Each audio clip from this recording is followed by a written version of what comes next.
Well, hello, everybody out there in Facebook and YouTube land. Welcome back to the Las Vegas Open live from the Tuscany Suites and Casino here in Las Vegas, Nevada. We got a good match coming your way here as Callie West takes on, and I may butcher this one, I think I am. She's a Mongolian national darts team player.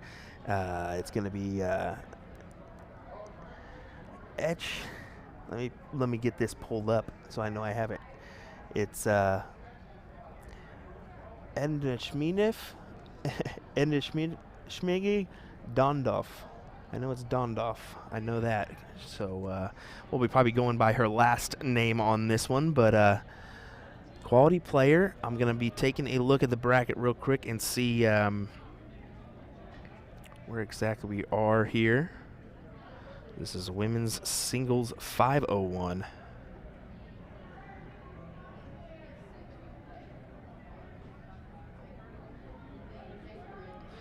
And this is a top 8 match. So should be a doozy here. We got Sandy Hudson, Shea Cole, Dondolf West, Murphy Wedger, and Scantlin Curry. So some quality shots here in the top 8. The quarterfinals of women's 501 singles. These ladies are taking their final warm-ups here before we get going. So we'll see if we can get a chalker here to the stage.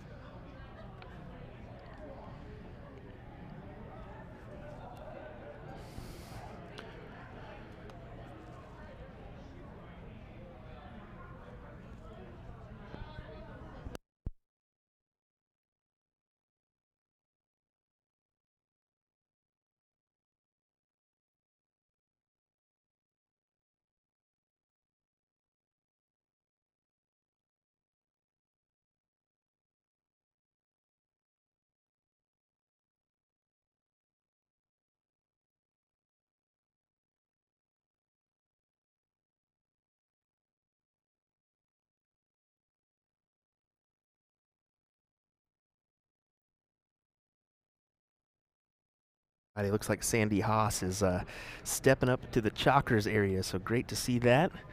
We will take a look here at our bull as these ladies diddle it up to see who will start. So just looking at the back of her jersey, Mongolian darts team. So I do not know much about this young lady Dondov, but it's got to be a quality shot to get to the top 8. And I got to tell you, I'm excited as she's going to get the throw here. But Callie West put on quite a performance yesterday as she was crowned your women's ADO 501 and national champion. So I did want to mention that for her, as that is quite the achievement, and I know that that was her second one, and she was a little emotional. I think you could kind of see a tear or two in her eyes, and I'm not afraid to say that one, and I bet you she won't be afraid to admit it. That's a big, big win as an ADO, being crowned an ADO national champion. A couple people I want to shout out: Chris Salas, 200 stars. Terry sent in 99 stars. Thank you guys so much. Those mean a lot to us. We definitely don't hound people for them, but every once in a while when you guys send those, we can update a few things, and it certainly helps us out. So thank you very much. Appreciate it. Looks like our scoreboard needed a little update there, so here we go. You'll see Callie West. She is an avid person of not watching her opponent, so will keep her head down. You'll kind of notice that throughout this match.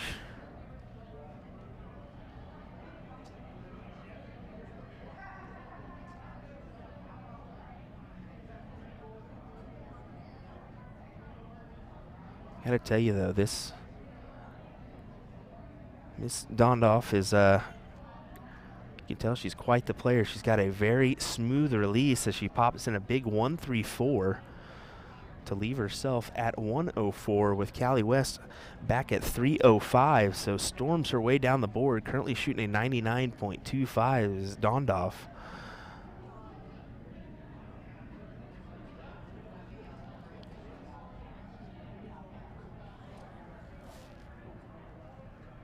Let's add a little board mic to that. How about that? It looks like I may have forgot to turn that back on. My apologies on that one, but I always like to hear the thud of the board. It makes it makes you feel like you're right there, right behind these players. I love that. Patrick sending 500 stars. Thank you very much. We appreciate that one.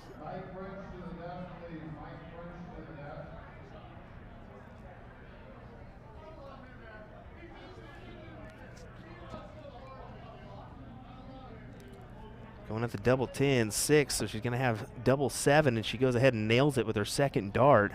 How about a 17 dart leg for Dondoff? Impressive start for her. This is a first to 4 leg match, as it says there on the screen. So best of 7 here in this top 8 of women's 501 singles at the Las Vegas Open. Last call for women's doubles. Last call for women's doubles.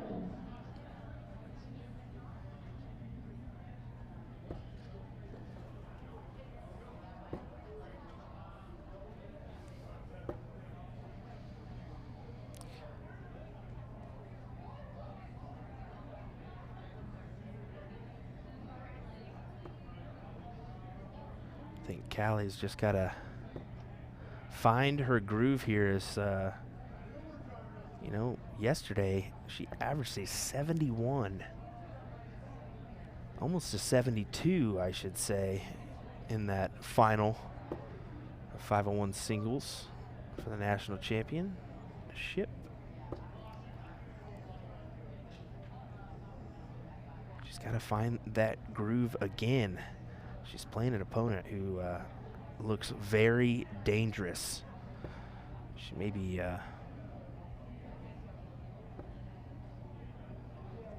maybe the pick to win. Who knows? But Callie is certainly no slouch. Top of the ADO rankings for 10 plus years. Does find an 85 there. Brings her down to 268.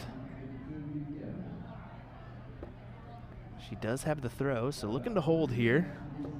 Make this a 1-1 match.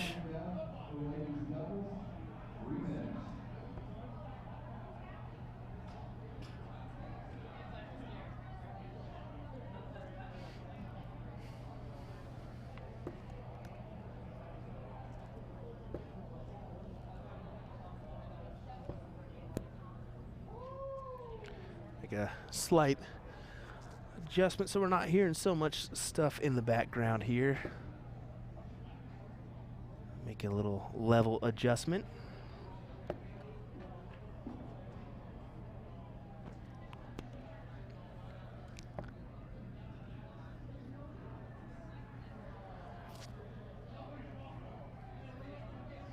So Callie needing 57 for a big fish checkout. 60 would be nice for 167. Just got to keep it straight. And she does find a big number with that last big ton there, bringing her down to 127.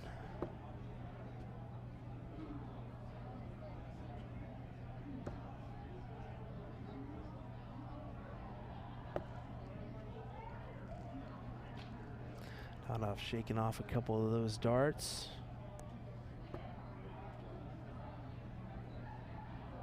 No real need to go at this 127. No pressure per se. Dondoff all the way at, I should say all the way at 180.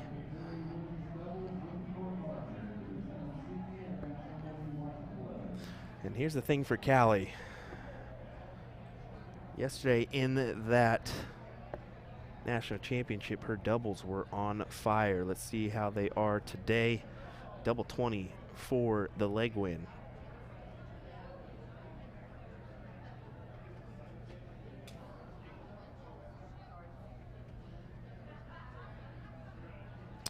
Looks like our averages are not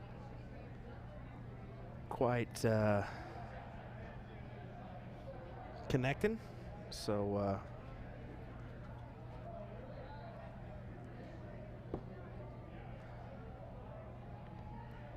over to double 10, got it with the second dart. So some nice checkouts there for Callie West, or a nice checkout. There we go, the averages update there.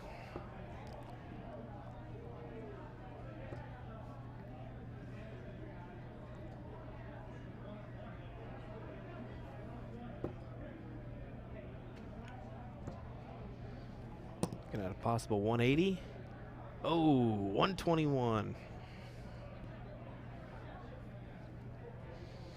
Callie West is actually one of the players that might be joining me in the commentary booth here sometime today and or tomorrow. Look forward to talking to her about her new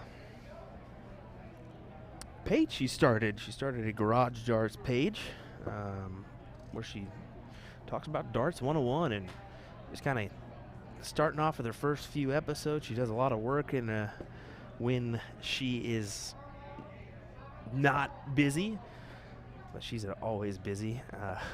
I know that for a fact, but she does all the animations and all the editing and all the camera work herself. So kudos to her. Go check out Garage Darts on YouTube.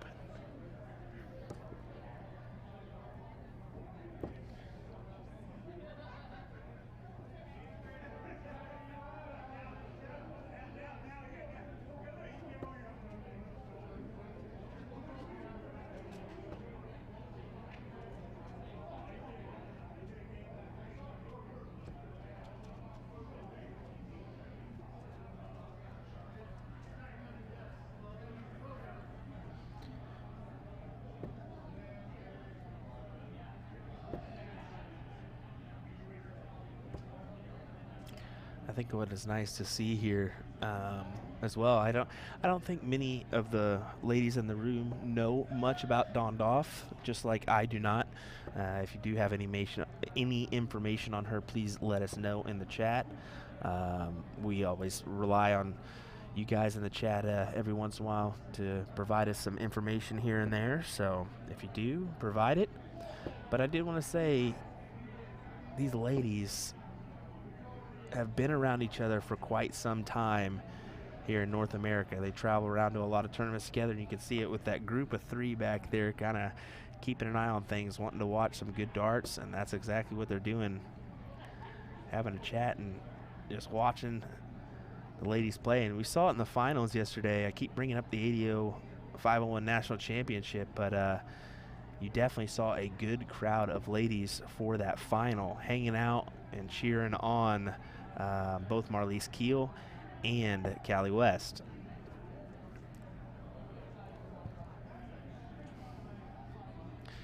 So here we go, 88 left for Dondoff.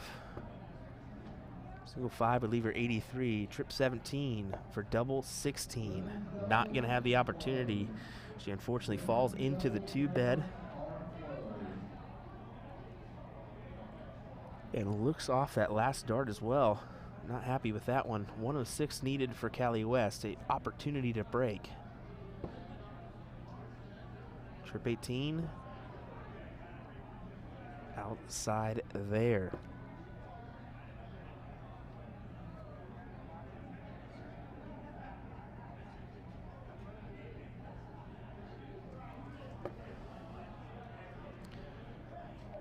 $20 for tops here.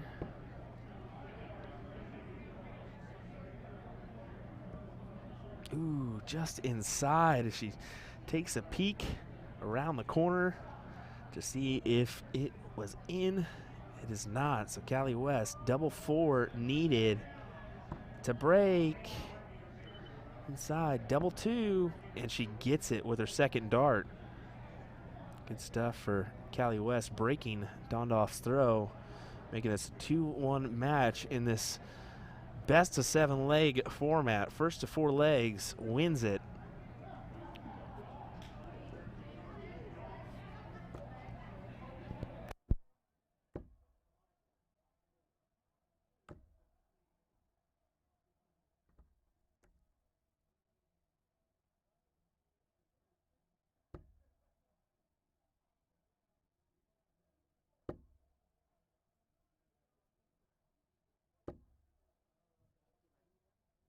Tasty little 81 there for Dondoff.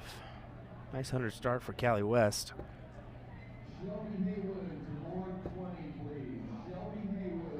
We're going to lay in the third. No, goes top side. How about those new flights, though, from Callie West? I mentioned it in the doubles cricket for Joe Cheney. And you know what? Actually, Callie has some new flights as well. So, Nick, appreciate the 145 stars. Nick with the PPD Partners Promoting Darts stream that you may have heard me commentate on Monday and Wednesday night with my partner in crime, Mr. Sean Green. Hope you're doing well, Nick. Thanks for joining us. 96 scored from Dondoff.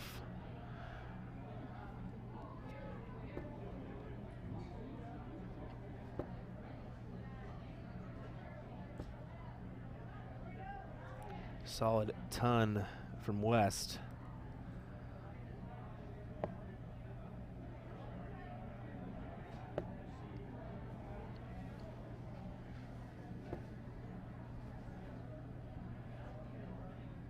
Not really satisfied there. Dondoff, she was hoping for at least a triple.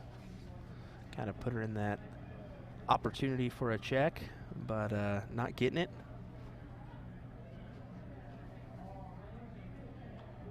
But Callie, unfortunately, just pulling a 22 out, and that's going to leave her at 159. And if you know darts, that unfortunately is not a checkout. So advantage, or slight advantage, maybe to Dondoff. She will get the first look, but Callie will get to pull it down a little bit. Good third. 81 there scored. She definitely didn't want to pop a 26 or a 41. Nice triple at the last. Oh, unfortunate for her.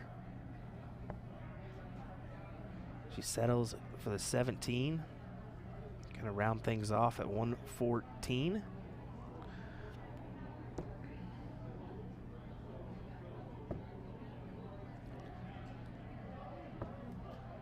Ooh.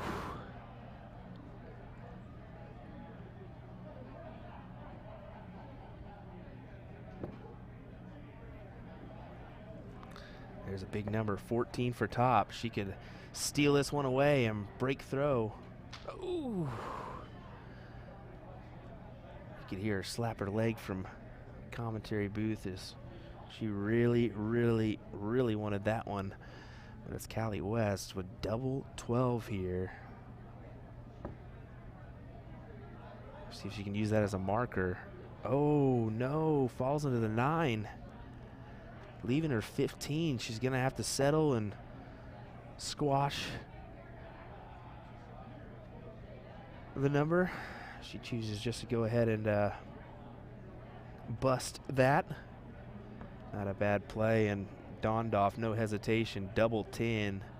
She will break, so 2 breaks of throw with our last 2 legs. As Diana Rutherford sends 50 stars. Appreciate that, Diana. A female dart player that has been around the game for quite some time out of the Kansas City area. Appreciate you chiming in, Diana. Hope you are doing well.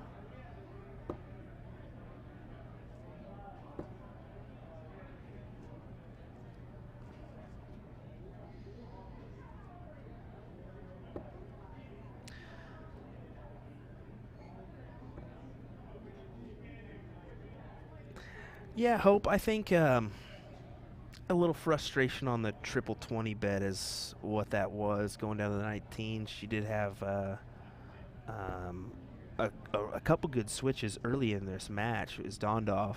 I think that's why she may be using the trip 19 bet a little bit more than maybe she would hope. But if it works, it's working. So I think that's what she's doing, using it as a good mark. I mean, right there, that's in my eyes, that's a blocked trip 20. So that's why she's moving down. Maybe feels a little bit more comfortable there. So.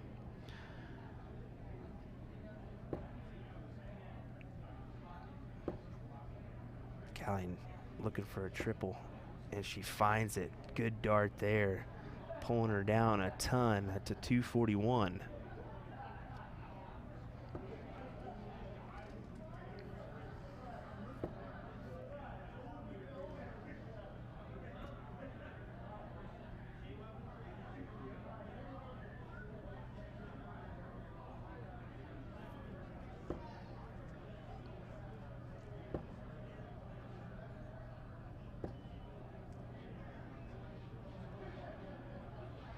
Another ton, back to back for Callie.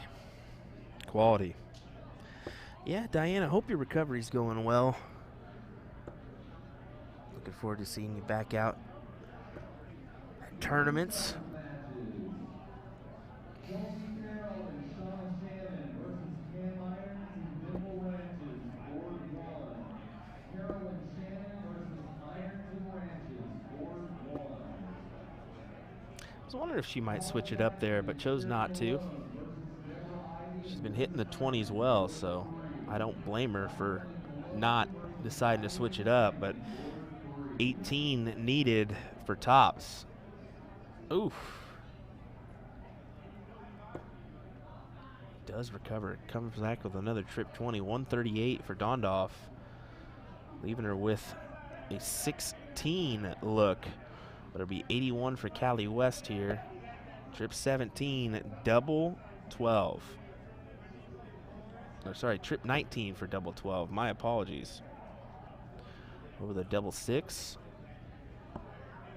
Inside there, too. Unlucky for West, as Dondoff's going to look to hold throw now on double 8. In there, first start. Good shot as she puts herself just one leg away from victory here.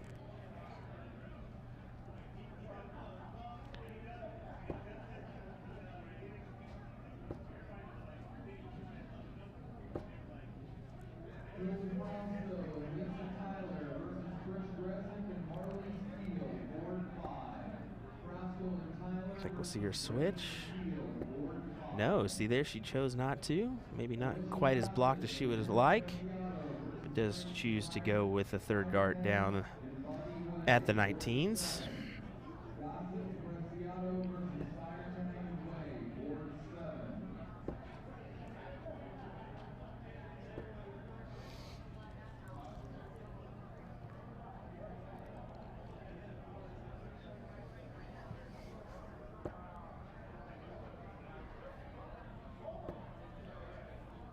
Do a quick update here.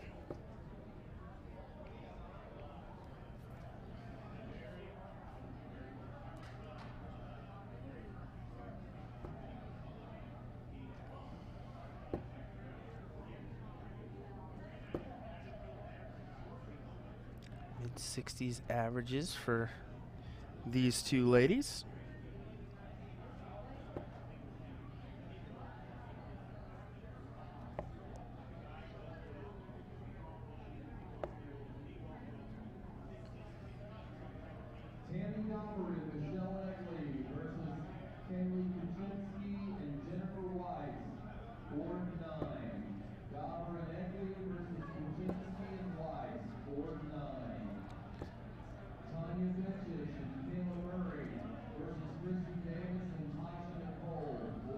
Just falling short on that trip 20. Just 60 scored there for West.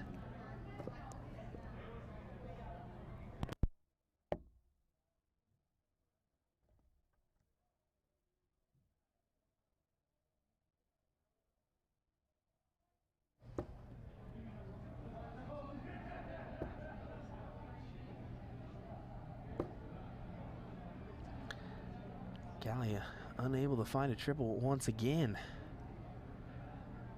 What's been her go-to. Just haven't been able to get it yet. Hope, appreciate the 500 stars. She says, watching your lives these past 2 days have made me so happy. Thank you. Well, thank you for being a supporter and also sending some stars. We appreciate you doing that, Hope. And we are happy that you are enjoying the coverage here from Las Vegas, Nevada at the Las Vegas Open. We could not do it without you viewers, because you guys aren't here. What fun is it? It's not fun. So thank you, folks.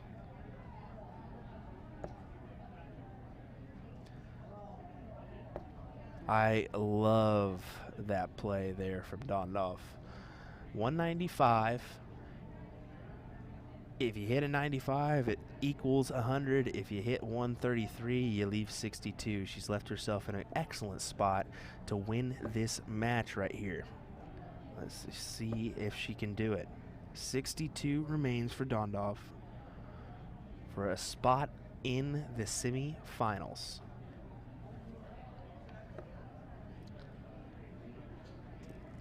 Looking for trip 10, hits 6, 16 for tops. Takes just a second. Just above the double wire for Dondoff. Callie West looking at 112 here. Taking a second just to think about it. See if she can do it here. Needs that big triple. Ooh. Just on the high side there for her. So Dondoff, another look, 3 looks to be exact at tops to advance.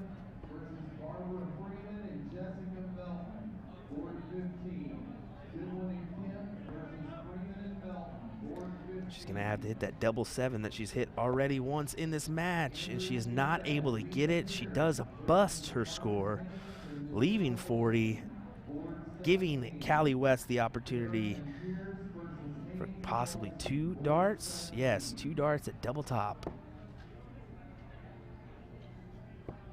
Oh, falls short there with that dart. The pressure is certainly on here for these ladies, and Dondoff goes ahead and takes it. So congrats to her. Some impressive playing, honestly. 66.75. I think she had a couple legs there that she would like a little bit more, but unfortunately, I mean, that's how it goes. Unfortunately for her, she ended up winning the match. So Dondoff will advance to the semifinals. Callie West will bow out in the top 8. Appreciate Sandy Haas chalking that one, that's for sure. Well, hang tight, folks. We've got some more action coming your way here from Las Vegas, Nevada. William Stewart here with USA Darts. Will be right back.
Alrighty, folks, looks like we're going to have our next match on the streaming board, as this is going to be a semi-finals match, and it's going to be Cassie Scantlin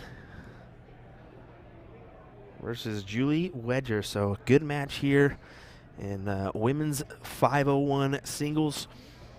We'll have some commentary coming your way here in just a second. We'll let these ladies finish up their warm-ups before we get going here. Once again, thanks for joining us here on USA Darts Productions. What a week it has been so far.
All right, it looks like we're about to get underway here with this match between Julie Wedger and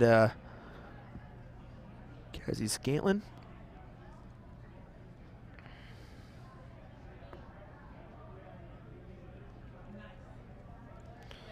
We'll take a closer look here at the bull.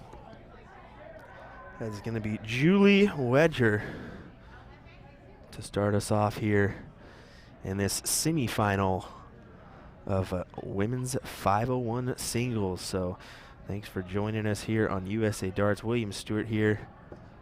What a weekend. What a weekend. Can't say it enough as Julie starts off with a big one. How about that? 140. No, 123. My apologies. Both coming through quite the field to get where they are now in this semifinal match. Looks like Julie just came through Paula Murphy in a 4-3 battle. Cassie coming out over Robin Curry 4-1.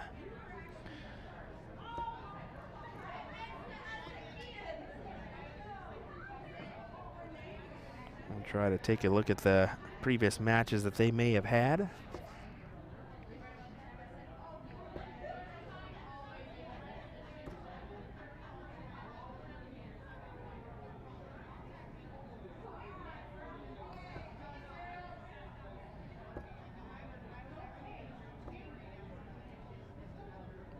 Yeah, so for Julie Wedger, it was a Marie McGew, 3-1.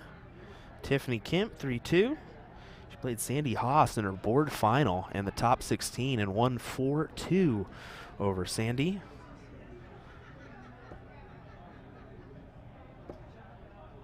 Let's see if we can find Cassie.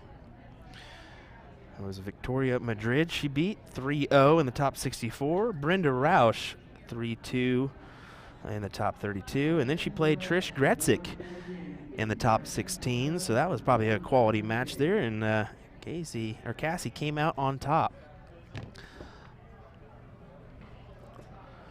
They're on fire here to start here. 45 for Scantlin. Wedger sitting on 75 here. After 15 darts, 15, 20. Missing out on that one. She just kind of looks away as she knows what could have been, what could have been. She's going to give Scantlin a look at this 95. 76, she goes to the 20s. Going to just have to round it off, leaving 40. So 5 for tops for Wedger, or does she go 13? She was going for it, but unfortunately hits a 6. So now she's going to have to decide 7 for double 16. And unfortunately, just a case of not being able to hit the big numbers. Occasionally been in that predicament myself, more times than not, I got to tell you. And unfortunately, she hits a big, fat 999. So now double 10 for Scantlin. Inside for her. She goes around the table there. Around the table, around the dartboard. How about that? Let's say it the right way. Jacob Brooks, 420. Jacob Brooks, 420. Second call, 330. Ooh, unfortunate couple rounds there for Julie Wedger. Scantlin going right at it, no hesitation. Leaving herself on the high side.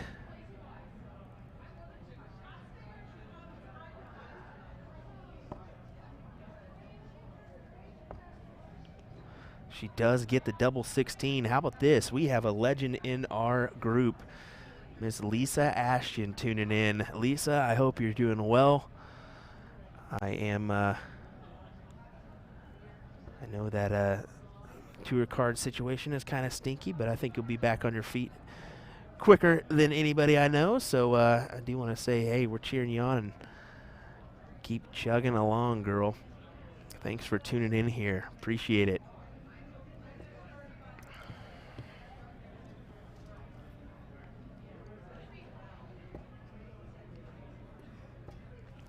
Honestly, Lisa, I'd love to interview you sometime if you have the time.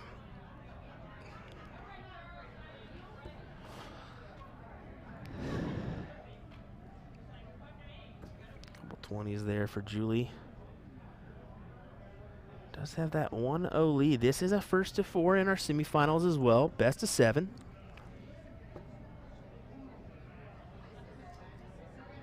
Both these ladies already throwing quite a few darts.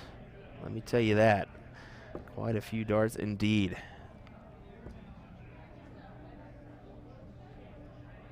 Mr. Vetter saying thank you for the live stream. It's great to watch. We'll appreciate you tuning in. We certainly wouldn't be doing it if you guys weren't interested, so it means a lot. Thanks, guys.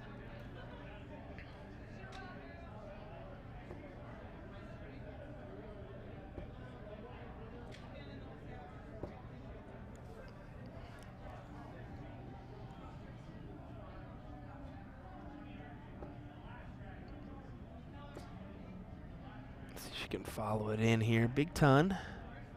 Great first dart there. I was wondering if she was going to be able to lay a couple more in there, but just falling short on that second dart makes it a little bit difficult to work around. Still, she chose to go right at it. No problem at all. No harm, no foul. She does have a little bit of a advantage sitting on a checkout where Julie's back on 2-12. She just go right back for the 20. No, she chooses the 17 route. I don't mind that at all. Leaving a ton.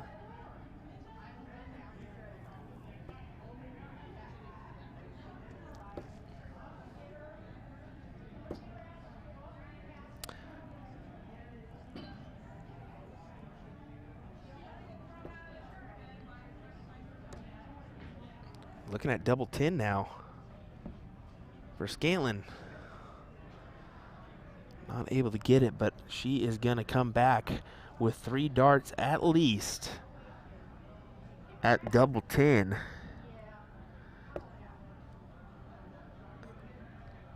So, Julie's just struggling to come up with the numbers she would have hoped for. Just give Scantlin a little good shot in the background. Tying this up 1-1.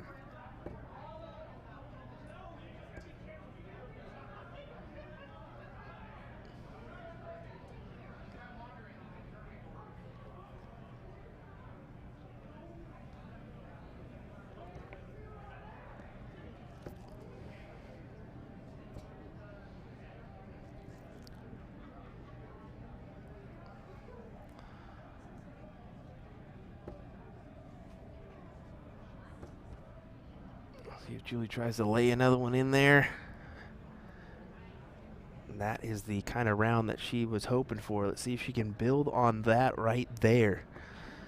That is exactly what Julie wanted. Nice solid grouping.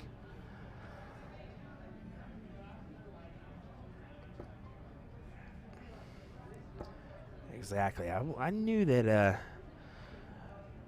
that first couple fat number misses were too good to be true for for Scantlin. I think she knew it too, as Julie doesn't do that often, and gave her a little gift there, a couple legs, but see if she can take form here.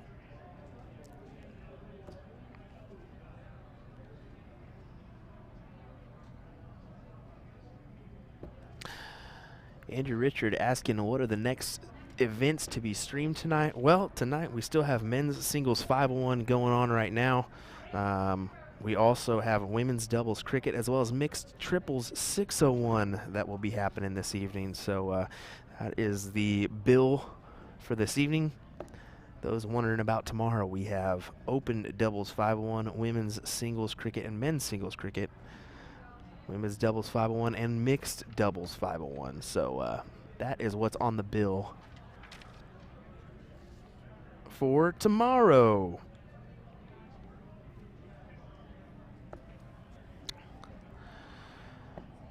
Roger sitting on 187, choosing the downstairs route. Love it. I believe 95 would have left her 92.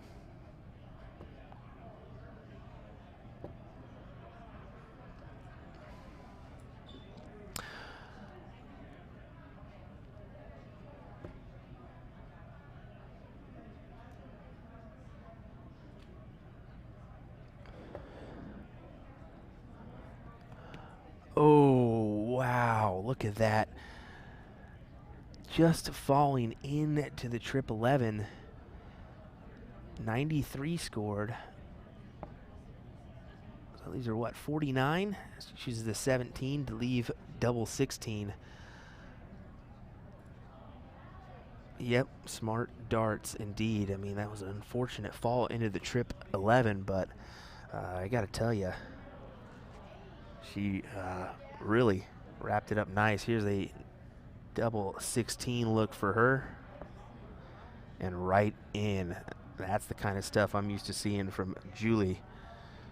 She makes this a 2-1 match.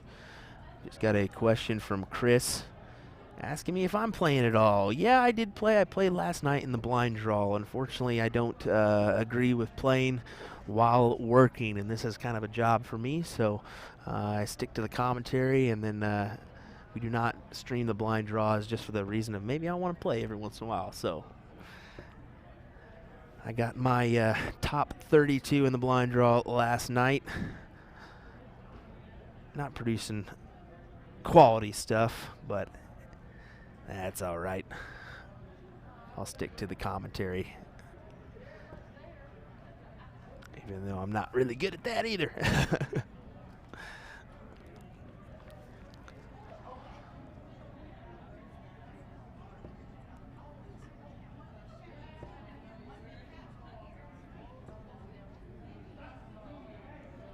Julie's looking to go over there to the 18s and falls into the 4. Unfortunate there.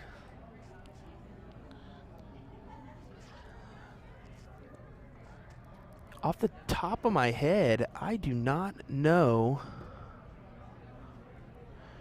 where Julie is from. Let me check out that information. I know Miss Scantlin is from the Sacramento area. I think she's from Stockton, actually, to be exact. Let me take a peek before you all beat me to the punch on Julie.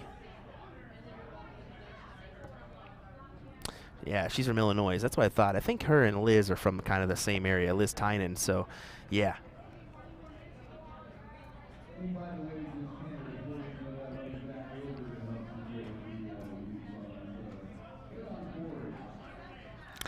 Hey, Terry Stevenson. Hope you're doing well. Thanks for tuning in here.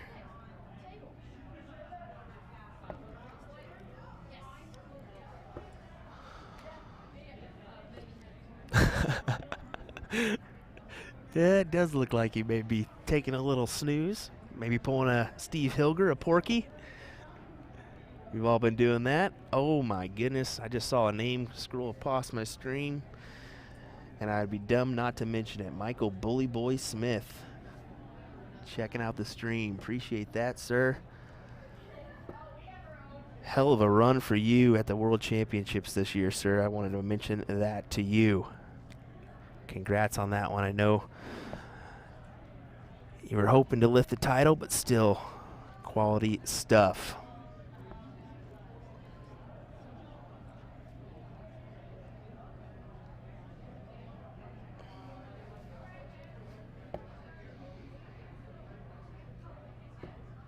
Wow, that's amazing. Thank you. Thank you. Thank you, Bully Boy. Appreciate that. That means a lot.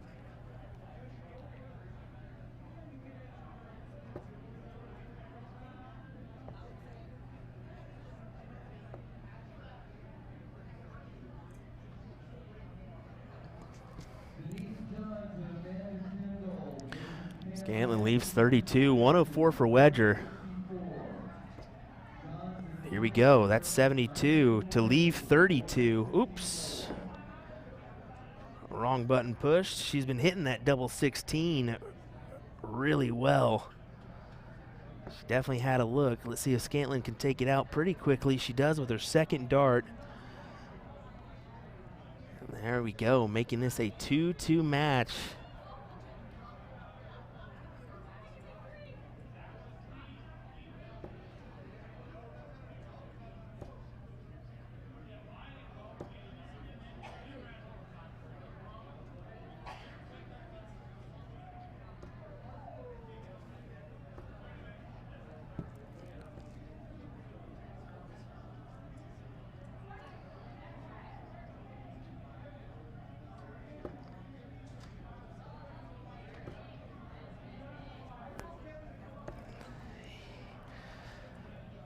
Smart switch there from Julie, not getting what she would have hoped for, but the way that was blocked, I think there was no other route to go.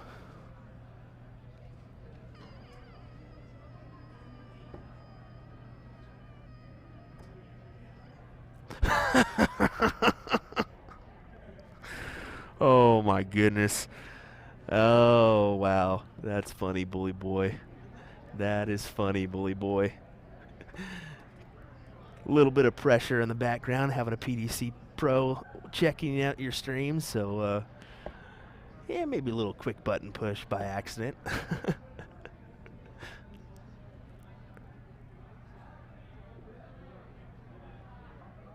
Nice 58 there from Scantlin, pulling her down to 185. A pretty good advantage for her in this fifth leg.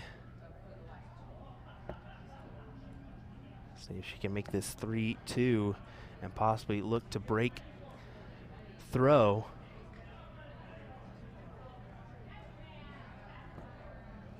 In the next leg.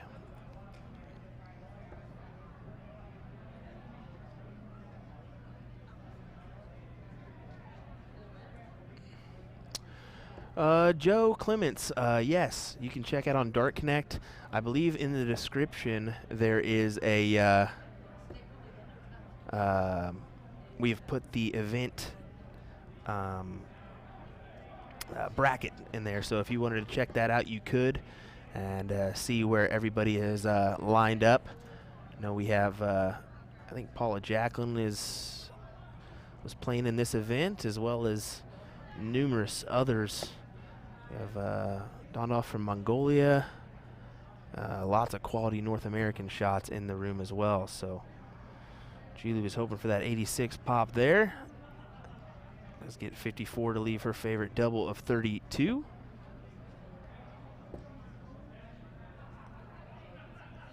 So here we go, double 16 here for Julie.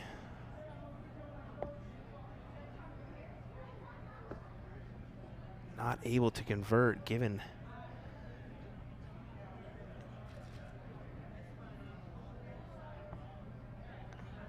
I see the look at 107.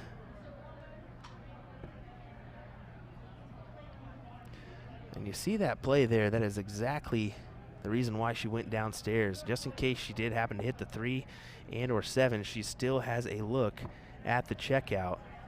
Inside there on double 4, double 2 needed. As she shakes that off, as she's going to have the madhouse.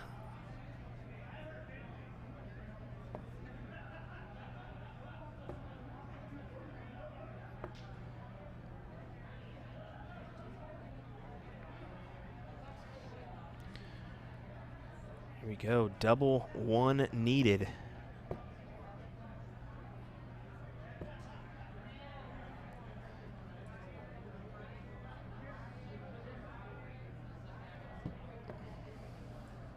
Oh, that is an unfortunate dart there. Hoping for the 15 for double 8. And unfortunately lands in the trip 10. She knows her opponent's sitting on a difficult out. That double 1 is no joke. Michael Bully Boy Smith, this is actually at the Tuscany Suites. So it is a kind of just off the strip. But they take great care of the ADO here. Nice venue for sure. I mean, we've got 65 boards up currently.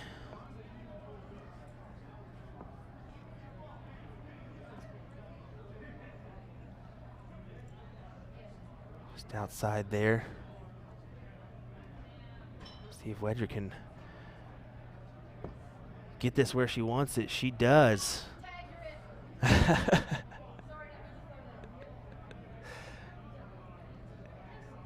Laughing at a comment Julie made as she ran up there.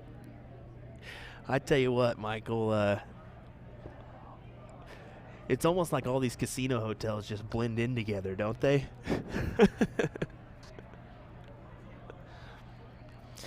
Julie taking the 3-2 lead here in this first to four leg. Looking to break throw and win this match to get into the finals.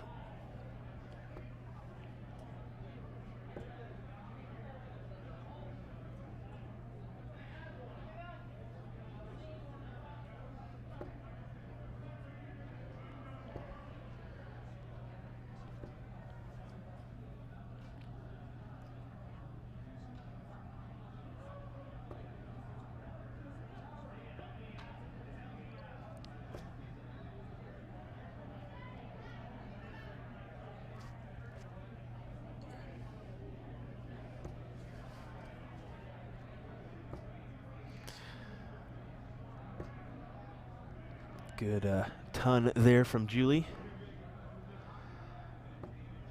Really having that straight, almost kind of Phil Taylor-esque landing point where it kind of has just that upward angle to it at the point. Looking to just lay one on top of the other. And I think she just did just that. Looks like a big number. Is a big number, 135 there.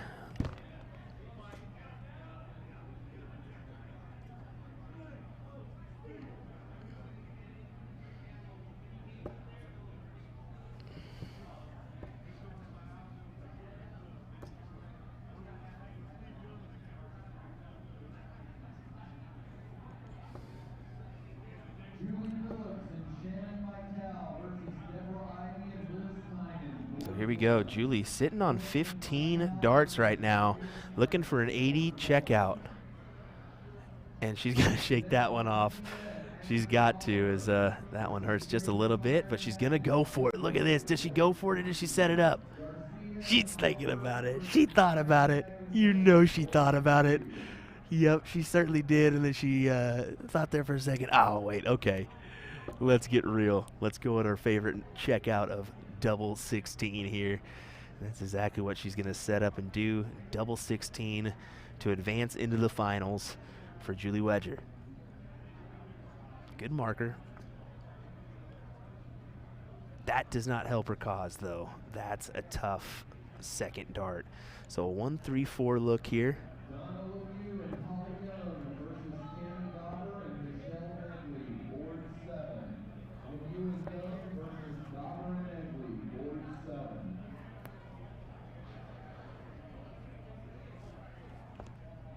Inside, double 8. And there it is as Julie Wedger gets it with the second dart. She will advance to the finals, as we will find out who her opponent is here in just a second. Thank you all for tuning in here on USA Darts. William Stewart here. Shout out to you all for tuning in for this coverage of the Las Vegas Open.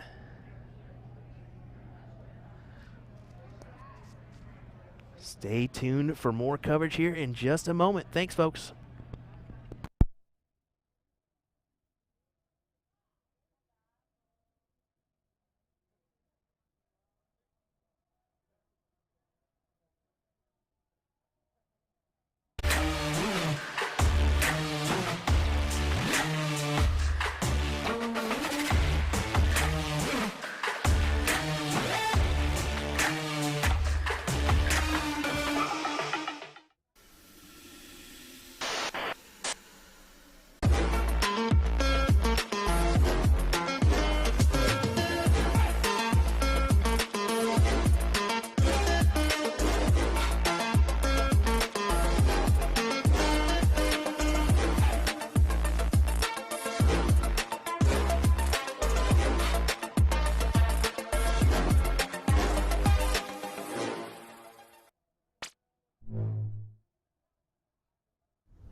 Right, it looks like we've got our board call for the finals on the stream.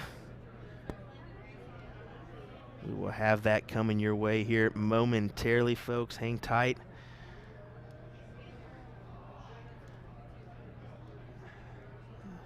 As we will get going here in just a second.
All right, it looks like we're going to have our semifinals match on the stream real quick for the women's singles 501. It's going to be Shay Cole taking on Dondov. I do not attempt the first name because I will butcher it. That is the truth. So we're going to go ahead and take a look at the main board here.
All right, here we go with our second semifinal match here. We have women's singles 501 in here, the Tuscany Suites and Casinos, or Casino, in Las Vegas, Nevada. We got Shay Cole taking on E Dundov of Mongolia.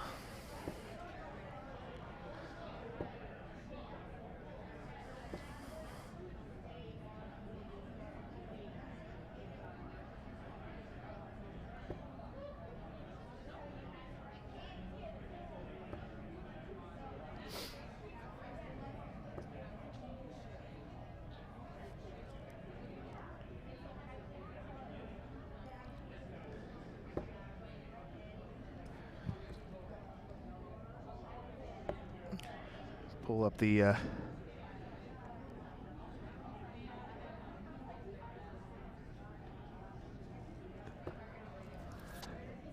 bracket real quick. 1 second, folks. Hop on my old phone.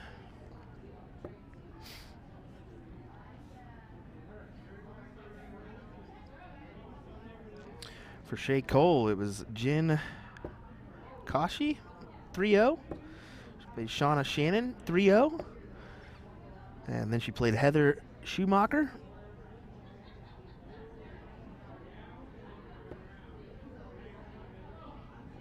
(4-1) on that one.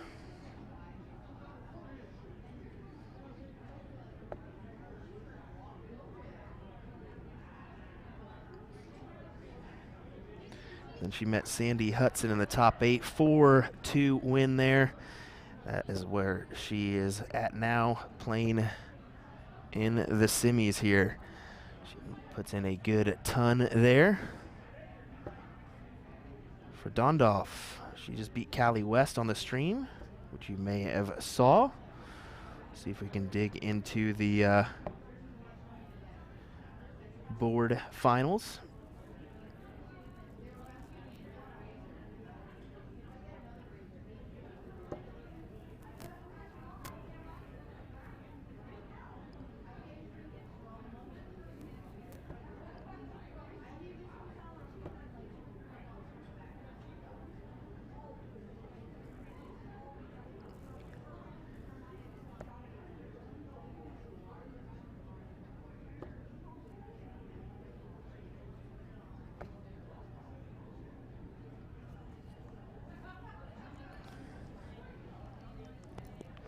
.68 left for Cole here. Let's see what she can do. Double 4 inside. Gonna look at double 2 here.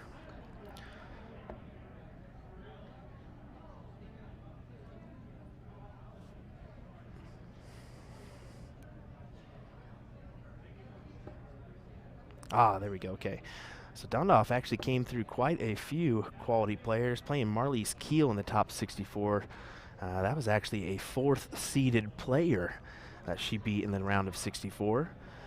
And she beat Denise Johns 3-0. Let's go. Oh, unfortunate dart there. She bust with that one. Then she beat Tanya Bincic 4-1 in the top 16. So quite the road there for this young lady from Mongolia.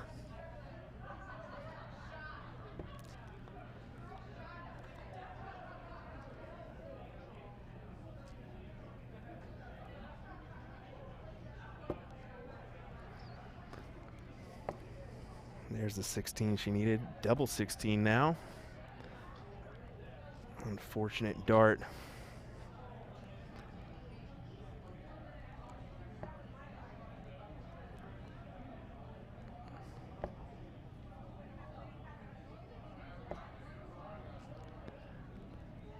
So here we go. 16 left for Cole. See if she can capitalize. She's had a couple looks already.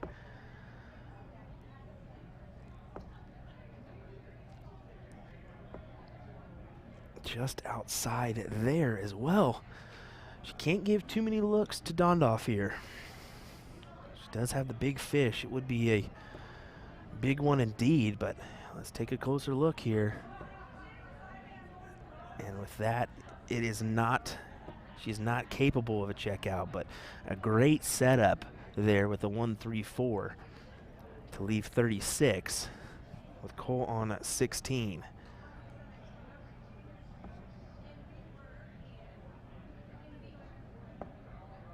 Inside there as well, so this would be a big steal for Dondoff if she can pull it off.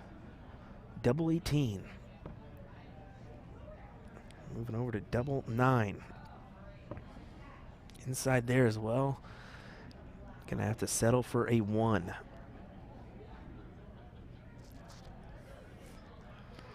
Craig Houston saying double trouble. Yes, a little bit of double trouble indeed. Maybe a touch of nerves with these ladies. Could see that being the case.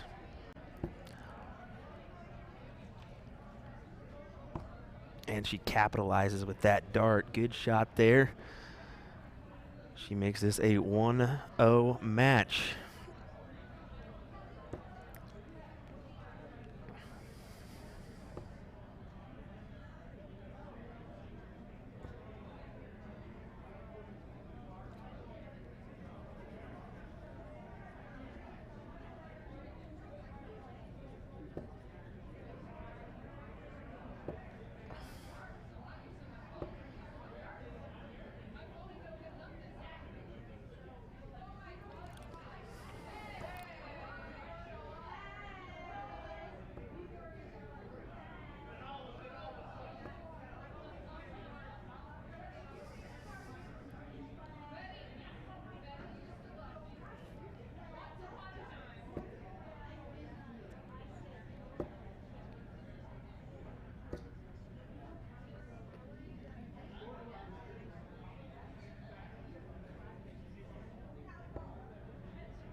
Dondoff coming up with just 27 there, so Cole's she really stormed down the board with that first dart, or with that first leg. My apologies. Did have that double trouble as mentioned, but the thing for Dondoff in her match versus West, she really wasn't able to hit the 20 as much as she would have hoped, so she was really relying on moving down to that 19 and really relying on that one. But we'll see what happens here. If Shay Cole can do what she did in the first leg and just really smash down the board. I mean, she had a significant amount of looks at a double before she finally capitalized. And I believe Dondoff was a significant amount back.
So Cole's gonna have a 58 look after 18 darts. Just gotta capitalize early. Can't give too many looks to Dondoff because she's gonna sooner or later take advantage of those looks. 18 for tops.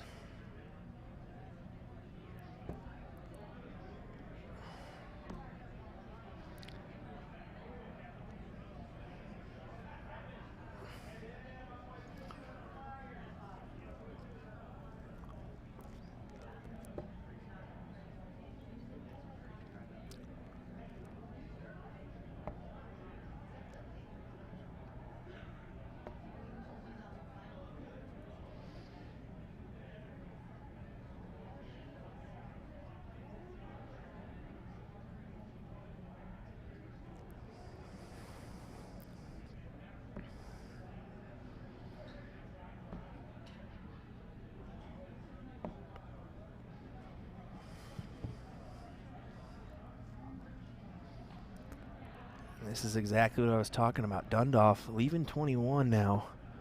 5 for double 8. You got to think she's going to take advantage eventually. And it looks like she does right there, just inside on the double 8. Good shot there from Dondoff. She holds throw to make this 1-1 in this first to 4 leg match.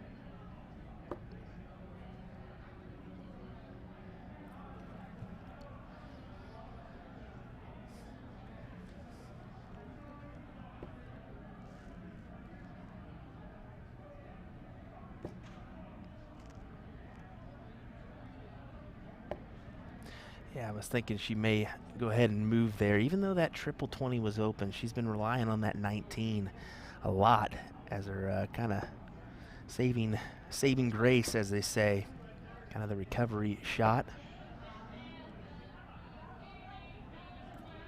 I do not know much about Shay Cole, to be honest.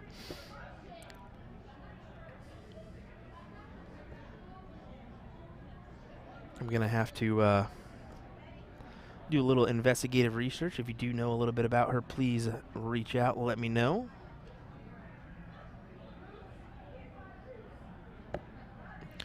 Looking at a little bit of info. It looks like she's from Myrtle Beach, South Carolina. So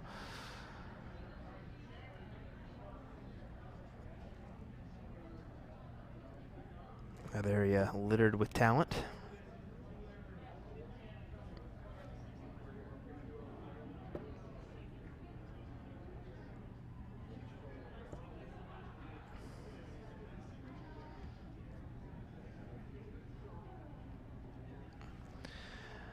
Michael Smith saying throwing from the shoulder like that, girl in the purple, takes a lot of effort.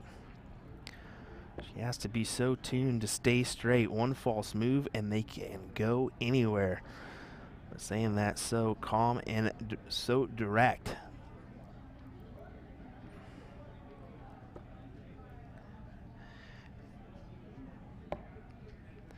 Yeah, you're certainly right. Takes that dip. With the flight literally touching her shoulder.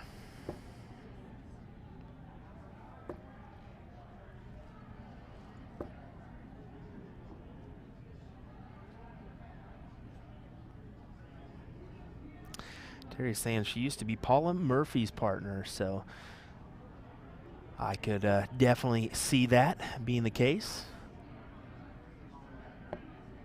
Paula been a top shot on the North American circuit for quite some time out of the Florida area. Cole looking at 92 here. Be interesting if she goes 20 or bull here. She's probably going to go 20. Definitely. No, she took a chance at the bull.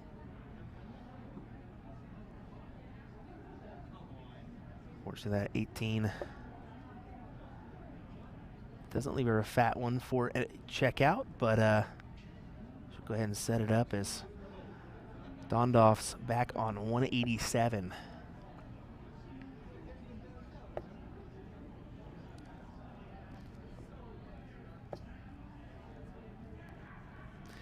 She shakes that one off.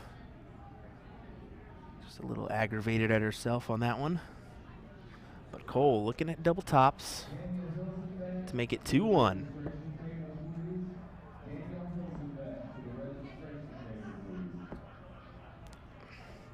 Little ricochet off the flight there. 140 needed for Dondoff.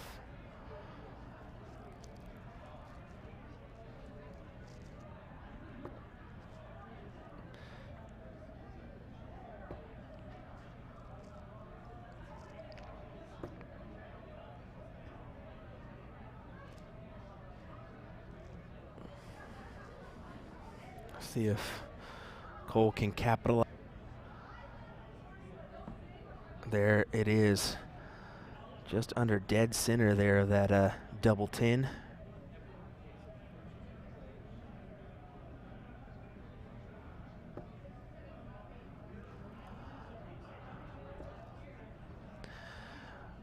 Michael Smith asking how often are these events we put on. This is actually an ADO event, so American Dart Organization event. Las Vegas Open. This is the 43rd annual event here in Vegas. So, you know, we have events spread out throughout the country on the ADO website. I mean, multiple events every month.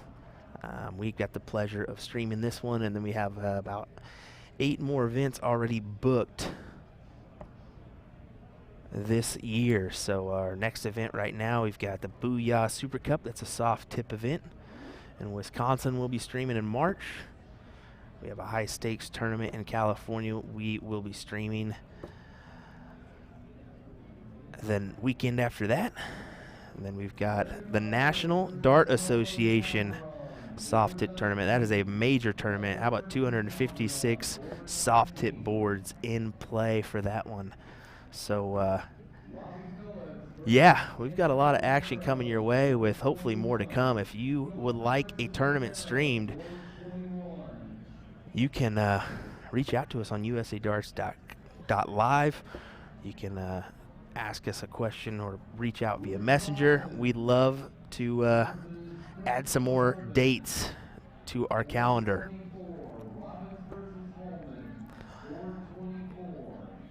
And in regards to too many questions, there's never too many questions. I love having the chat be active, as I can kind of bounce info off of you guys too, and especially when I don't have another person in the commentary booth at the moment.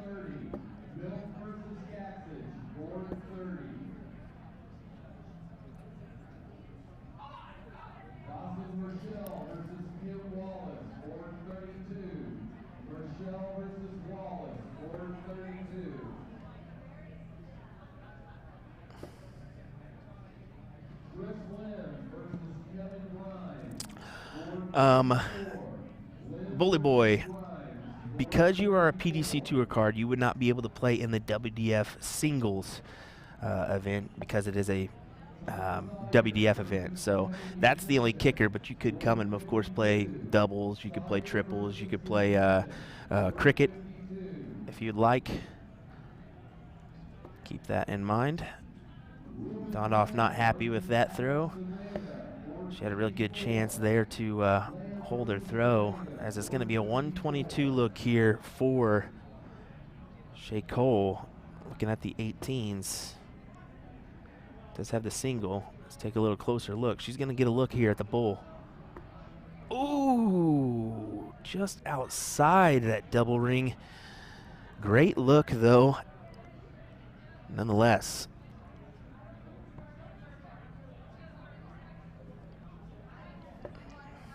So 14 got to recover for double 20 after missing that first number.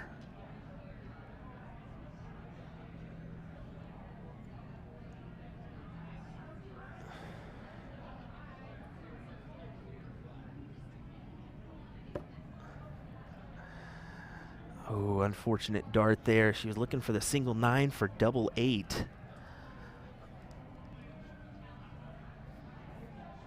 So Dondoff looking at the double 20 again. Eventually she's going to wrangle it in over to double 10. Not able to capitalize. So here comes Shea Cole. Last time hitting that triple 9. Let's see if she can recover. Hit the fat wedge of the 9. And unfortunately hits the 12.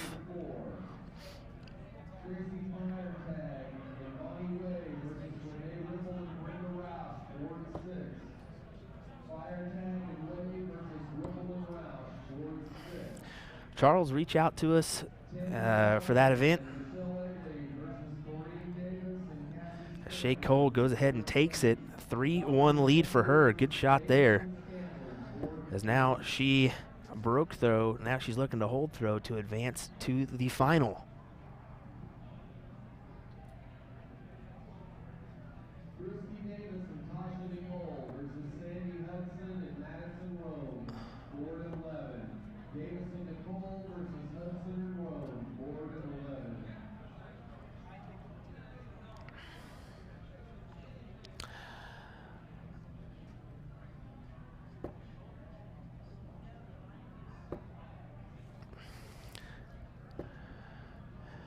So Andrew Richard is asking about the throwing from the shoulder. Watch her technique here. She throws, she takes that dart back and touches her shoulder with her flight before she follows through. So, yeah, that's what he means by throwing from the shoulder. It's not more of a straight back towards the eye release. It's towards the shoulder and then up. So definitely a tougher task. That's a elongated backstroke is what he means.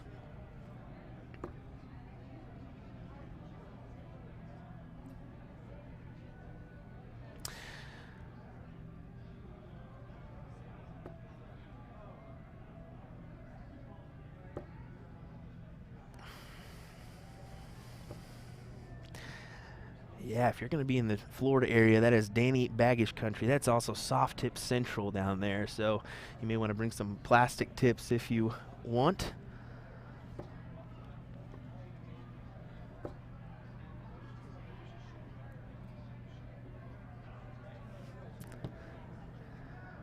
But I know you're a big fisherman. That's some good fishing in Florida, so definitely do that. Shay Cole really, her first 9 is going to be pretty impressive, I think, here in this semifinal. She's really stormed her way down. It's just been the doubles that have cost her, really. She just hasn't been able to produce as quickly as she would have hoped. I think she could have been done with this match 5 minutes ago if she would have been able to capitalize on the doubles when she had them.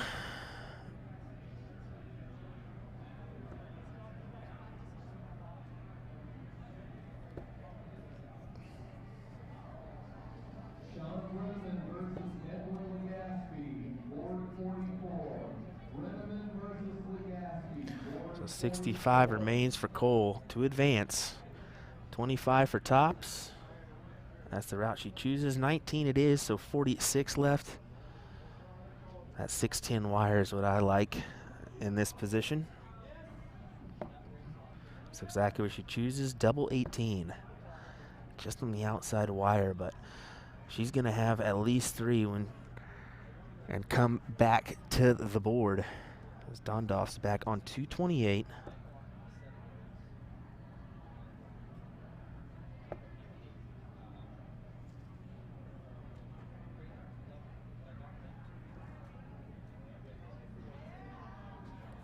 Here we go, double 18. To advance. That's a single 8, so it's going to be double 14 now. She kind of chuckles there.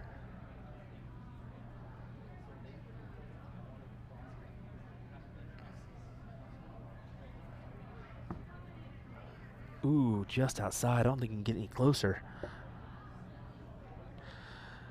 And she chooses to go ahead and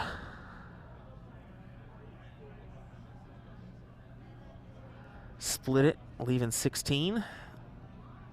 Not a bad play when your opponent's back on 182. Might as well go for a double you're comfortable with rather than one that you're not. So here we go, double 8.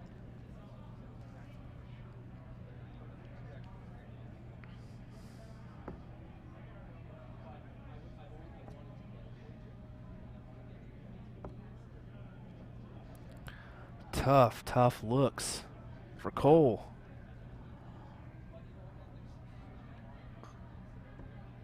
$18 for 20 or for double top, can Dondoff possibly come back here? Ooh, just a little on that high side, leaving double 4, but Cole will take a drink of her water there, take a deep breath.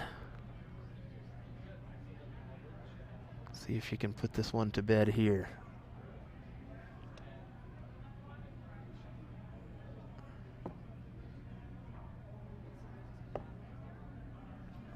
Tough darts.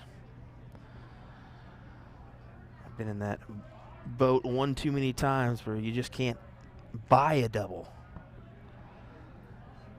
And it looks like both these ladies are having a little trouble now, so anyone's leg here.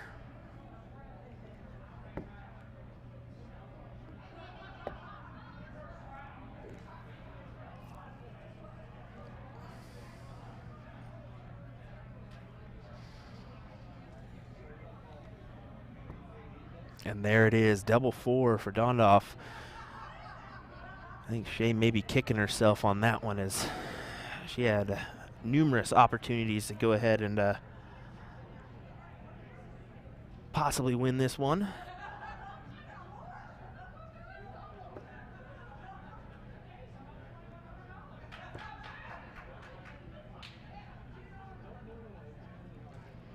Gotta be some nerves in these ladies' hands. You gotta think.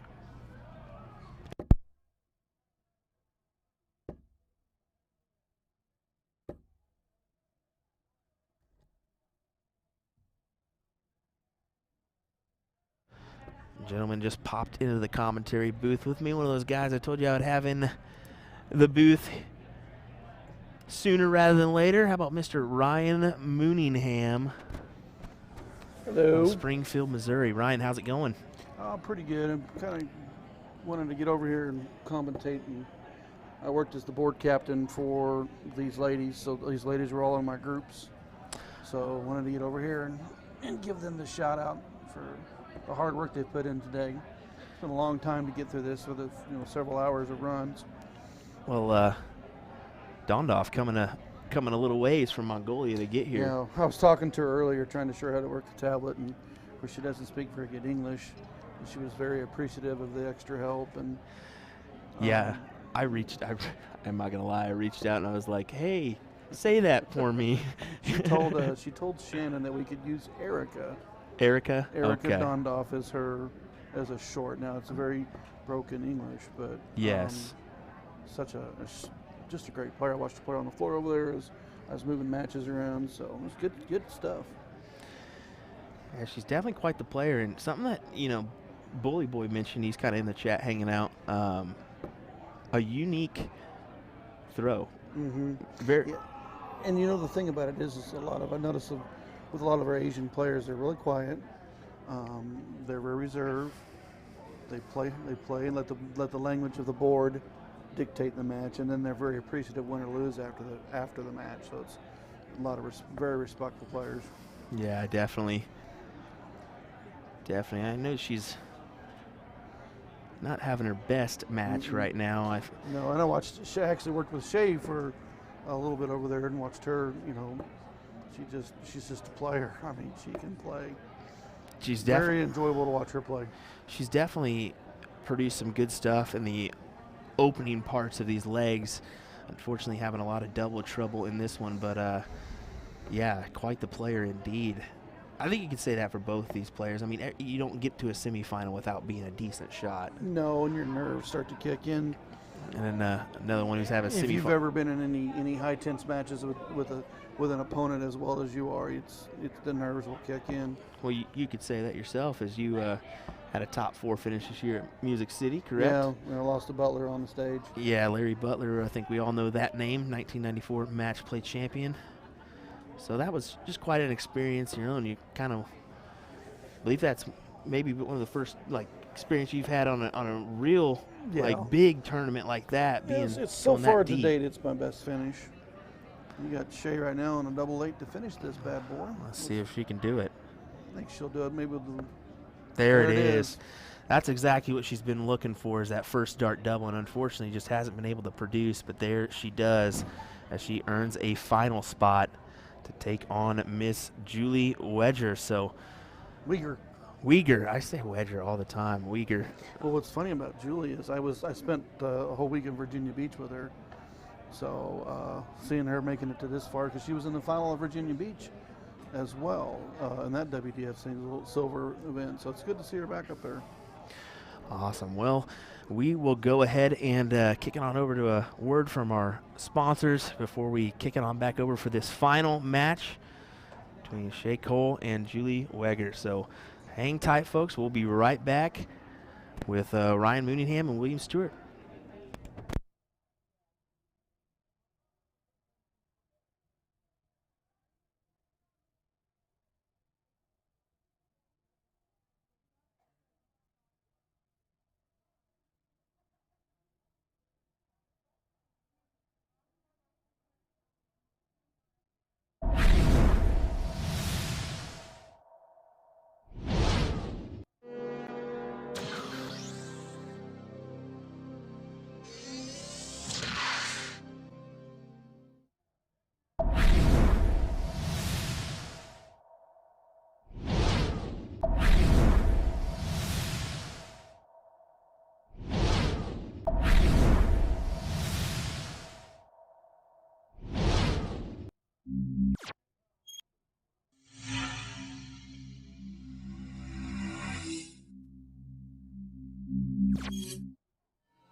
righty, folks. Welcome back to USA Darts Productions as we are here live for the women's 501 final between Shay Cole and Julie Weger.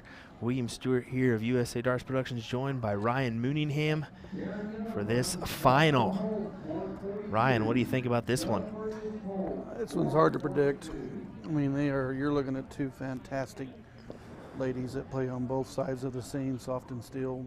Julie is a former national champion. Shay has got quite the pedigree. This is going to come down to that double. We've seen Shay score big and slowly on that double, but you never know. Those games turn every time. New match, double comes for you.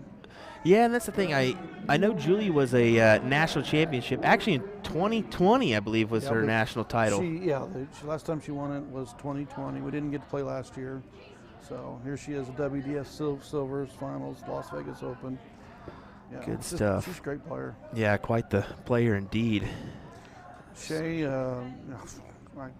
if you know anything on darts in the United States, you know who Shay Reynolds, a.k.a. Shay Cole, now is. Well, see, that's what I was unfortunately saying earlier, is that, you know, being that I'm still kind of new to getting around the dart scene myself with this job, being from South Carolina, I didn't really know a lot about Shay Cole. I know that, you know, a little bit about her, but I've never really seen her in action. Yeah, I believe she is from Texas. And like I said earlier, I was working the floor matches for her, and she can score. Yeah, she's definitely proved that in her last match. Unfortunately, just having the double trouble, I mean, that's going to happen here and there, but she really stormed down the board, and I think that's what Julie's going to have to watch out for.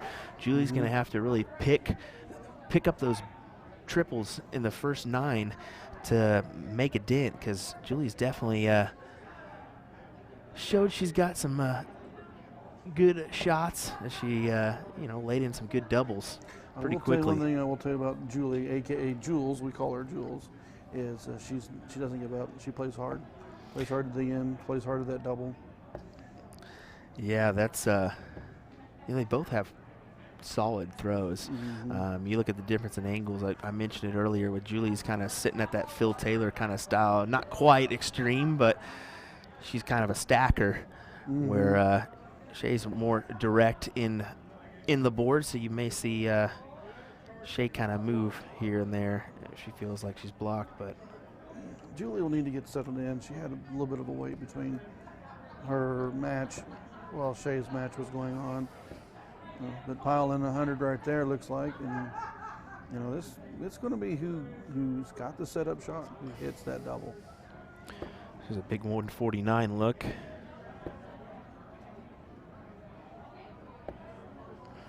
You got to drop down, hit that 60. You're sitting on 89. You clean it up with either a triple or or an odd.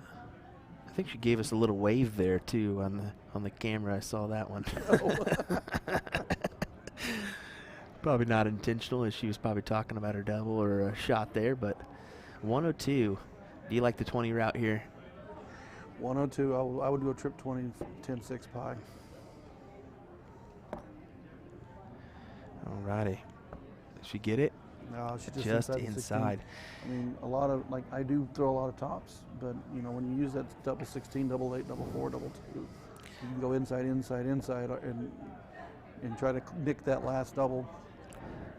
The old thing that kind of I think of with that 102 is I always think the old Bobby George route, that tricky route going 16s first. Kind of a weird number, but you know, anything around it leaves a nice number, especially if your opponent's down on a tasty little number here. But here we go, double 4. Ooh, pulled it down.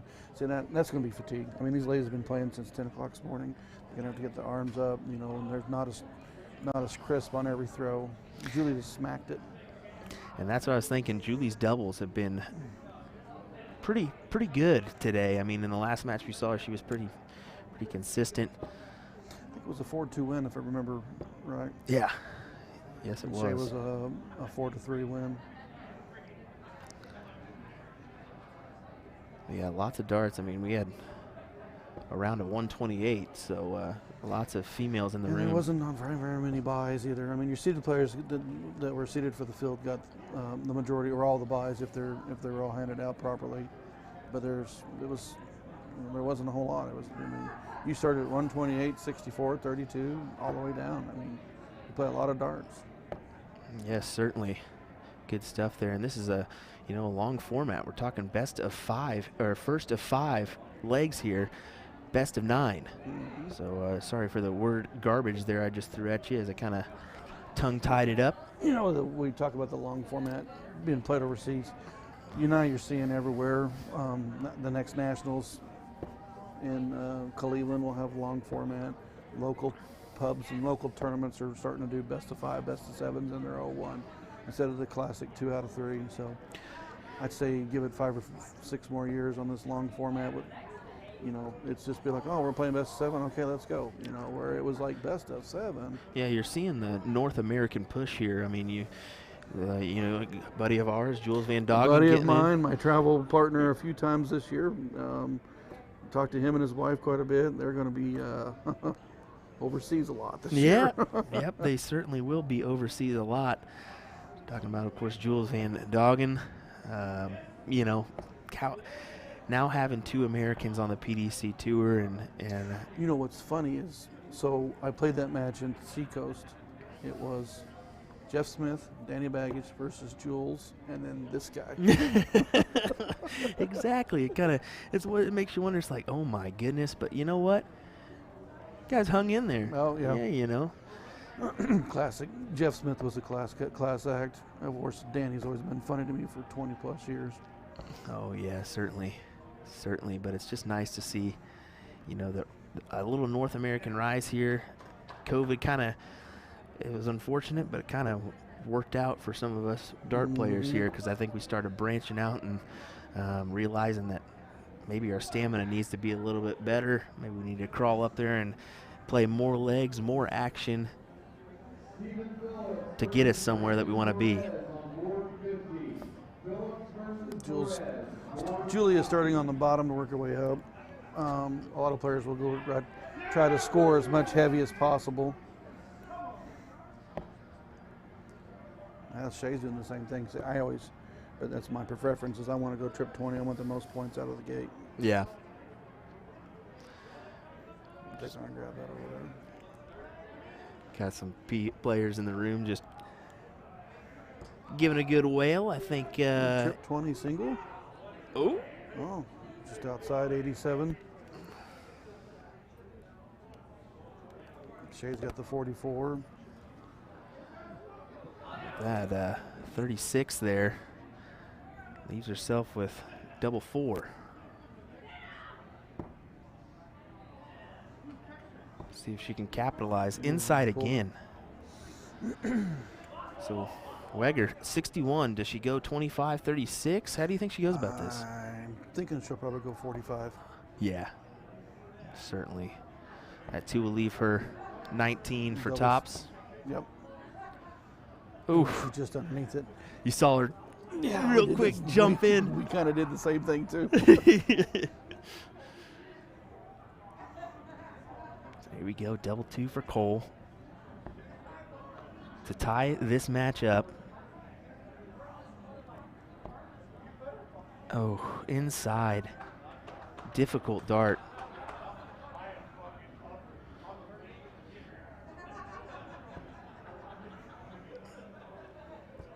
There it is. Yeah, there it is. Using that other dart as a little ricochet, it looked like, to get what she wanted. 2-0 lead for Weger. This first to 5 leg match. The finals of women's 501. There we go, Julie, right out of the gate, scoring 100. Exactly what she needed to do. I don't think Shay is feeling any pressure. I think she's just, okay, I'm down 2 legs. I'm going to go up here. I'm going to start scoring. I'm going to get right back in this. Certainly. If the player, you're down 2-0 and they have the start, if you can break them, then you lead to go into the next round, and you kind of gets your confidence back. Mm-hmm. And that's what she's looking for, just a little bit of confidence. I mean, I think, that last match was, I think that's definitely one that can toy on you a little bit in your head with the amount of missed doubles that she had. Well, that's with the long format. This has been 2 out of 3. It's been over Yep. with. But the long format, okay, I'm down 2 legs. It's best of 9. Mm-hmm. She still got to take 3 more, and I can still go 5. Maybe I nick a double. Maybe I grab the next game. I mean, you can think this stuff as you work your way down. Yeah. Versus, oh my gosh, I have to hit or I'm in trouble. Well, we saw it yesterday in the semifinals of the 501 Nationals as Mike Newbert came back from a 4-1 deficit to win 5-4. So, well, I knew who Mike Newbert was, and I've seen him in that top 8 match get through to the semis. I was like, man, that is a guy that can flat play that you may not see on the big scenes. He's dangerous. Yes, he certainly is. And I had a moment just to chat with him, and I was honest. I was like, man, where'd you come from? And he's like, well, I'm from Idaho, but I now live in Arizona, and I'm just trying to branch out, you know? Yeah. Here we go, 188 needed for Weger. Looking to pull this down to a nice, easy checkout. Now, this is the point of the game for the girls. Who has the setup round? Who has the double? Yeah. These 6 starts are going to. This will be I think the decider on these 2 ladies. Well, you mentioned Mr. DB earlier, and of course, you mentioned him. He's going to show up. Danny Baggish in the chat. Mr. Baggish. Tell you what, he's the life of a tournament, man. Oh, yeah. He just brings great play and good humor.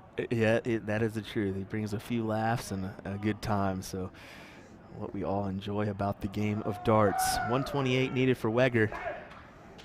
The room is getting excited here. I was going to say, the room's getting excited over there. There's a 68. Gives you a comfortable 60, knowing that you've got 6 starts to look at it. If I was Shay right here, I'm just going to score, get it down, put some pressure on my opponent. Right back at her. I mean, there we go. 60 needed for Weger.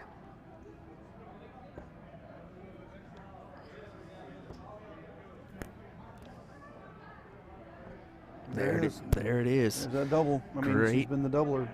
Great shot indeed. 3-0 lead for her in this women's 501 finals. I tell a lot of players when you're playing dart for dart with an opponent, keep your head cool and just focus on getting that double. Yep, certainly. As I don't know how many times you heard people in line frustrated they didn't hit their double. Right now, the difference of this thing is the double. That is certainly the truth. Once again, folks, thanks for tuning in here on USA Darts Productions. William Stewart here, joined by Ryan Mooningham for this finals. Good stuff.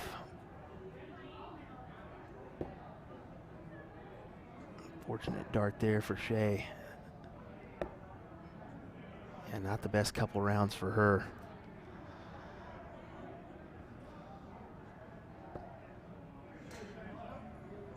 Weger keeps laying it in. Yeah, now's the time, isn't it? If your opponent's just scored light, you just put the gas on. She does just that. Big 140 there. She can sense the blood in the water, as they say. The thing about it is these 2 ladies know each other very, very well. Various other events, so I would really like to know their match scores over years. So just various different tournaments and soft or steel. It would be really neat to kind of know. Yeah, it certainly would. Oop, we see a little drop out there. Apologies for that, folks. Don't know what that was about. We'll blame it on COVID. We masked up there for a second, sorry.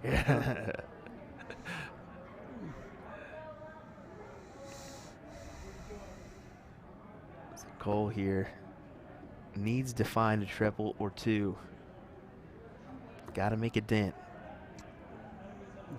Yeah, definitely Shay needs to, get her composure, get up there, lay in some tons, just get back in the thing. Even fat 60s or 96s, anything to really rebuild that rhythm that you may feel is losing on you. A little bit. Exactly.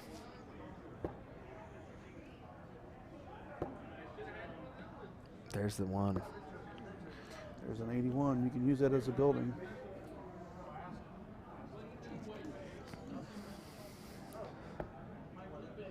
That's a big dart for Julie.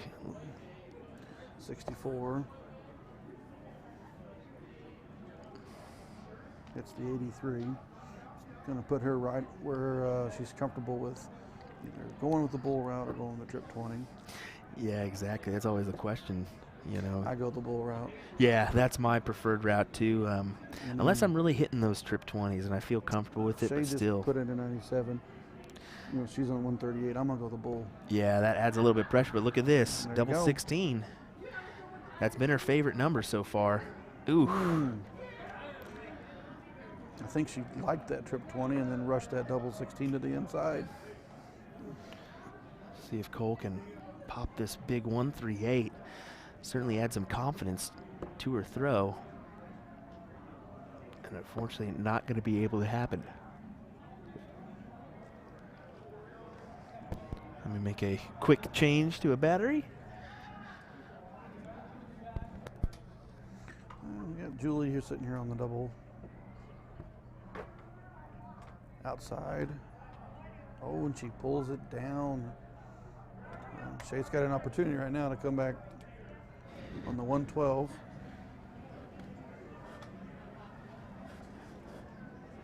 I like 112.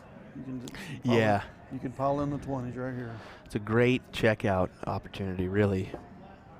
And you're still just stay right there.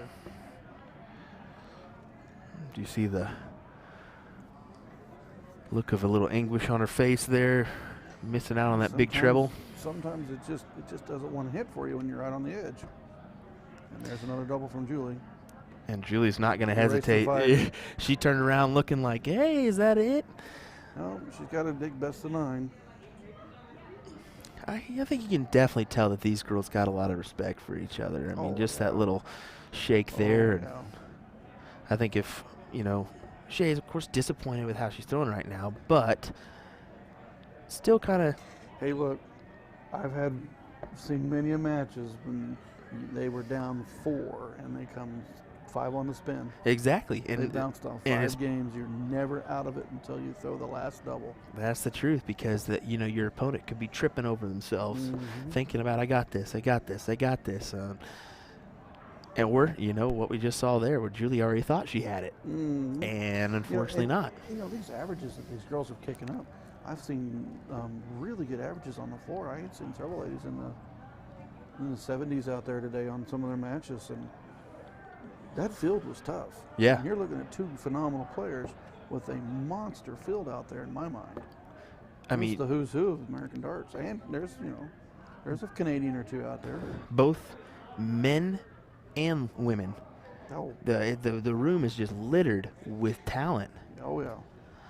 I mean, could it be? Could it be? Could it be? Oh, 140. We want to scream the 100 and make it like we're on stage. Get a little Russ Bray voice in there. Yeah, you mentioned some player. We'll go ahead and mention Paula Murphy, Callie West, Trish Gretzik from overseas or from Canada. The lady, Erica is what she goes by short.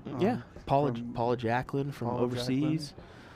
Sandy Hudson, Sandy Haas. I mean, just Brenda Davis. I mean, I was like, okay, who's up next? Yeah. You got to balance them. You got Brenda out there, and you're just balancing all these phenomenal players. How about this though? Julie sitting on 96 after 12. I'm going to tell you what, Julie can flat pour it in. She's doing it right here and looking to end this with authority here. 5 is all right. Trip 17. She's got plenty of time. Just got to set your dart up. Exactly. Plenty of time to do work. Phil O'Neill, appreciate the 100 stars, sir. Thank you very much.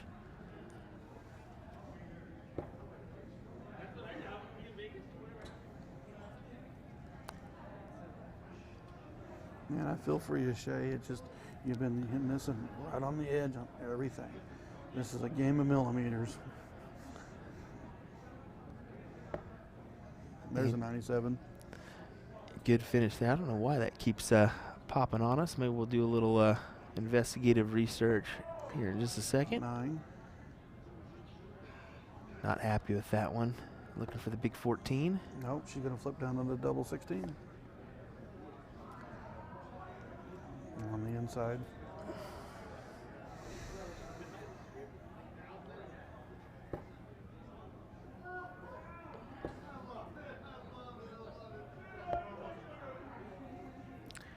$57. Do you think that was the right option there? This is double 8 here. She just got 3 clear shots at the match darts.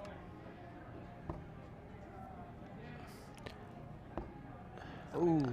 I was wondering if she's going to take that opportunity or not. I almost think I would have busted. I mean, you got to take a chance with her on 160. Winning double's a winning double. I mean, your opponent may not be there, but a 160 can be ripped off by any one of those ladies. Certainly, and it can build confidence too. Mm-hmm. We'll see if Julie can put this one in here. Double 2. Match darts right here.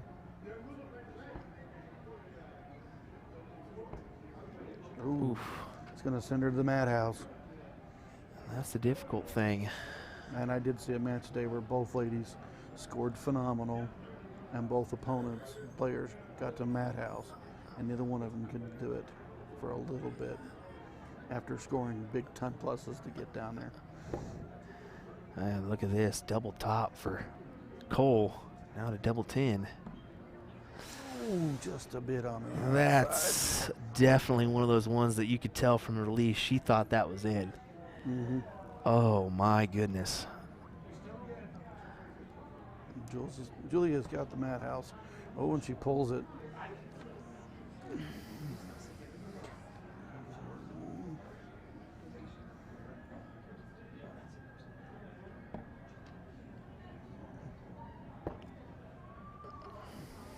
Bust? Yeah, I kind of figured. You know, bust, or you can end up in madhouse with her as well. And then that could be, like you just said, it could be going on for a little bit. Oh, she Oh. busts again. So if you're Shay, you're like, okay, so I'm down 4-0. She's on madhouse. If I can clip this double 10, I can start the next leg. Maybe, There we go. Maybe Let's we do can. Maybe we can build momentum, because this game is about momentum. You could tell she had a little chuckle there with Julie too. There it is. Hey, we got a double 10. Did you see that? I mean, they're over there clapping, and she's raising the roof. That's good stuff. Hey, now she leads right out of the gate. And that's a little relief too. That's a little like, all right, I remember how to play this game. Let's do it. Mm-hmm. You know, when you've struggled to get your double and your scoring has been decent or been strong, you wanted to get that first nick in there, and then you get it, and then maybe you build the momentum. Well, we got a 60 out of Julie, 140 to start the match with Shay.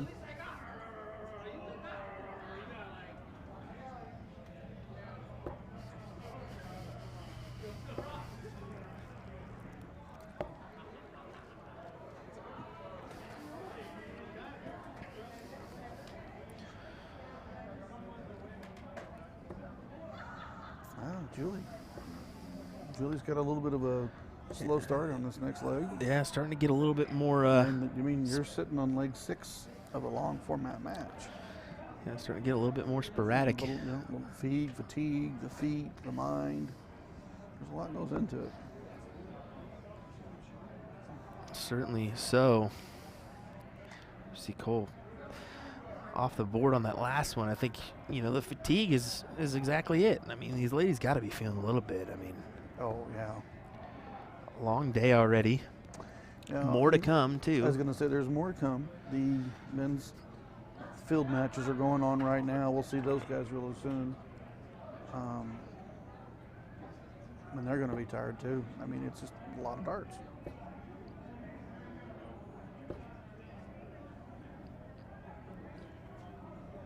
'81. So Shay has turned this leg up. And if I was her and I go up there and I drop a 133 to myself double tops, I can go 4-2. All right. Well, I mean, maybe I can get back in this. Certainly. Michael Smith, good night. Thanks for hanging in there. 1 a.m. I couldn't imagine. You have a good night? And Tell the thank you. family we said hi. Yeah, for I sure. know you're proud of those children. Nice shot there. Good setup. Leaving herself tops.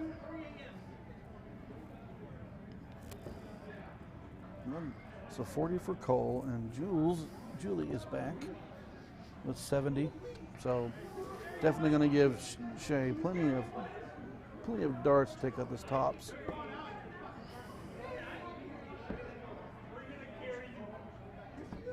Yep, she double 10 again. And this is exactly what we talked about, where things can get interesting here quick, because now all of a sudden Miss Cole has found the doubles, and Julie is kind of a little bit more sporadic in her groupings. Well, and there's the other side of it is you're up 4-0. You've dropped 2 legs, and maybe your scoring wasn't good the last 2 rounds. You want to just recompose yourself, knowing you just need 1, and it's your throw, just score. Now, it's easier said than done because we're playing a game that's 100% mental.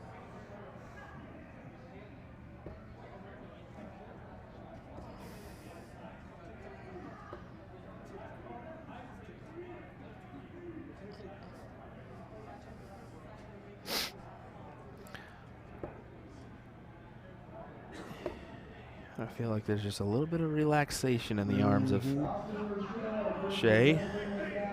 Yeah, I mean, you can stand any player, male or female, kid or not, when one's relaxed and one's stressing. When you get 2 players that are extremely relaxed and can just score and double right back and forth, it comes down to who has the throw. Here, Shay needs to take this one and then get back on throw to try to send it to a sudden death leg.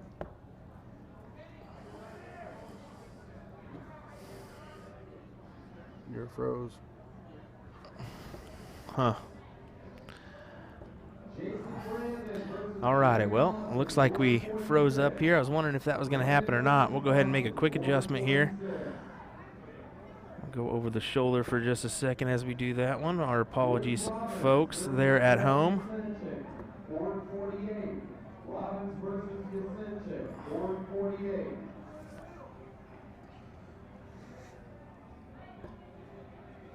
Every once in a while, you're going to have a glitch here and there.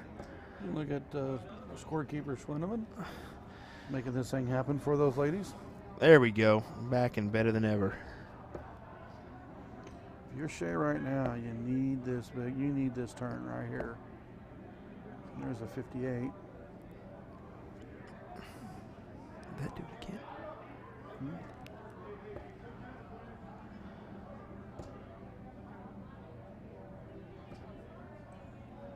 Looking at a 160. Great ton there to leave herself 60. 17 leaves her 170. 150. She's sitting on 130 to Jules' 60. All right, Julie. 20 for the double top. Oh. She's just outside. Turns this into only going to use 2 darts. And grabs the triple. Tough darts there. You go a little too high with the first one, and then you hit that big fat one. The trip 20, which we did see happen. Yeah. So you tell yourself, okay, well, I'm going to underneath the double 20 for the wire. And you'll go too high or loose too early, and it flies high. Fortunately, she has a return. 20. Inside. Ooh, just a bit outside.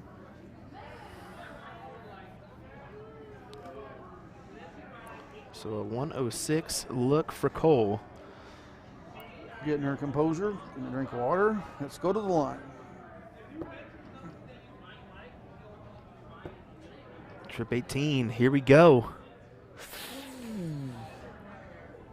Boy, she wanted that one. Oh, she certainly did. That double 16. I would have been scared if I was Julie in that situation. She would have popped that. Ruh-roh. Ooh, just inside. Oh. See, Julie had the doubles early. And now they do that to you. Doubles will be your friend and then be your foe. And There's in double there. 16. And I do believe we're looking at Shea with the throw to tie this thing up. This is certainly got interesting, hasn't it? Yeah. I don't want to jinx anybody, but I was like, hey, you just get into it. You get a couple legs, and now you're throwing for the tie. Yeah. To me, you got to wonder if Julie kind of kicked herself on that one as she thought that she had won the game. Yeah, you get down to match starts, and you just want it. You know it's the final. And you know what that you came here to win this thing. It's just more nerving than people realize. Certainly is. You start to feel maybe that little hiccup that you never felt before, an awkward little movement that you've never done in your life, but you find it now of all times, you know.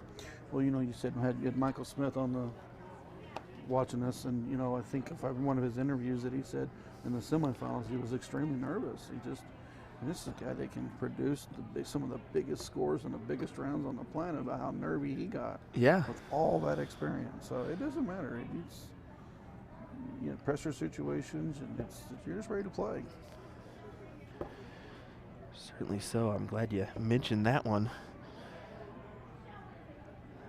Let alone the world stage, but here, I mean, no matter what, a final's a final. You can feel the pressure. Final is a final, regardless if it's your blind draw final or it's your WDF women's singles final or it's a world championship. You made it to the end of the event, and now it's time to close it out.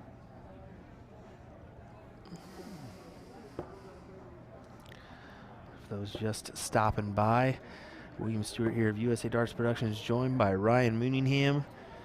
Thanks for tuning in here for this women's 501 final. I don't have the English accent, but we got ourselves a cracker on. We got ourselves a cracker. That's good. That is good. And I have to say the word English accent, not British accent, because I was told by a gentleman from England that it's a English accent. Correct. Shay just thinking about it, that one. Big trip 5 there.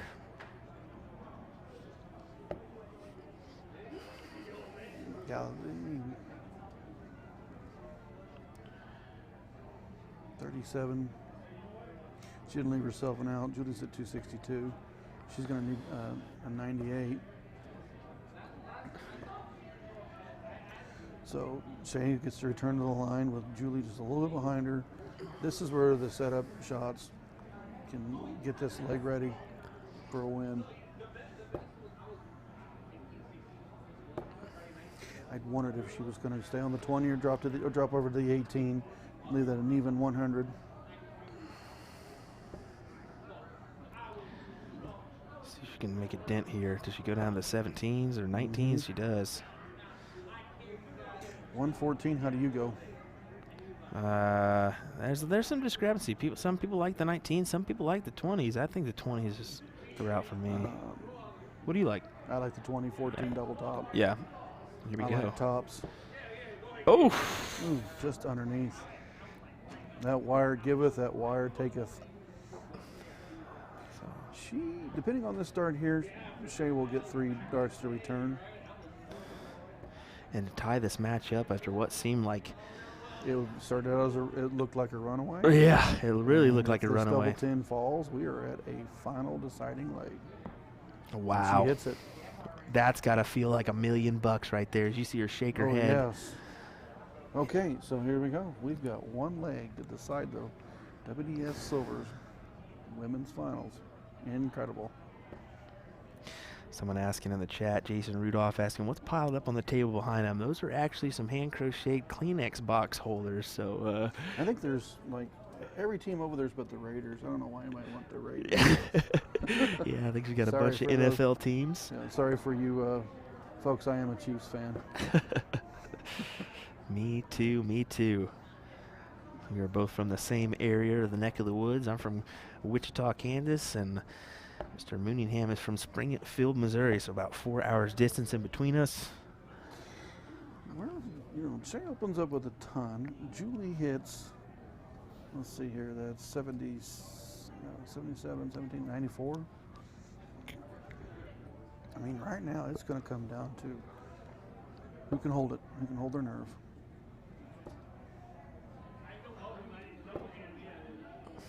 Ooh. You could tell she really wanted to plow in that second treble 20. Trip 20. There's 85 right back. 262, 306. We're within 1 round of each other. This is a really good final, ladies. We've been around the same average for about the consistency of the match. Well, they started a little slow and they've kicked it up into the high 50s or low 60s. Yeah, they started off the first leg a little bit slow, but the last couple have been right around this mark. A phenomenal testament of to get ahead and then to come back.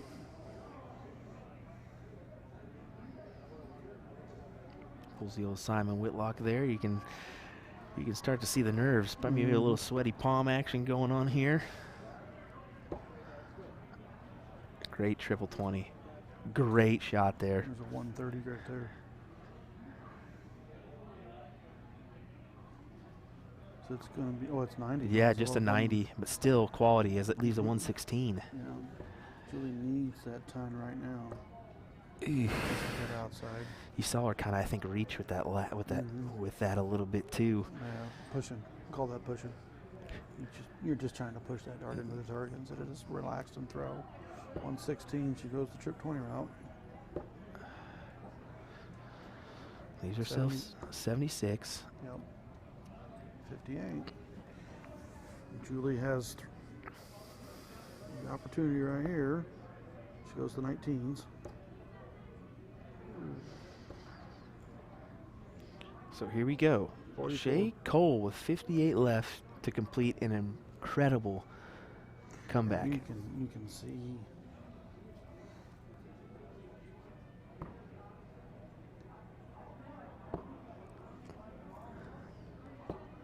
Oof.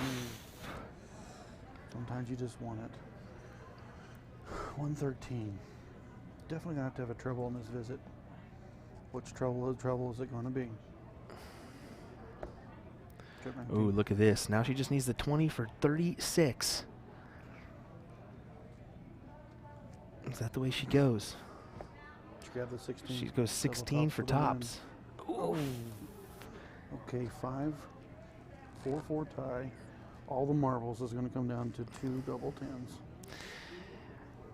Who's got the two 10s?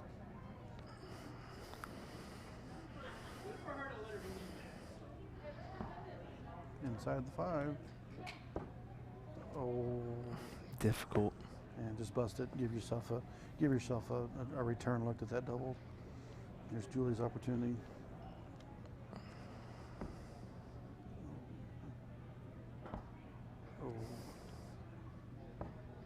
Oh, busted it. Into the neighbor. Ladies, these ladies are they coming down to the nerves. They are feeling it. Who's got it?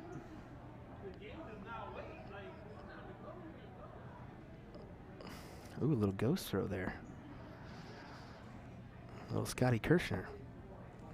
Double 5. And she just pulled it. You know, we talk about how we can hit those doubles with our eyes closed, unless you're at the finals. The truth. There it is. Right in the corner of that one, and look at the little crowd we've got here for this one. I tell you what. Phenomenal comeback from Shay Cole. Comeback from Shay. I mean, look at those two players. They love each other to death. They're just wow. I got to go get a picture of these ladies real quick. Phenomenal stuff. Impressive for Shay Cole to come back from a 4-0 deficit. That was a great match. That was a great match. Well, folks, we'll be right back with some more action from the Las Vegas Open, including men's singles 501. Thank you, Ryan, for joining me for a little bit on that one. I enjoyed it. It was great when I seen that they were close to semis and finals.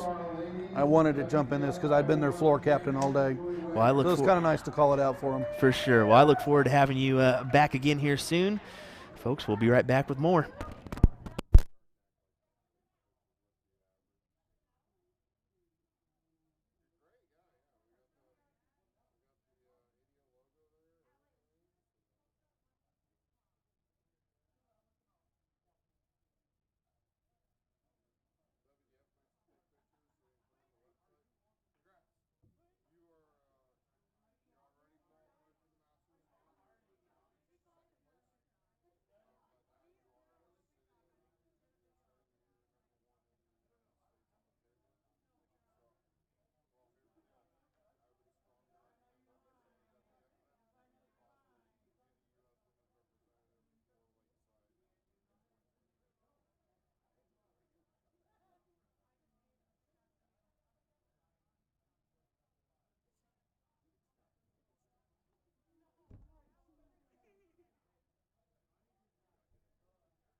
Alrighty, everybody, here we go with our next match on the stream. Should be a doozy as we got Stephen Phillips taking on Dustin Holt in a top 16 match. This will be first to 4, and it looks like Eric Gregory might be chiming in with us here in just a minute. So how about that? Who do you like in this, Eric?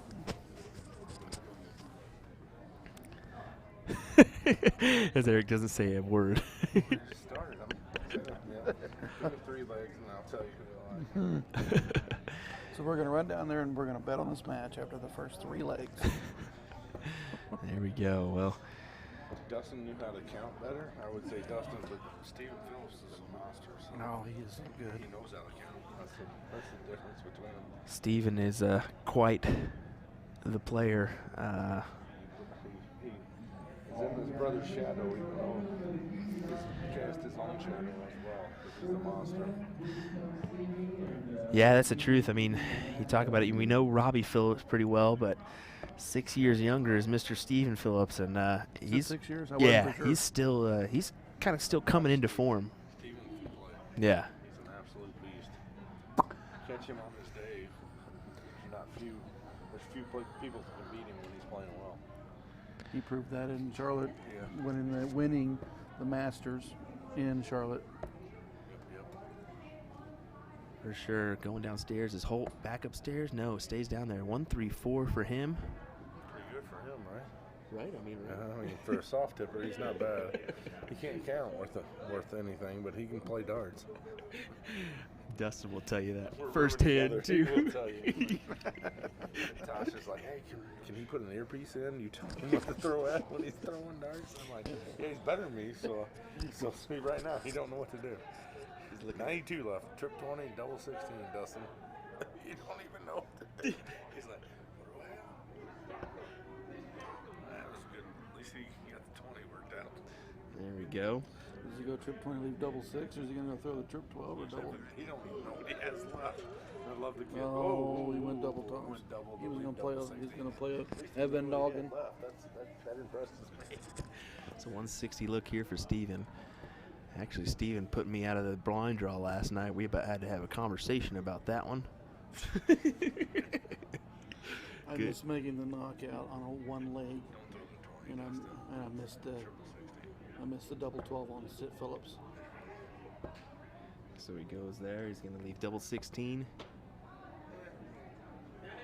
Hey, you know, Well, how do you go 72? I know how I go. Trip 16. There we go. Right? Yeah, right. So you single? Single dubs. that's the thing. There's a lot of controversy. I mean, some people like the trip 12 route to leave 36, but I think that you can. Yeah, some like people either don't because either. you You know, because if you hit the 12, you got 60 left. Then you got to worry about that big fat triple in the center. So I like to stay on the 16 because it's a one shot, two shot if it's not in a triple, and then Either move to your single double. or a triple leaves you out, right? Otherwise, So you that's gotta why I go. like it.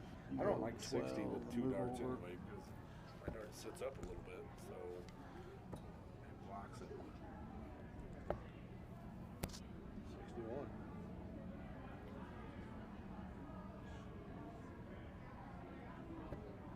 You know, I look at Phillips's throw, and he's very smooth, win or lose, very smooth. Dustin's throw's solid though too. I mean, he just the weird thing watching. I mean, you can see his head shakes here and there, but when you're watching his throw, you just believe in his throw because it's so solid. It's like you don't second guess it. Same way with Steven. They both got solid throws. So yeah, they're very very sturdy at the line. No real movement. I mean, you're only all straightforward, right to the board. Good shots, both of them. and we did make a little fun of Dustin there, but I mean, honestly, he went down. If I could move to Oklahoma and teach him his outs, the kid would win some stuff. I mean, You know, Brad I was- Wethington used to teach me my outs. I mean, when you're first switching over from soft tip to still, you don't. I mean, the board calculates it, so you know what you have left. And he was so nervous this morning with the Nationals. I'm like, well, get a chalker. Well, we can't have a chalker. I'm like, well, if you had a chalker, you can ask him what you've shot and what you have left. And I said, you know, because he can play with the best of them. He's a good shot. He certainly can. Good shot. And the thing about it is, he went and played darts live last night and won the singles. So that's a different beast coming in here and then changing your tips or He playing comes a up little and steel tip. He's like, man, I played pretty good most of the matches. He said, I really didn't play the best in the finals, but I beat Seth, so that's cool. And I'm like, yeah, that's horrible when you win a match and don't play your best. You know, Hey. it's crazy. You sit there and you come and you can play the Darts Live singles, go and play the WDS singles, and then you're like, okay, then you play for a national title for both cricket and 501.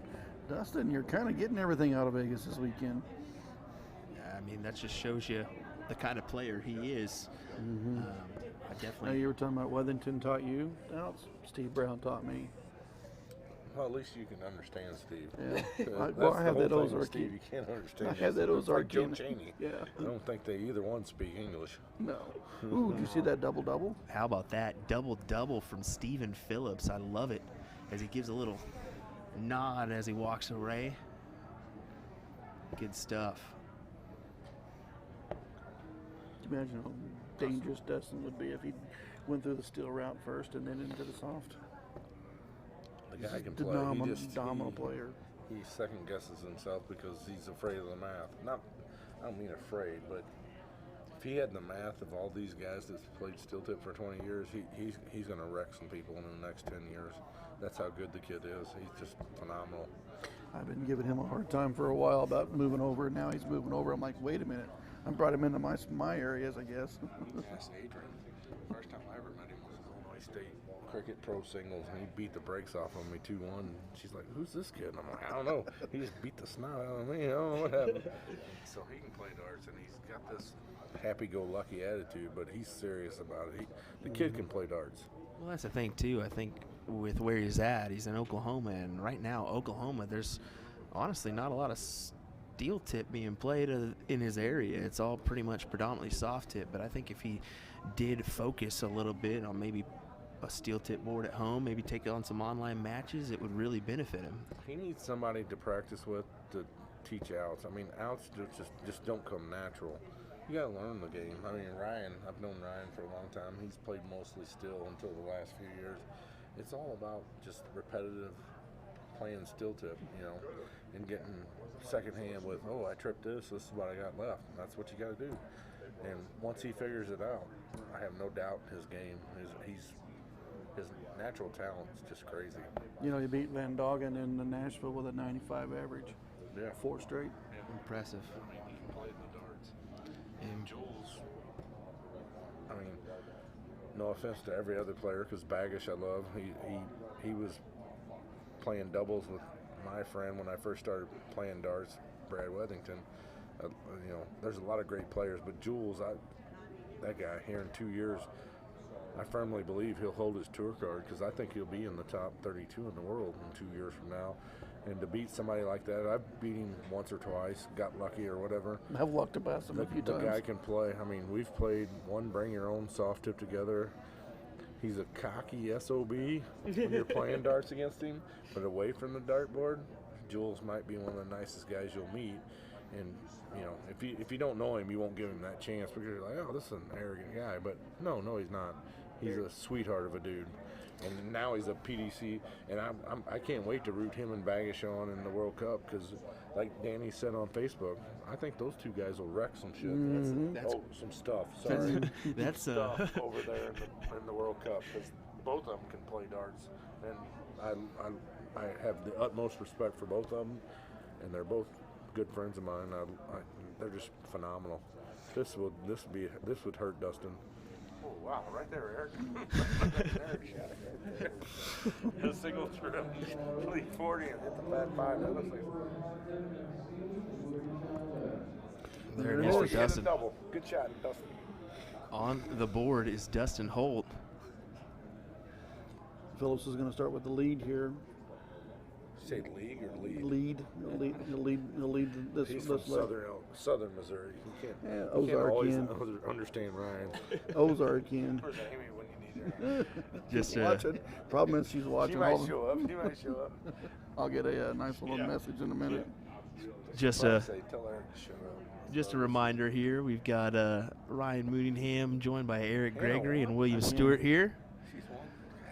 having a little fun in the booth here, enjoying this match. A rare three-man crew here.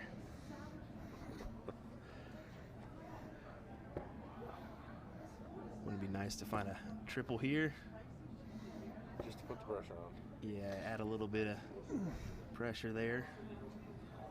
Well, Steven, I don't know him well, but it just don't seem like pressure bothers him. When your older brother's Robbie Phillips and he's won what he's won, I mean, it's like getting your butt kicked at home wrestling with your older brother. This is darts. I mean, when I met him, I was like, holy cow. Well, I talked to Alex Spellman, and, you know, this is the thing. Robbie Phillips, Stephen Phillips, Alex Spellman, P.J. Stewart, all those guys and about 5 others are in the same area. Shout out to P.J. Stewart. Yeah. He won his JDC tour card. Yep. And the kid can play like Joey Lana, or however you say his last name. He's beat me enough. I should know how to pronounce his last name. That kid's so talented, too. I mean, they're all... We talked. The youth North American darts, there's some really good players. Seth Stefano. Caden Anderson. Yeah, I mean, Caden there's Anderson. some good players that's only going to represent America. I've seen Caden take a couple legs off Endoggin at Seacoast. You know, and that's playing the at thing. 15. He's like 15 years old or something crazy like that. It's like, You know, it's funny. PJ and Caden, I think PJ's 16, Caden's 15. Both of them tower over all of us. Yeah. They're both tall guys. And it's like they both, well, even in darts, they tower over me. I wish I knew what darts was when I was 15, 16-year-olds, but those kids are phenomenal. Does he throw the double bull? Something I want to... No, he won't. No. Oh, 10 tops. You know. I'm ruined with him. Something, Right there, Eric. something to mention, too. You know, those 2 kids can't do it without their parents, and their parents are putting the money in for them to go around and do that, which is phenomenal, you know, to see. Caden's dad was out at Virginia Beach. He was following her around, you know. Caden's such a polite kid. Same with Seacoast, too. He was at Seacoast, him and his dad. Yeah, so P.J. Stewart and his parents, good people, you know. To get those kiddos at the next level, this is hard to do. It's hard financially. It's just hard to do. Exactly, and that's... I did want to give just a shout-out to them because... Ooh, tough 27 there. 15, 25. Eric Anderson to the registration table. Bill Swikart saying, great family. They all play. Yeah. Who's that? What? Well, the Andersons, I think they all do it. Oh yeah, the yeah, Stewarts yeah, do yeah. too. Stewarts all play too. You know, when I went overseas, PJ was playing in the World Masters for the kids. You know, I didn't know him before that. And we all hung out as a group because there was only a few of us over there, and PJ's a really respectful young man. So I don't know Caden as well, and it's no knock on him. I just No, don't he's know a- him he's that a nice well. kid. But I the like few him. times I've been around him, respectful kid too, and that's what you like to see. You don't want to, it's a bar sport in general. When you see these kids being disrespectful when they're beating people, it's one thing. But PJ, Caden, Joey Lana, trying to think the other guy I met at Virginia Beach, good kids and can play with the best of them.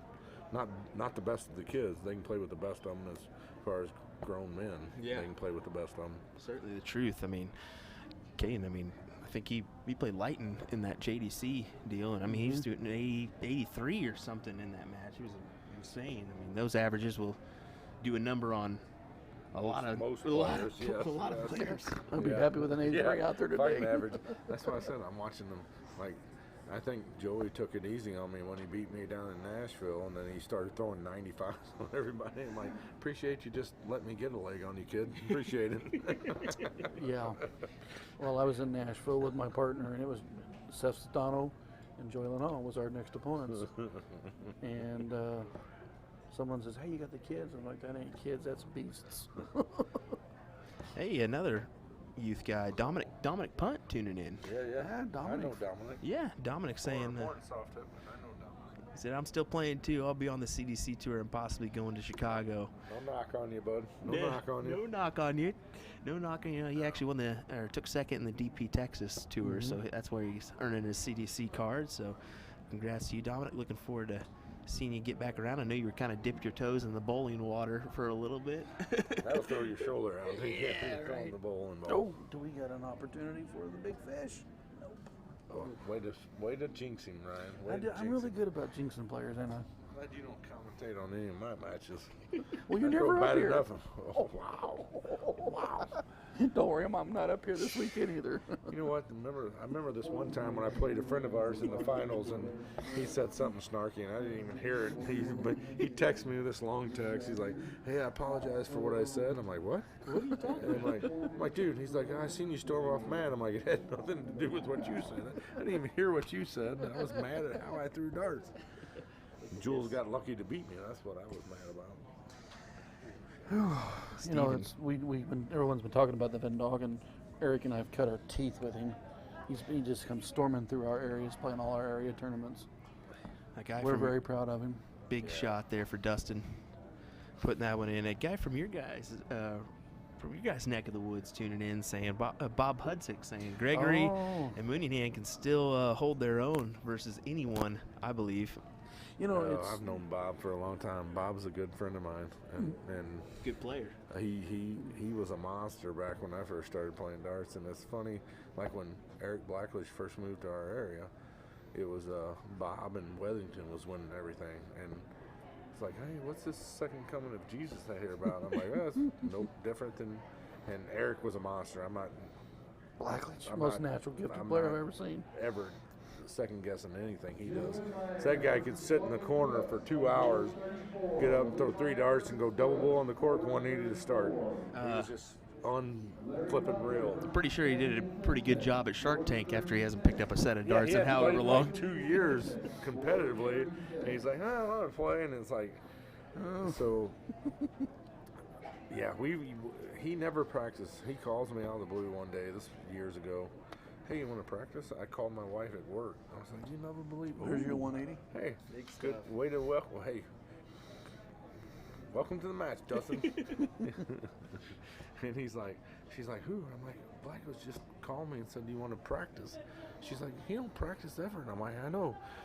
It was soft hit we were throwing. He's like, man, I've been playing like crap. I just want to get out of this funk. Yeah. I averaged about a 5.5 and won 1 leg out of 10 or something. I'm like, I'm glad to see you're shooting bad, buddy. Yeah, I'm glad I can bring you out of this funk. Oh my goodness. I drew him one time in a blind draw, and Eric Anderson. I didn't have to do anything, but just like I could flip it in the air and throw it on the floor. Speaking of Bob, so him and Eric played a lot of soft tip together. The reason why they played doubles, it goes back to a local blind draw. I drew Miss Jess Thatcher. He drew now his wife. At the time they weren't. Carrie. We're playing, and Eric was such a. I'm gonna refrain from what I want to say. To me that night, I text Bob and Brad because we were gonna play Vegas together, the NDA soft tip. And I said, I'm like, I'm not playing with him. You guys you pick who you want to play with, but I'm not playing with him, and that's why him and Bob played together. And the rest is history. Him and Bob done really well. Well, there we go as Stephen Phillips takes the win there, 4-2 over Dustin Holt. Look at those average, 75, 74. Not bad. I think there's a little bit of room for improvement there, but Robbie was the first one to give Stephen a little bit of high five. Got to love that brotherly love. So thanks for joining us here. It's been a fun match there with Eric Gregory and Ryan Mooningham. William Stewart here of USA Darts Productions. We'll be right back with some more action from Las Vegas, Nevada. Am I blowing your phone up?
here we go. We should have a fantastic match coming up here, as it's a couple well-known players. Gary Mawson taking on Dawson Michelle. So here we go. Great match. Canadian-born and Canadian. This is the quarterfinals. So top 8 here, first to 4 legs. For this one. Who are you taking this here? I haven't seen Dawson in a few years, but the old Dawson, I would take Dawson, even though Gary can play too. I can't beat Gary. It don't matter how good I'm playing. He always ends up pulling it out. Well, a little bit of side note. William Stewart here from USA Darts, joined by Eric Gregory and Ryan Mooningham. I think you said you haven't seen Dawson a while, but I know he's been putting some work on the board, because I've been kind of seeing some streams here and there that he's been doing. So definitely feeling a little bit more comfortable on the Aki. And we'll see what he's got here, making his way down from Canada. But God, that's a beautiful stroke he's got. 91 right there. This should be fairly quick. Should be some good scoring. We should have some good setups and good outs. Yeah, both these guys, of course, Dawson, PDC Tour card holder at one point.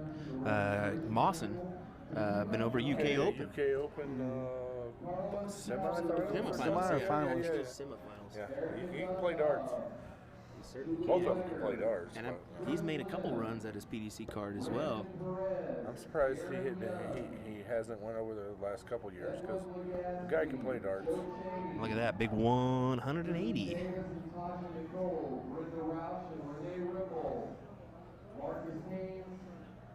This is going to be tasty. 170. Yep. Oh, wired the 170 for 145.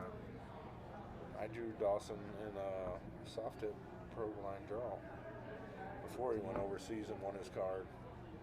The kid can play. Ooh, just outside for the 15 darter. That's going to hurt him, because Dawson's going to finish this. I think he's Dawson's 45.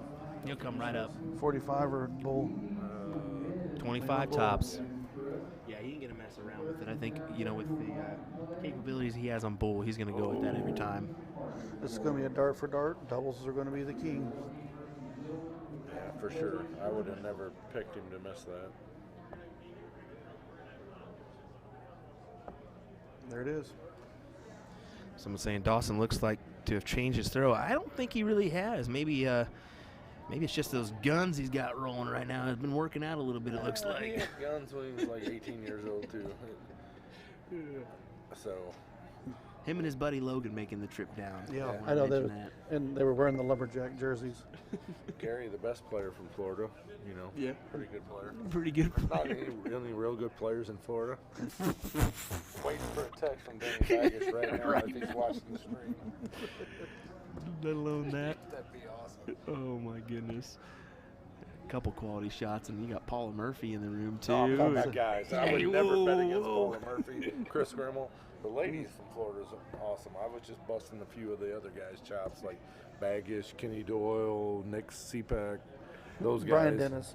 Well, yeah, I forgot about Brian. He's beat me enough. I should have. Jesse Gore. Who else is down there? Just a couple of those I was PPD just talking about players. most still players. Yeah.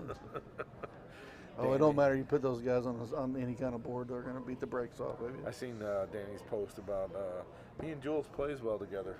The World Cup should be fun, which I wouldn't bet against those two guys ever. So Pat Gallagher saying Dawson, Mawson, Mawson, Dawson. Dawson. Dawson. And Dawson's really going to work on this triple bed, really plowing him in there. Jordan Meyer, bunch of bums. Come on, Baggish, text me. So Dawson leaving the 1-2-6.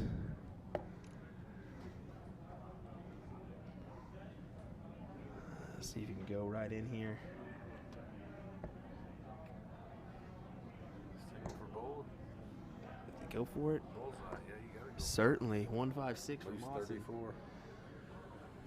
I wouldn't be surprised if I Gary. mean, 156 is a big out, but you still got to respect the other guy because Mawson's been around. He can hit a 156.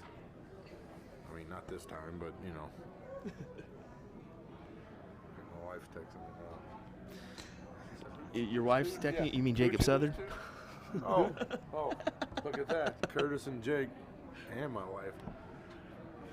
Yeah. Ooh, just a I was miss giving there. Vegas crap last night. He took us all out to dinner, including Ryan. No, I was with us in that. Yeah. I'm like, you take my wife to good steakhouses every time I'm still in a tournament. You take me to Denny's in Vegas because that's the only thing open. He was so mad because that was the only thing open. Like, you've taken my wife several times to good steakhouses. So, it's a... we should 81 get right back there. to darts because this is a high quality match right here. For sure. I agree. Double 3 here. A tough look for Dawson. 1 for double 1. Ooh, just outside. Just outside. I do the old Bob Euchre just a bit outside. How did they let off pitches that good? Mawson looking to use that first dart as a marker. Use the second instead. You notice that we talked about this earlier on the ladies. These guys don't move either. They have no sway to their motions. It's like a statue. Exactly. And deliver. Just the arm movement, and that's what's impressive. I mean, that's a great dart throw from both these guys. That's why I think Mawson has maintained his form for so long. He's just got such a good. Are you saying he's old? Hey, whoa! I would never say Gary's that. old.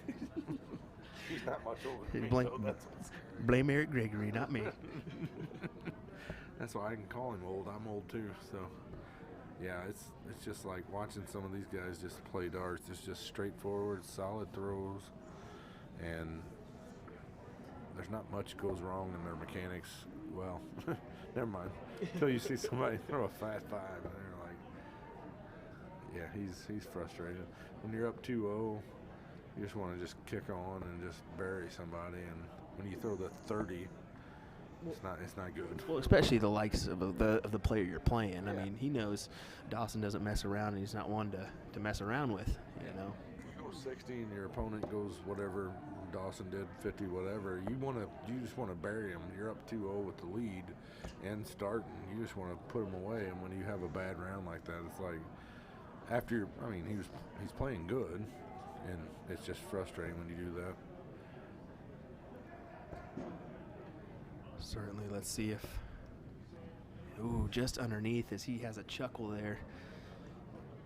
That's one of those wry smiles, as they say on the PDC stage. For sure. Going downstairs and unable to capitalize on a triple there. I mean, to be honest, this is probably as bad as these two could play in this leg right here. I mean, and they're not throwing bad darts. It's just they're not hitting triples. And these guys, you expect at least one triple around out of them. Exactly. I mean, it's not necessarily a bad.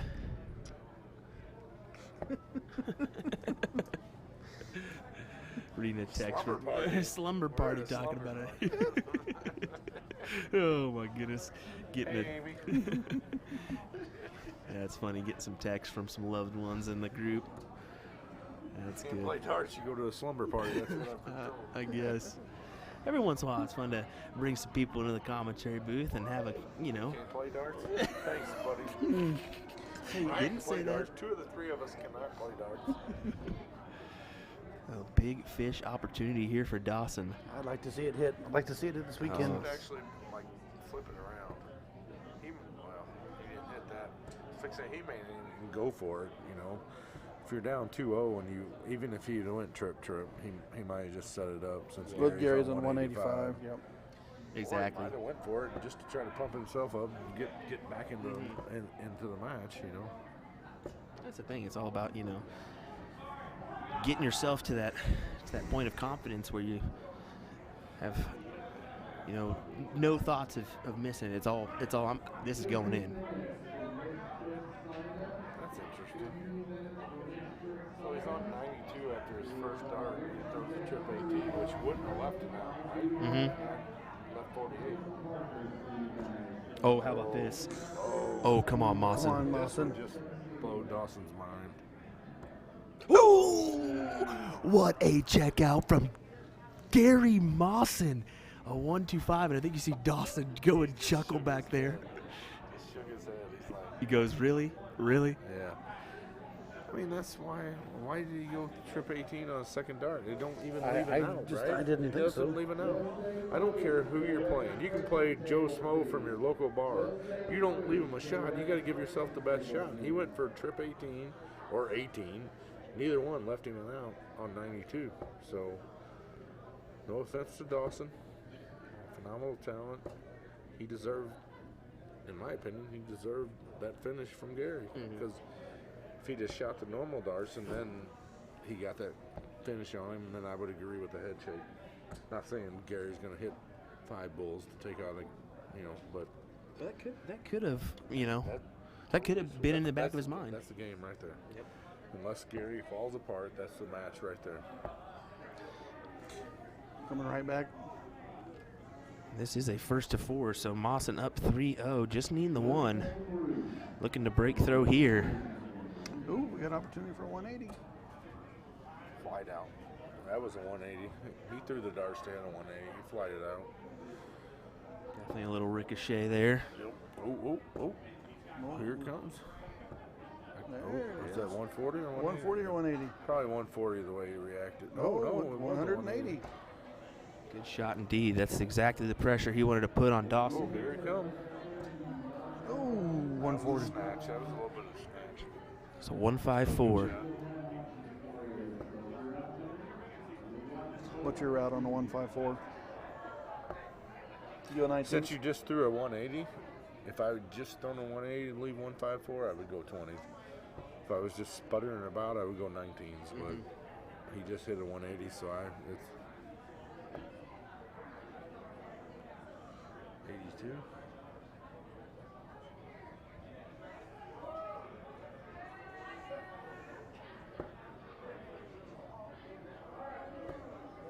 Ooh.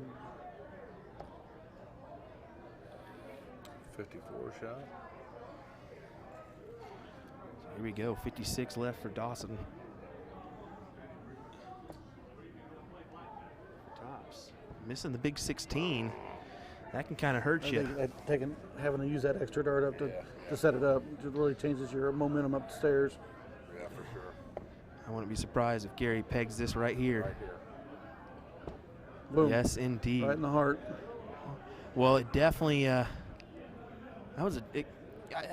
think the averages don't speak how good that match They were was. at Honestly, 92.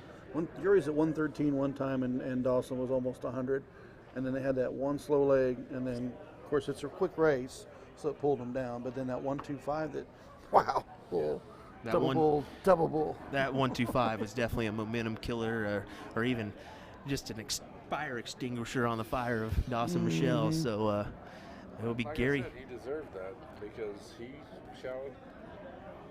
I respect the kid, but he shot a dumb dart on the second dart. I mean, when you're on 92 with 2 darts in your hand, what's the 18 do for you when the guy's on it now? Yeah. Even if Gary would have hit a single ball, he still got trip 20, double 20.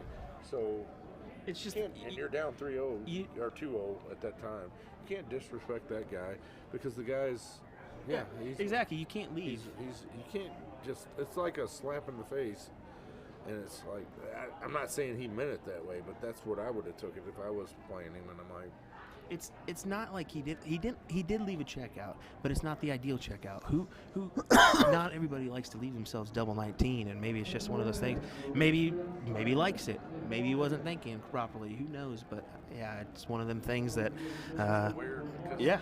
The dart at the 20 was a good dart. Just stay there and leave yourself 32, and he did. Well, that's going to do it. It's going to be Gary Mawson moving into the semifinals. We will be right back with some more action here from the Las Vegas Open, the Tuscany Suites and Casino. We'll be right back, folks.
Alrighty, folks, looks like we're waiting on our next match to come to the streaming board. I did happen to go out there and talk to Dawson real quick just to ask him about the shot that was kind of we were questioning about, but he pretty much said, yeah, I was blocked. There's nothing I could do. I was just trying to maneuver and you know, get the opportunity at a checkout at least. So that's exactly what he was doing.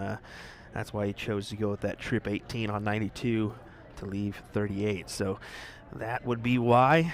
But we are going to be right back with some more action here on the streaming board as we enter into the quarterfinals and semifinals of our men's 501 event here at the Windmill Fleetwood Las Vegas Open, the 43rd annual time this has been around. So hang tight and we'll be right back with some more action here, folks. William Stewart of USA Darts Productions, thanks for joining us here live on Facebook and YouTube.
Looks like our next match is coming up to the streaming board. Jimmy Widmeyer.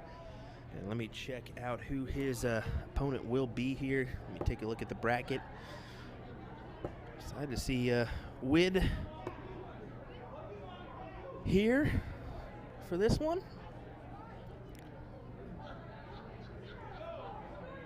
As he came out on top of Logan Crooks 4-3 in the top 8. He's going to meet Kevin Yasinchak.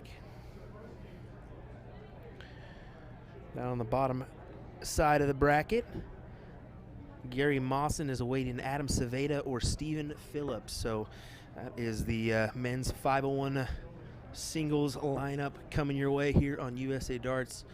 Hang tight. This match will start here once we get Kevin on over here for a few warm-ups, and we'll get going here in a moment.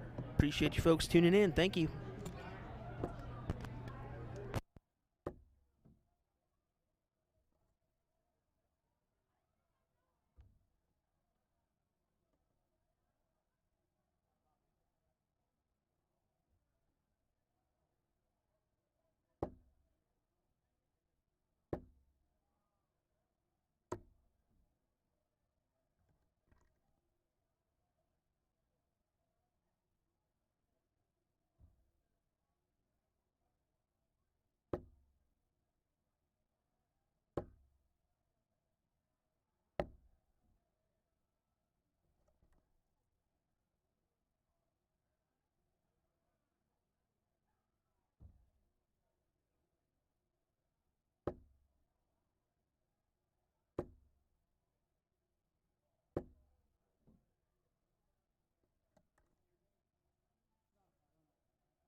Alrighty, folks, appreciate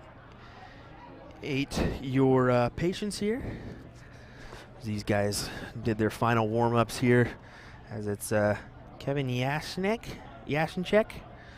Yaz for short, so we'll just say Yaz, and Jim Widmeyer, Captain America. So excited for this one, as Kevin will start us off here in this semifinal of men's 501 singles. I must say thank you to all you folks. I can't say it enough. You guys definitely make this worthwhile to do, as it looks like a big 180 from Jim Widmeyer to start us off. So thanks for tuning in here on USA Darts, whether it be Facebook or YouTube. We appreciate you. If you have not subscribed to our YouTube page, do so. If you have not gave us a like and follow on Facebook, definitely want to do that, as not only will we have the action today and Sunday, but we will have some action coming your way. Oh, he goes downstairs, not able to capitalize on that one. But we'll have some more action coming your way this year, as well as we have numerous events coming to our streaming platform. So Jimmy Wid goes 5 darts into the 9 here to open us up. Great stuff. Looks like he's been on fire, and he certainly is. Check out that. A 120 scored, leaving 62. Going at the trip 10. Jimmy Wid is sitting on a nice, tasty 52 after 9 darts. Wow. So 12 for tops for Jimmy Widmeyer.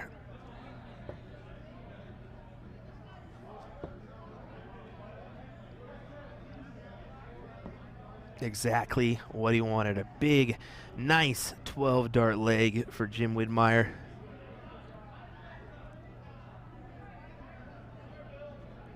Nice leg of darts there from him. Let's get those numbers back up. 136.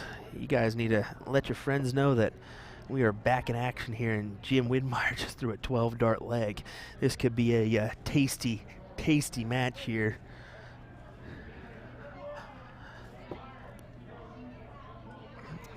As Jim Widmeyer can't miss the triple bed.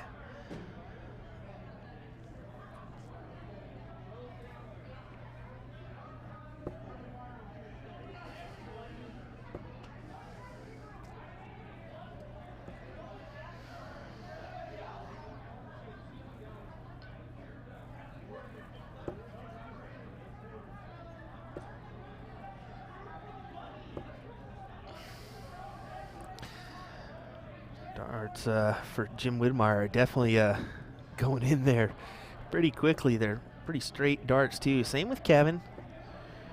Not a real angled dart like Danny Lobby for sure. Pretty straight. So lots of room to work with for Jim. Does take a subtle step over. Not able to capitalize on the last 2 darts, but 84 scored nonetheless to leave 94. Smart start here from Kevin. He's looking for a fat 19 to leave a finish of 170. Of course, would have hoped for a little bit more, but not always going to happen. How about tops? Oh, tough dart, and I think Jim Widmeyer knows it.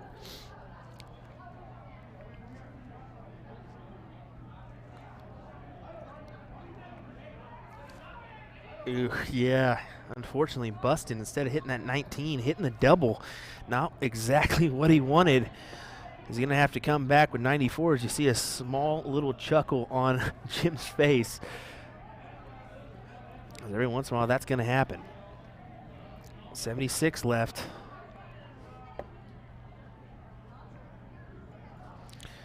Now 125 look for Kevin. We did see that finish from Gary Mawson here just a little bit ago.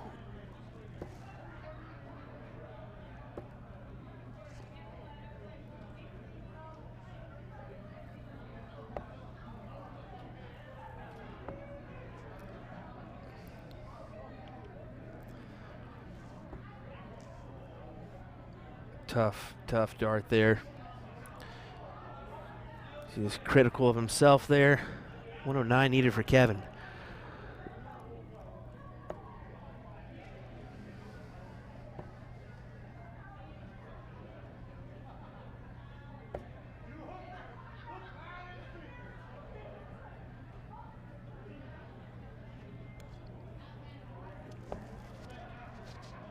And there it is from Wid. Right in there, 2-0 lead for him.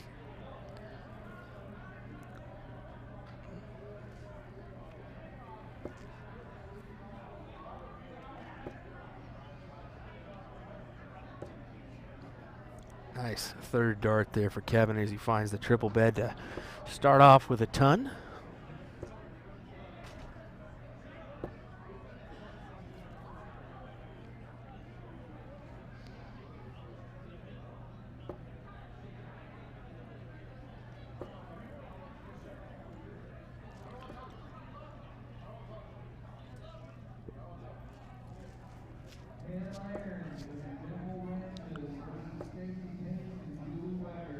Couple tough ones there, but does find it with the third into the trip 20. 80 scored for Captain America.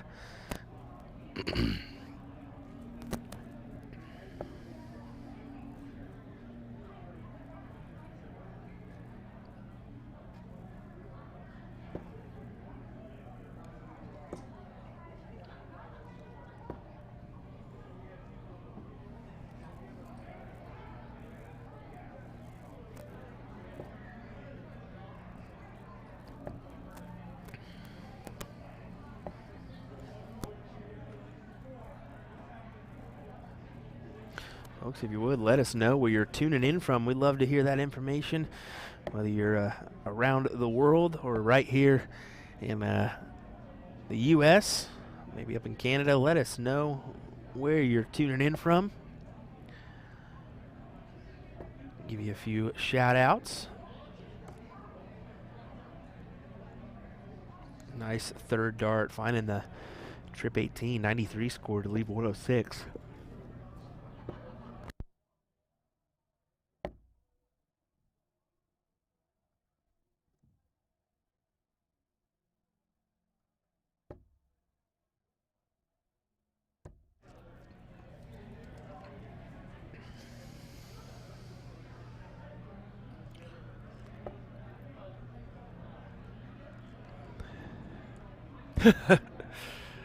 You know what? That's completely right, Pat. He throws so hard and fast that his darts hit before it actually is out of his hand. It seems like just a subtle delay. Shirley tuning in from Yonkers, New York. Craig from Richmond, Texas. Jesse from Port Angeles, Washington. 97 left here for Jim Widmeyer before we get back to those. Setting himself up with a double top look if he gets the opportunity. Kevin, though, is sitting on double 8. And he's not going to hesitate. First dart there for him. As Jim Widmeyer kind of gives him a nod of approval. Good shot there. Dan Russell tuning in from Detroit, Princess Harrington, Youngstown, Ohio. Spike Siglio, Fishkill, New York. Jason Dodge, Tampa, Florida. Ken from Wyoming, Ontario, Canada for Terry Trinholm. Pat, drink it in, man, for sure. Love it. Joe Pulio, appreciate the 200 star, sir. Hope you're doing well up there.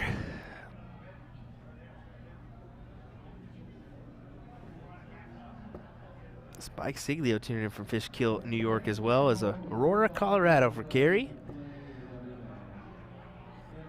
Thank you once again, folks, for tuning in here on USA Darts.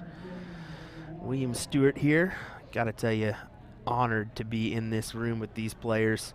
So many phenomenal shots, both male and female, in this room. It'd be hard to count on the hands and toes, let alone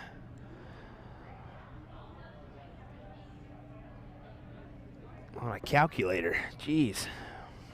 So many great shots. 85 there for Wid. Setting himself up with at least a checkout. Certainly is a hefty look, but it's a look nonetheless.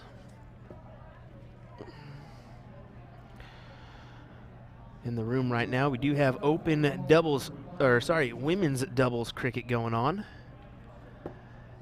We also have the mixed triples about to start up for 6:01, so we're getting those calls right now from the tournament director area. How about this? Double 16 in there. Good shot for Kevin Yaz. And check. We'll just say Yaz. How about that? I'm not going to butcher his name on and on and on.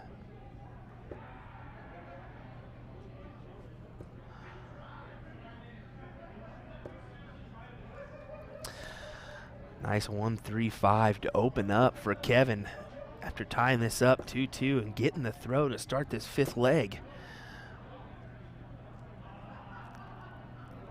Bob Hutzik saying, I think I may want to take this trip from Illinois to play this tournament. I'm going to get over this COVID crud first. Great stream, thank you. Well, yes, certainly first things first, get over that COVID crud. No bueno on that one. We're sorry to hear it. But yes, Bob, we need you here. You're a phenomenal shot. I had the privilege of playing you at the Missouri Open, I believe, in some cricket one time. Definitely a great shot indeed. So, yeah, make your way out here, sir. Would be fun. Tough dart there that finds the way on the floor for Kevin. That could have been a certainly a helper getting him down to a checkout if that was in the trip 19 area.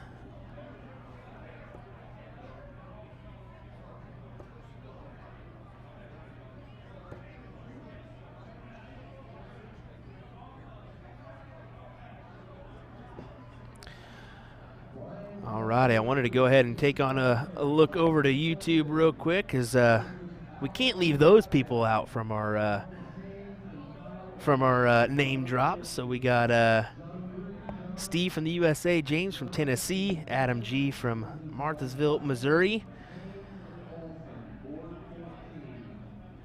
Adam G saying Kevin has a nice release and great form as well.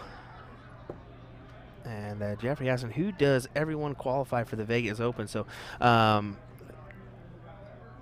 the deal is you can qualify for those ADO national championships through local qualifiers if you want, or you can pay $110 to come play yourself. But as far as the events here in the Las Vegas Open, these are all open entries. So if you would like to come down and play, all you got to do is just book your flight here, grab a hotel room, and hey, there you go.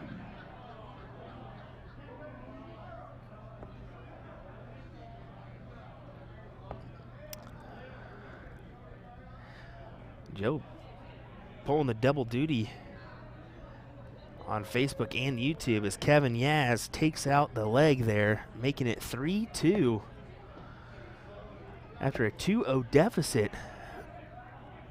Impressive.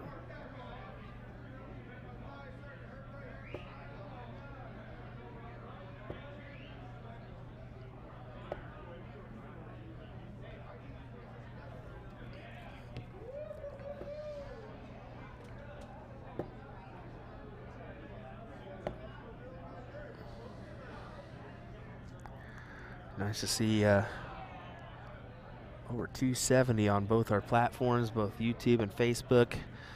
Thank you once again, folks. I can't express that enough.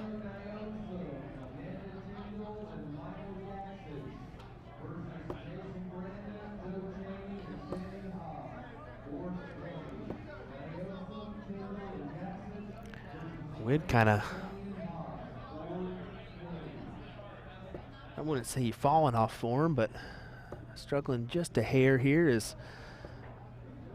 Kevin's kind of taking advantage of a couple shots here. Big 125 for him there, pulling him down to 270-ish, 272 to be exact. Just seeing that pop across the scoreboard.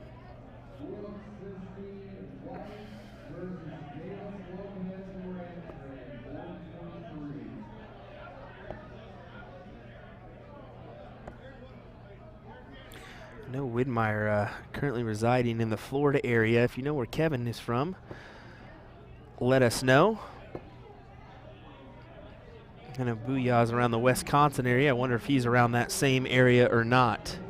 If you do know, let us know, please.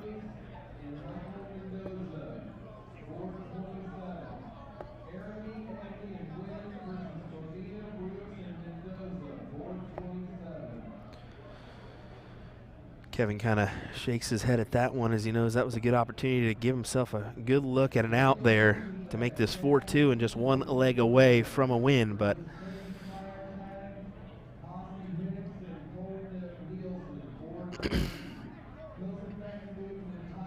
Princess Harrington saying, Kevin is from Cleveland. Thank you very much for saying that. So I love having the chat open because you guys will let me know if I do something wrong or if I need your input on something. And you guys did just that. So 16 for tops for Jimmy Widmeyer to make this 3-3. Great dart right in the center of the bed on that top part of the wire. Good shot indeed. 3-3 in this first to 5 leg semifinal of men's 501 singles at the Las Vegas Open.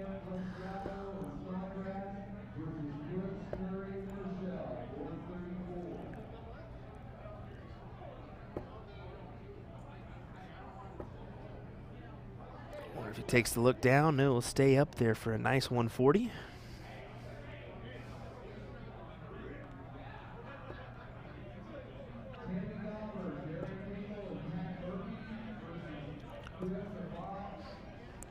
And a nice 140 follow from Kevin.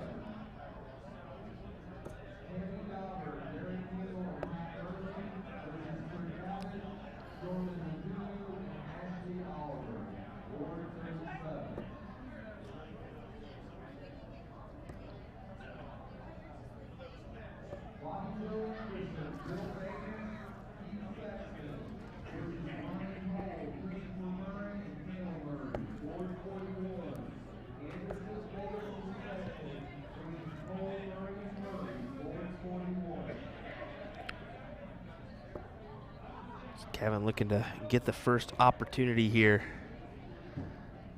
He did have the throw. He's looking to hold it. Just 60 scored, leaving 146. Going to be a difficult look, but at least it is a look.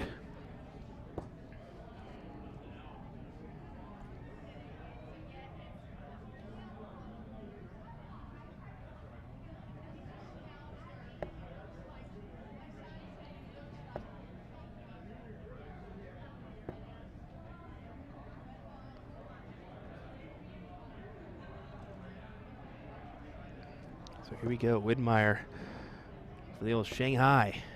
Not gonna happen here. Just 60 scored. Does Kevin start on the 20s here? That would be the move with 88 left. Just underneath, 68, 18 for Bull. Oh, he hit the 54. I didn't quite see if it was in yet. I thought it was just under, but he does collect on the double 7. Great shot there from Kevin to make this a 4-3 match. I certainly thought that 18 was just underneath.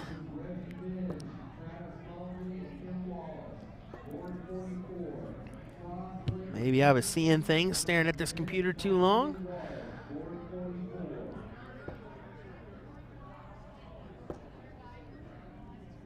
But just one leg needed for Kevin to secure a finals appearance. Does have to break throw here. Doesn't have to. I guess he will get the throw in the deciding leg if it goes the distance. Oh, tough dart there for Wid. He shakes that off one. It could have been a big 140 to help him or help his cause. Instead, it's just 80.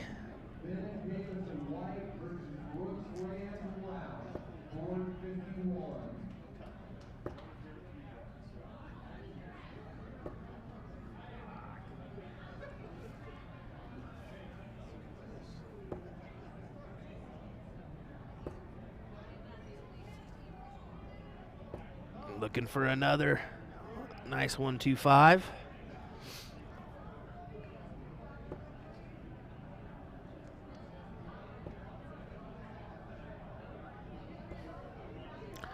So it's a 109 for Widmeyer.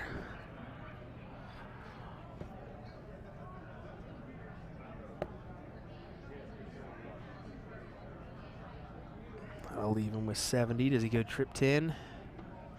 I think that's what he was aiming for.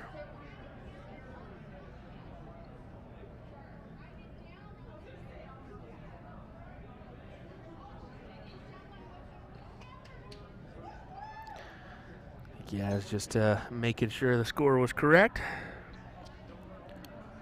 240 left for him.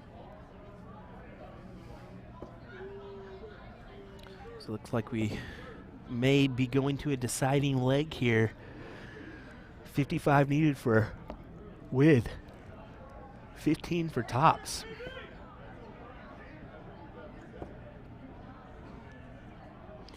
Falls short on the last dart.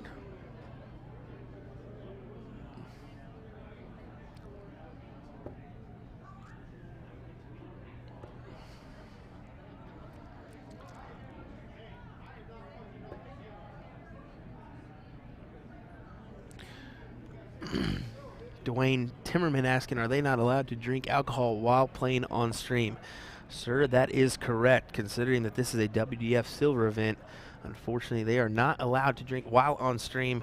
It's just part of the deal. And also, you know, there is a dress code. You need to have slacks in order to play today. So if you are interested in going to a WDF event, need to know that ahead of time for sure.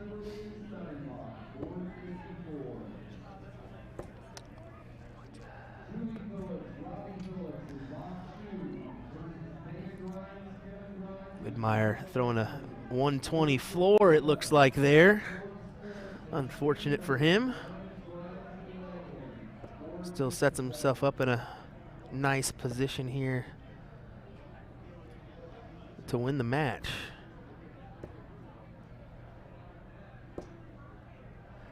Definitely a nice position. Big 140 there for him.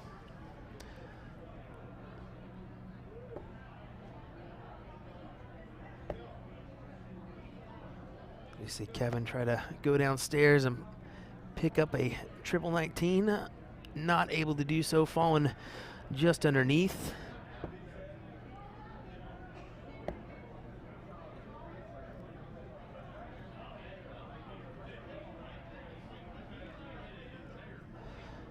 Kind of interested to see how Widmeyer will go at this 1-4-2, whether it's the 17s or the 20s route. We'll see. He's been laying into that trip 20 like it's his job, and it kind of is. So we'll think he's going to go right there. Yeah, going to go right at the trip 20. That's what I figured. Fortunately, into the 5 bed, but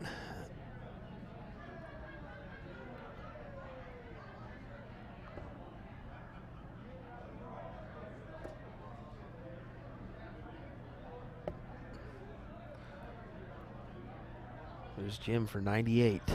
After 12 darts. Does he split? Yep, he will.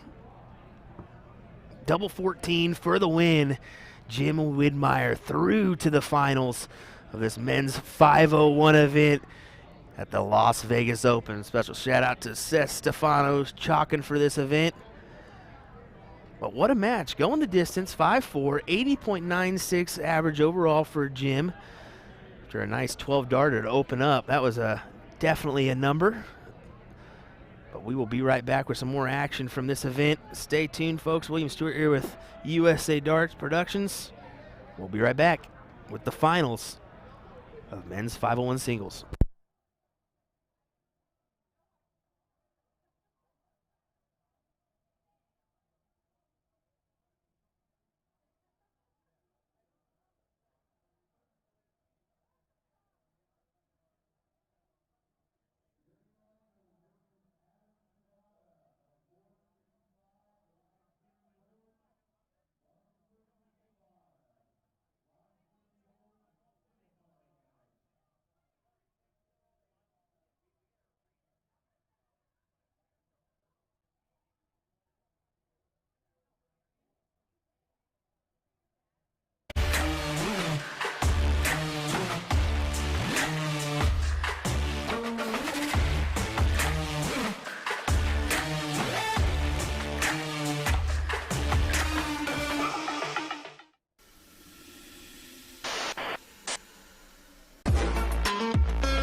Dang, I look up and these guys are already in action. Wow.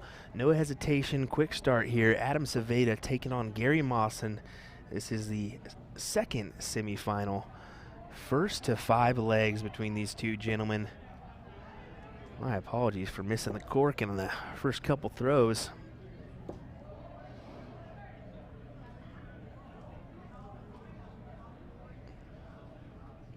It should be a great match. You saw Gary take on Dawson Michelle and pop a nice 1-2-5 on bull. Double, single, double. Tasty little shot there. But this gentleman here, Adam Saveda, is quite the player as well. As he goes 25 with his last dart there. Smart decision. 105, leaves 120, the Shanghai finish.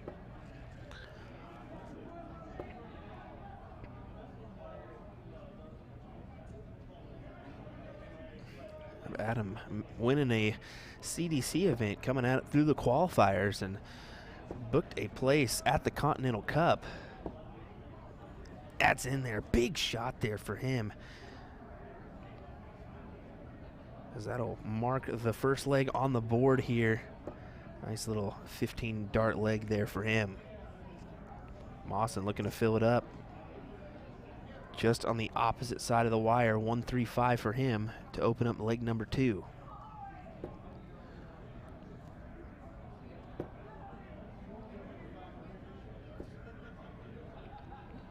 It's 121.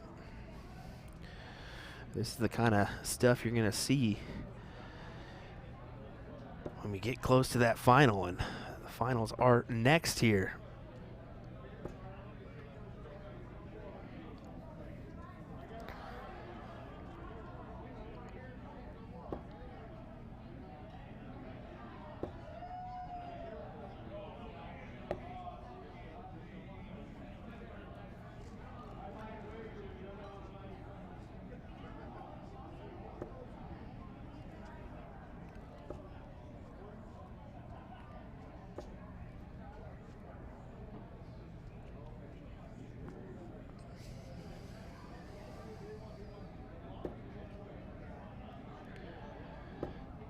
Adam using the reflex points, it looks like.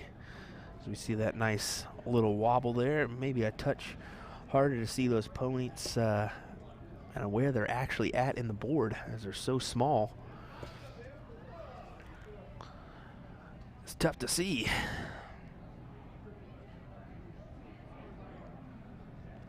Rhonda saying the Mauler versus the Reaper. That is correct.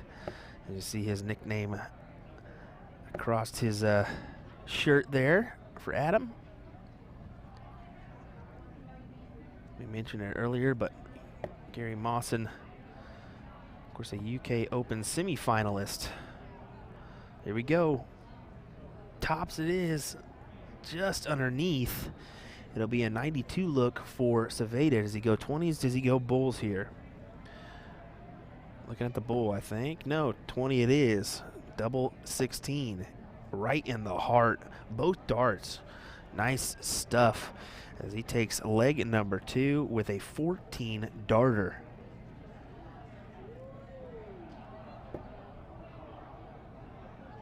Adam in really good form right now. Look at that throw he's got. Really sturdy, steady body. Just moving that arm. Nice release.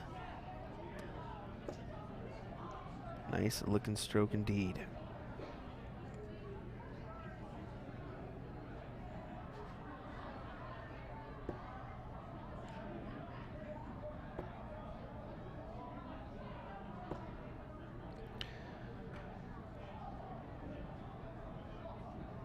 Nice little switch for 92 on the 18s.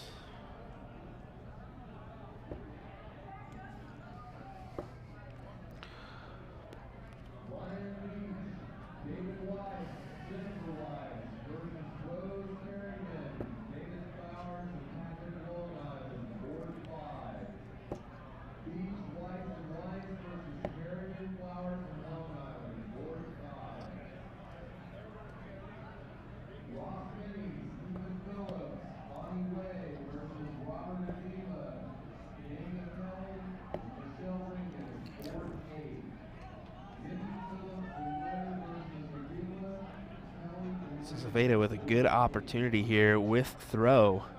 Just to go 3-0 up in this one. Finds the triple there.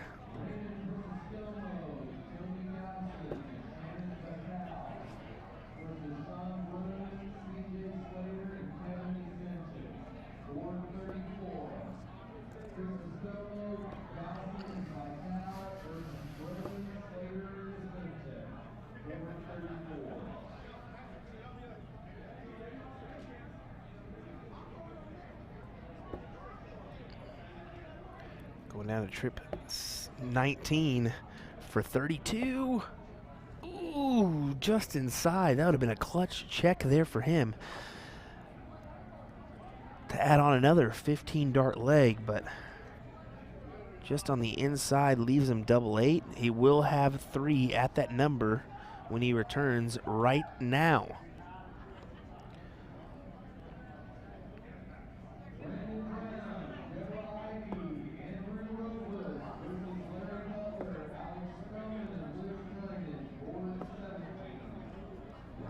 Just on the outside there with that last dart. Thought it was going to be in.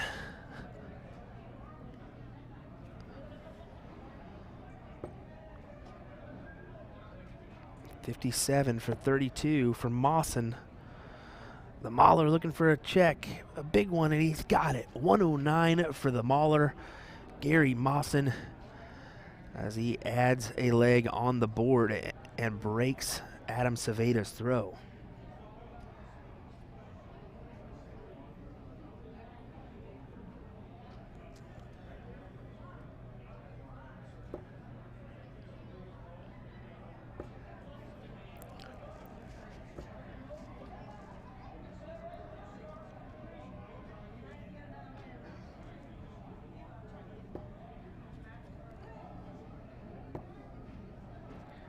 Looking at the 18s again.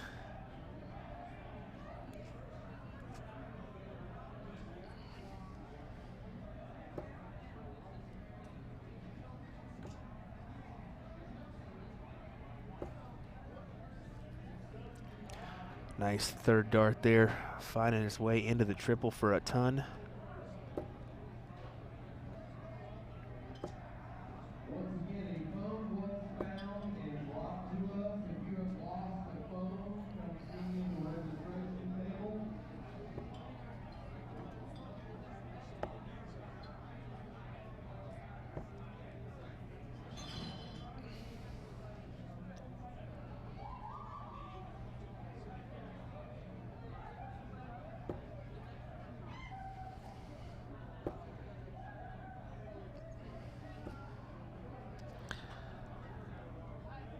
Adam talking to himself there, kind of noticing that. Maybe just a pep talker, kind of keeping to himself. He's pretty calm, cool, collected, I think. He's got that demeanor, per se, that doesn't matter who he's playing, he's going to give him everything he's got, and that's exactly what he's doing here. I'm really impressed with this gentleman here. You know, after watching him in that CDC event and then turn around in the Continental Cup, really had a great match there in the Continental Cup.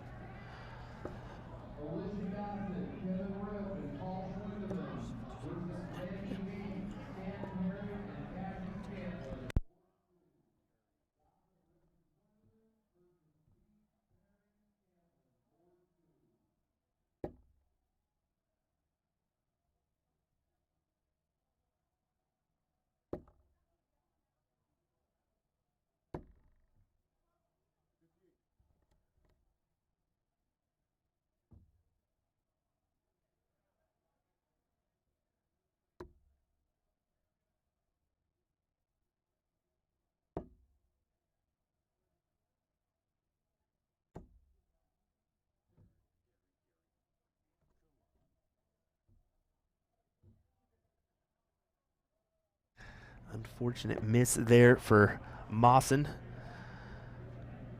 Had somebody poke their head in and ask a question here in the commentary booth, so apologies on that one. And Zaveda just misses out on that double tops. So it'll be the Mauler double top to tie this match up, 2-2.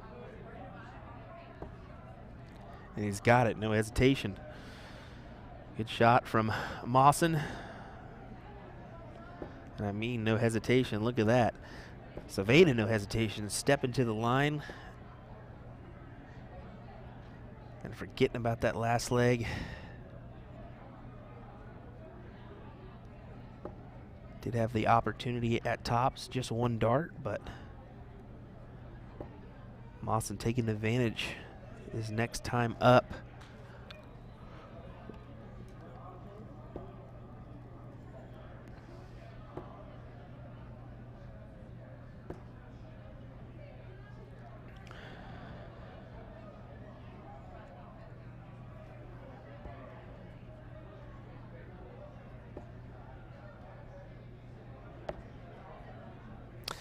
Someone asking in the chat where Adam is from. I believe he's from Arizona. I think that's, may be mistaken.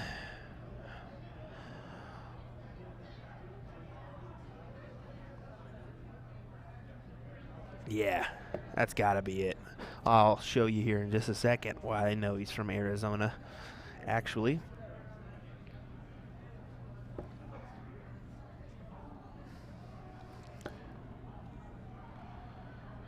As Mawson looks to lay in a trip 20, not able to. So check this out. There's an American flag and the Arizona flag there on the sleeve of Adam Saveda. So that's how I know that he is from Arizona, or must be. Be kind of awkward if he was from a different state and had an Arizona flag on him. But yeah, I'm going to go with Arizona. Now, where exactly from, I'm not sure in Arizona, but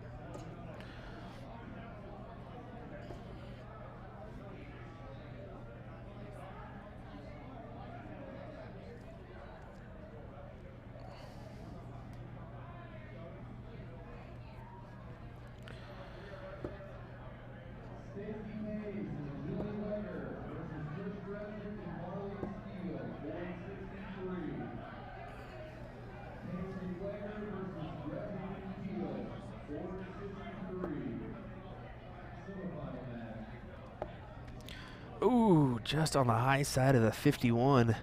That would have certainly helped his cause, but it's going to be Adam Saveda here with a 19. Looking for the triple to leave Bull.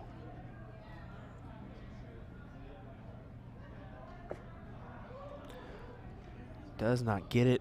It's a fat 7. So a solid ton there. That 15 will pull it down to 85. 60 look for Mawson in this first to 5 leg semifinal.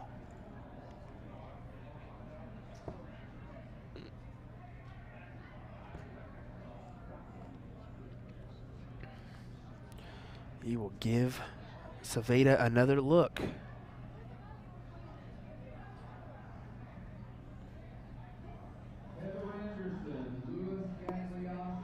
How about this? Bull first dart for him. That leaves him with 35. He'll go 3 double 16. Nice checkout from the gentleman from Arizona, Adam Saveda, as the Reaper puts him at 3 legs to 2, just 2 legs away from a finals berth versus Jim Widmeyer.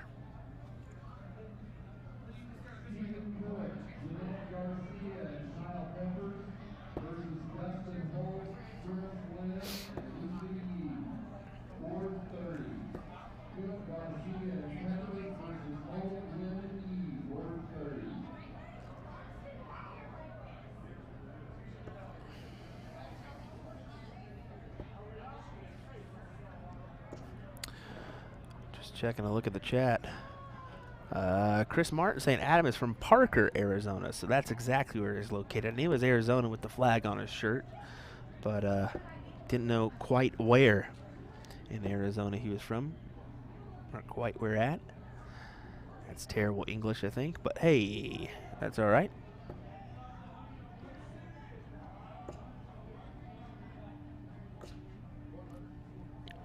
Nice 140 there for Mawson.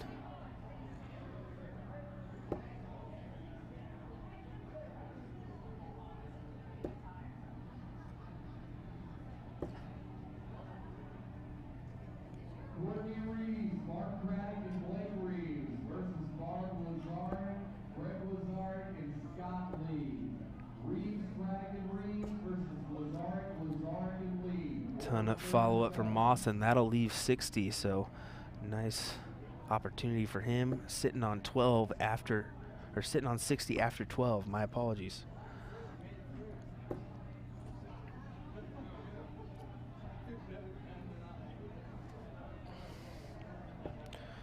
$20 for tops.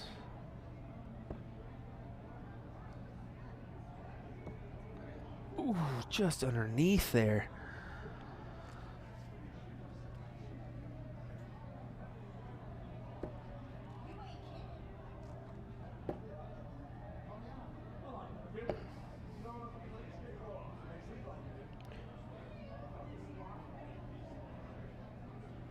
Double 10 here for Mawson. Inside, so he'll have to go to the 5 bed.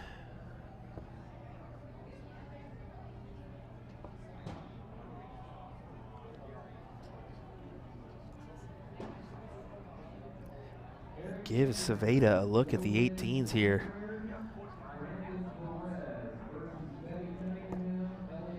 Ooh, just underneath there. Did he collect on that third dart? No, just 54, so single one, double. Oh, no.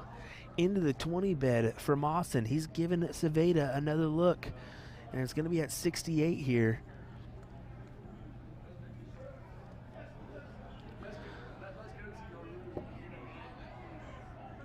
Eight or 16. He'll choose the 16 route for double 16, and check out he's hit. All right, out he's hit multiple times before, and he does it again.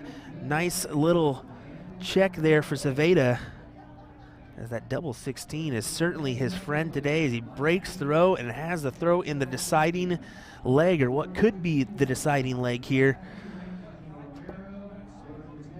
as he's just that one leg away from victory.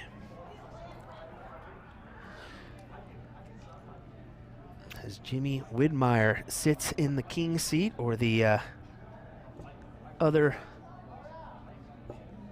finals spot. I shouldn't say king seat, that's more of a double elimination thing, I guess.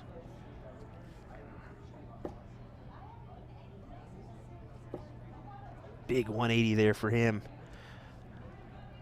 Nice tight 180.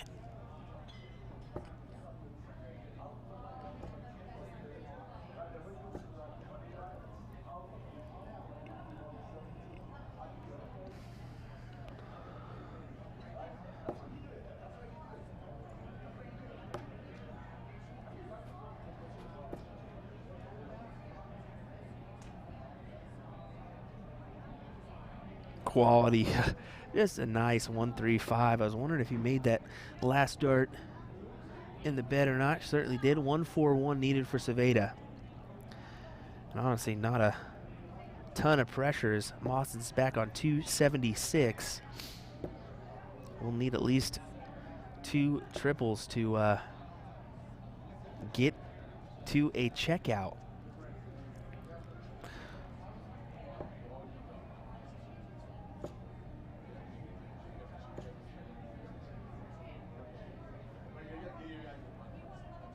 Good ton, but still not enough.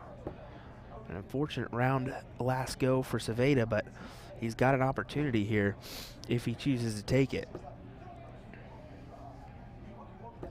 I didn't see him. I really didn't think he was going to try to go for that bowl if he did hit, but you never know. As Mawson makes it interesting, adds some pressure with a big 136 here. It'll be 68. 20, 16 for double 16, which he just hit the leg previous. Can he do it again? Ooh, right on the inside, giving Mawson a look at tops.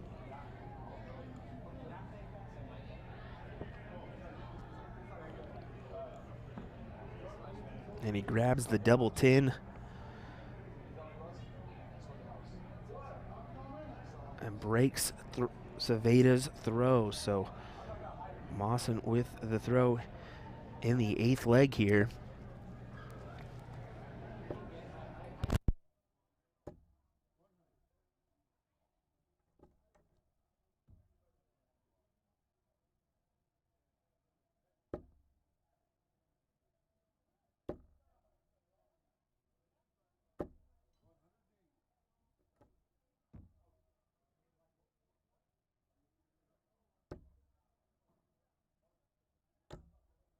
Beautiful ton 80 opener for Ceveda after a ton from Mawson.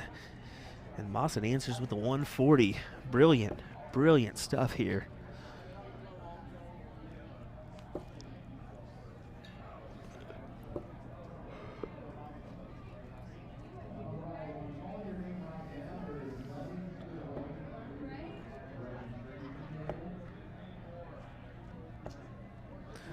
Great switch there. Getting 2 in the 19, or the trip 19 for a 134, pulling him down to 127. We could be going to a last leg decider, folks.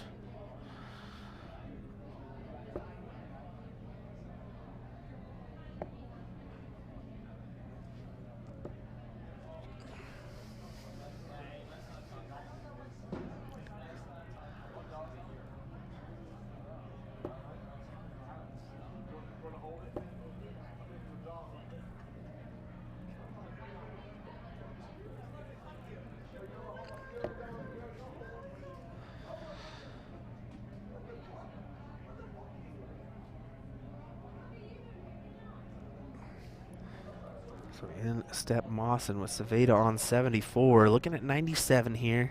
Trip 19. Falls short, so 78. Chooses to go 38 tops. That would have been interesting for sure. Does hit the 54, but he does have an opportunity. Is the Reaper. 14-20 for tops. Is this the moment? A finals berth for Ceveda? No. Just falling short, so it'll be double 12 here for the Mauler.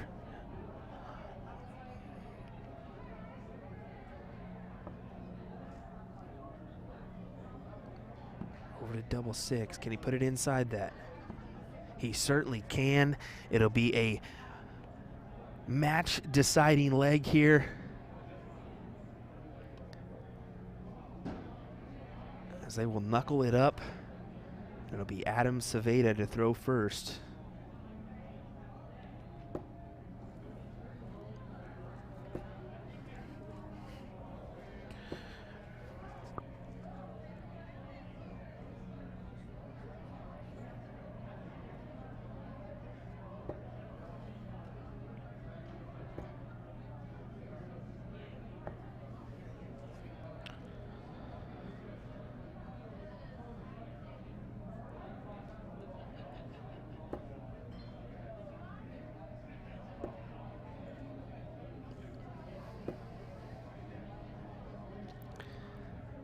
Just showing a little shrug there. He has back-to-back unfortunate rounds. Mawson to try to take advantage. Does with a big triple there with the second dart. Just 95 though. Still a nice 95 compared to the couple throws there. Ceveda, he needs a triple here. Staying downstairs. Not able to capitalize and grab one. So it'll be 324 here. Mawson.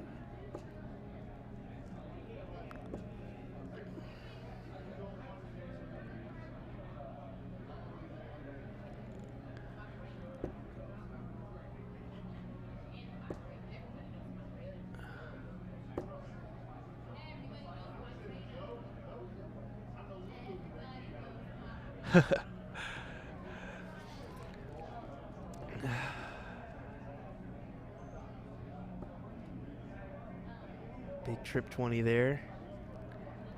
85 scored. Not enough for a check, so Saveda looking to pull this down. He thinks about it. Yeah, proper Meyer. I think he was getting ready to throw at that trip 19. Kind of hesitated. Do I really want to do that? Do I not? Yeah, he has no hesitation now and just goes right back at it. Takes a second. Lets the chalker know exactly what he's got.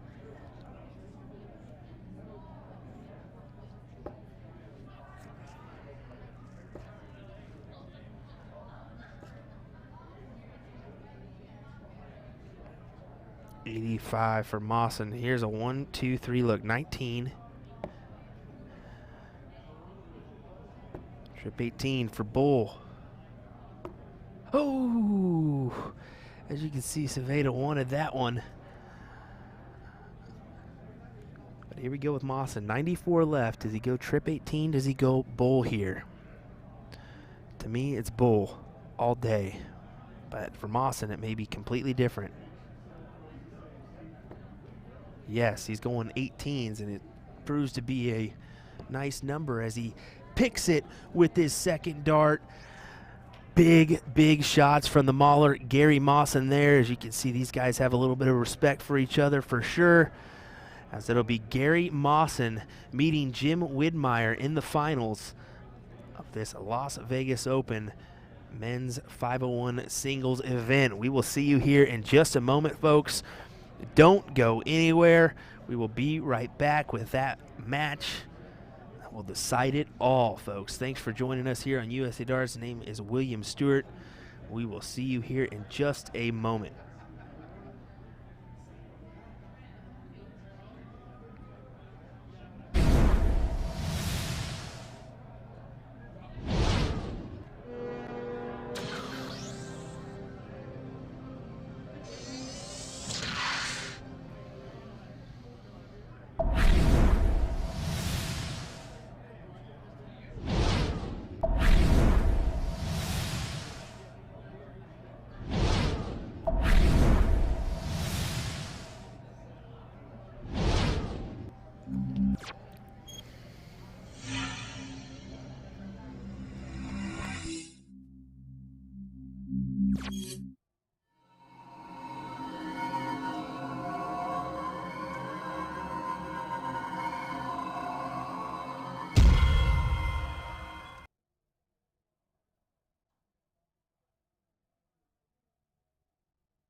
Howdy, everybody. It's come down to this men's 501 final between Jim Widmeyer and Gary Mawson.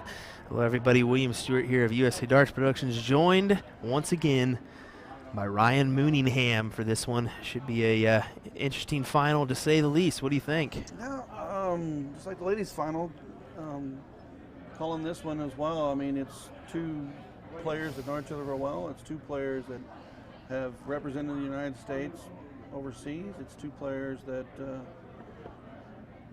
either one of them can turn it on or come from way behind. They're used to a lot of things, so it's going to be a lot of experience on that. It's going to be interesting. Yeah, it definitely will be pretty interesting here. As both these guys have had some stage experience. Mm-hmm. Oh yeah, that's key. I mean, it's Las Vegas Open, WDF singles final, down to 2. Yep. Of course, we mentioned Gary Mawson making a semifinal run at the UK Open. Jim Widmeyer making the stage for the BDO a couple times. Lakeside, he's been on Lakeside a couple times, so it's nothing new to these guys. For sure. How's the darts going to fly? Which double's going to fall? It certainly is, and I mean that was a great match that we just witnessed between Adam Saveda and Gary Mawson. Saveda, I was watching the match. I had played my match on the floor, and Saveda was, he was scoring great, and then Gary just turned it on. I gotta say, Adam Saveda is just the look he has when he's throwing darts is just pure. Like, I'm not scared. I'm gonna go up here and I'm gonna show you what I got, no matter what. I was talking at the control desk about playing Saveda, and his stroke is it's nice. Yeah. It's a smooth dart, and I stayed and chalked a match for him. It's just and it's coming in good. Yeah, he's definitely got a nice, cool, level-headed demeanor. But unfortunately, it wasn't enough to get by Gary Mawson, who's starting off with a big trip 20 here. Best of 11. Yes, certainly. This should be an interesting final. Best of 11 between these two.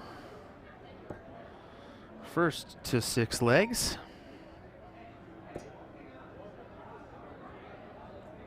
$100 out of both the gentlemen to start. Leveling things quickly.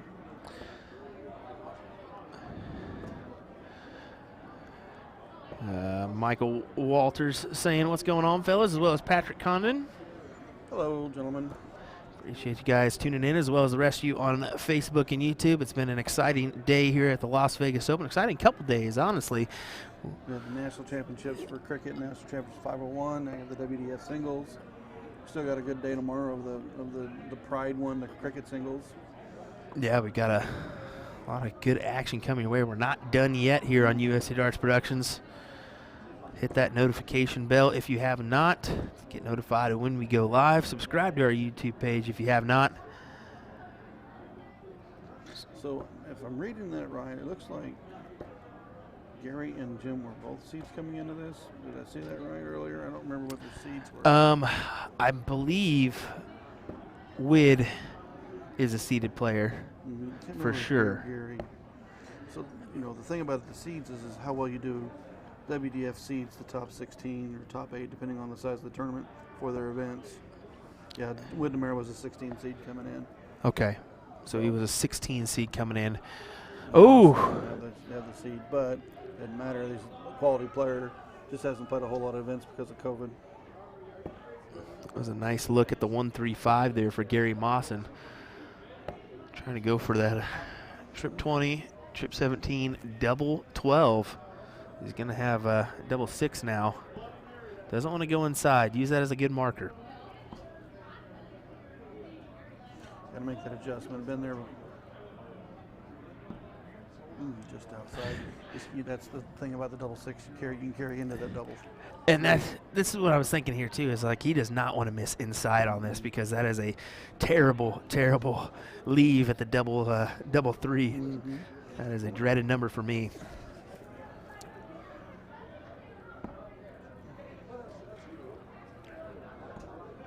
Mawson inside. There he goes. Still got a double in his hand. Oh, he clean. He left it. He's going to say, okay, Jimmy, you take out the 136. I'm going to give myself 4.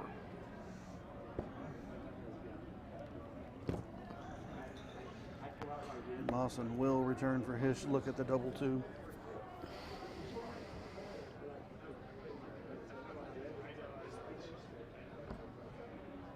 Ooh, that certainly looked like it might be in, and it's not. It's in the very corner on the outside.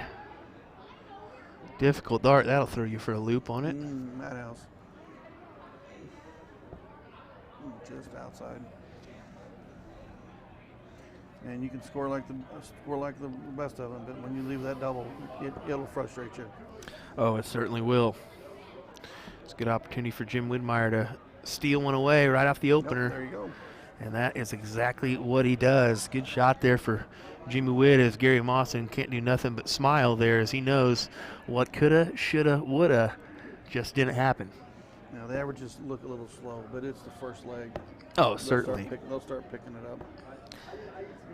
Plus, when you have a little double trouble, that's going to happen.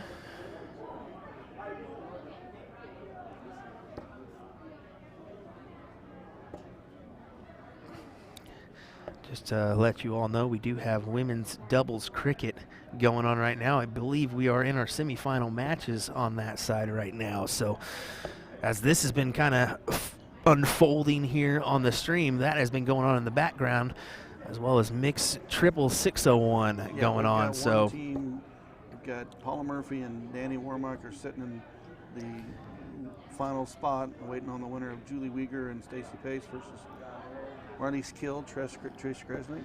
So three great quality teams there. Three double teams that are they can tear that board apart. They really can. I mean, wow, that is impressive. So we will see who will meet Paula and Danny in that final here on the streaming board. You think nerves are kicking in for these guys, or just seem like they're just a little slow up there? I think they're just kind of a little bit slow. To me, I think this, yeah, you're going to feel a little bit of nerves, but I think these guys have had a lot bigger stages that they've appeared on. I mean, this might be just another match. I don't even know if these guys even feel fear anymore with how much they've been playing. No, right now they're just, you got to plant yourself and start playing. Yeah. Get yourself into that rhythm. Certainly. Looking for another one of those. Yeah, I got it. We're used to seeing these gentlemen quite regularly.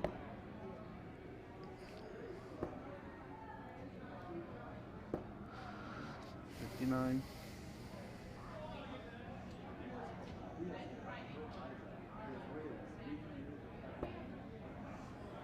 Do you throw, if you're sitting, do you throw the 180, leave yourself the 8, or do you go, if you throw the 120, do you do something else? I mean, that's. I don't mind the double 4 myself.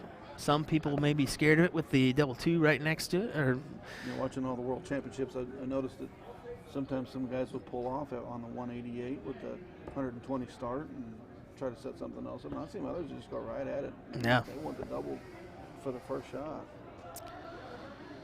I could see maybe a 48 option to leave, maybe. double 10. Depends on what direction you want to go. Exactly. What's been hitting for you? Here we go with a 160. This could be a beautiful, beautiful look. Ooh. Oh, he just kicked right off the dart. There's 100.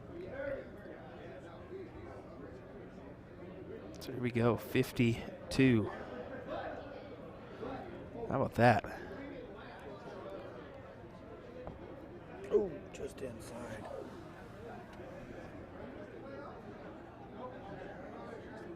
Wood can grab the 60. It'll be a hold of throw.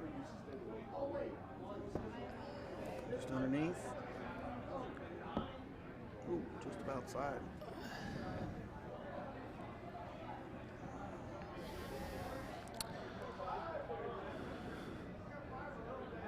Got a couple guys there in the. It is, double 8. Yeah, it is. Wood Jay breaks Gary. Gary breaks back. Jay saying in the chat, it seems like you only got Florida guys on your stream. Kind of. If you consider, Yeah, I think Gary's actually Canadian, actually, born in Canada, but making his way to Florida. And Jim Widmeyer now resides in Florida as well. So, yeah, good little point there.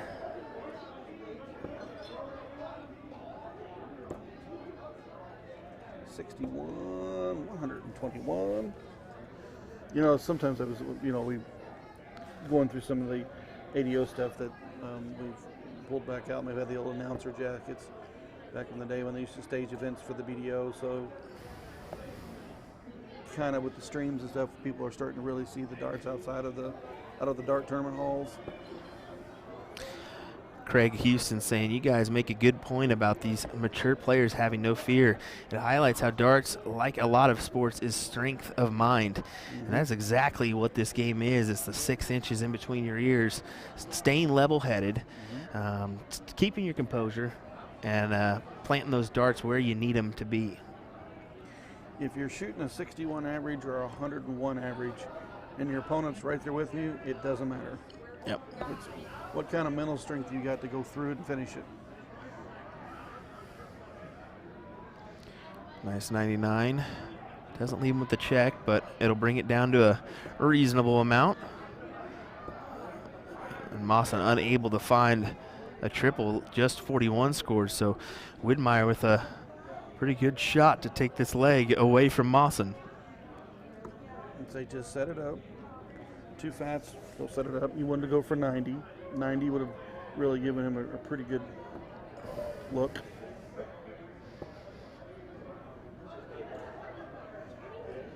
Jim's got time. He's got 100. He's got at least 6 darts on 117. There we go, 60. 17 for tops. Yep, here it goes.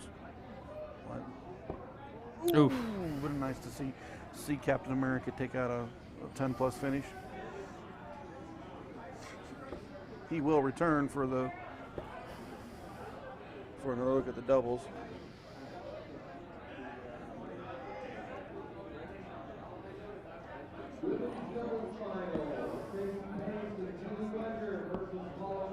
There you go. Wid nicks it. 2 to 1. So Wid just broke back. Now if Wid can come out here and grab this leg, he'll have a 3-1 where he can, if he just stayed on throw, could finish. But once again, you don't know what's going through their mind as they play. 97. It does look like the women's doubles cricket final has been called.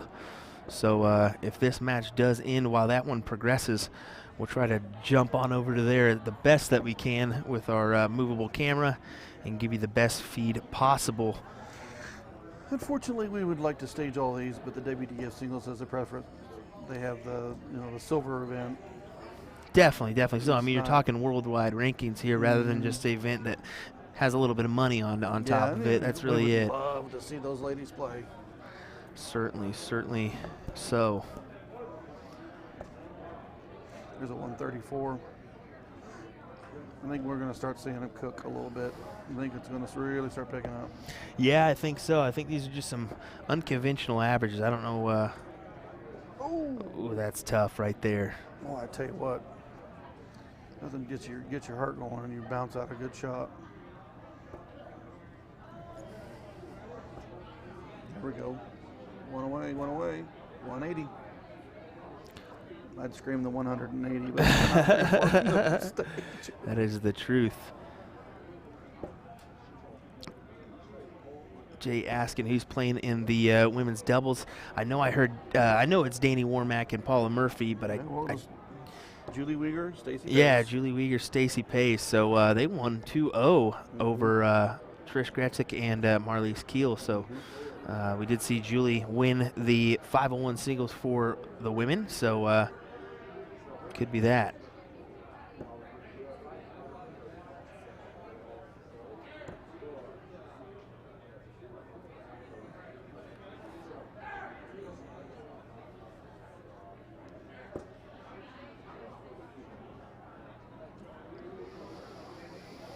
Let's go back into that bracket.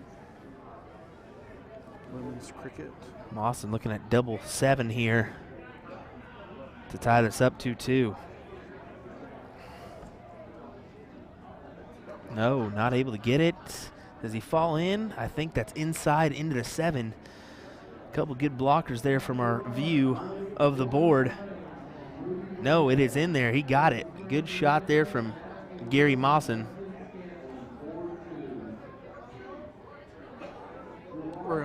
As soon as the women's doubles cricket comes up, we can see what's going on with the score and keep people updated. Certainly, certainly, certainly.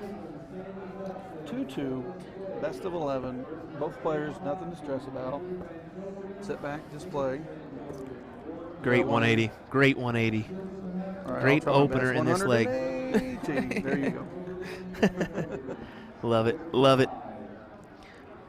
You know what's funny was I watch those, like everybody watches World Championships, and you get in some of them big high-end matches, Michael Smith, Peter Wright, and it's 180, 180, 180. You can feel the rhythm of the crowd and the rhythm of the players every time they holler the 180.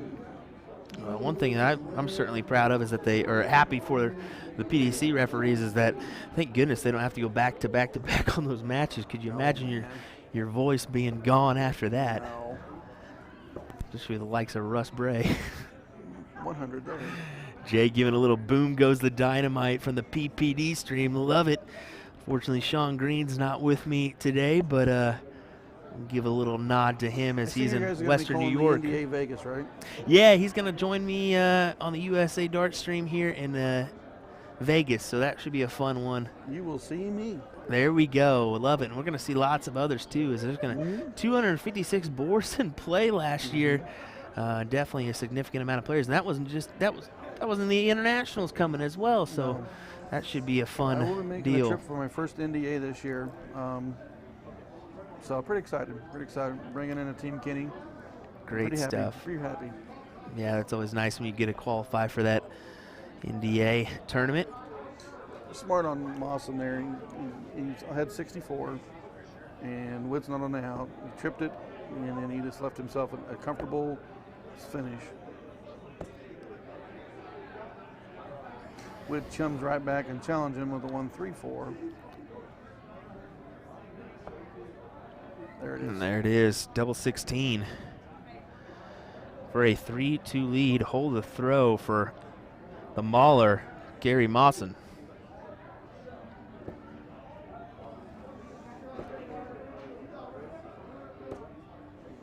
Does collect with his third dart. Nice 81. I believe that was 83. My apologies.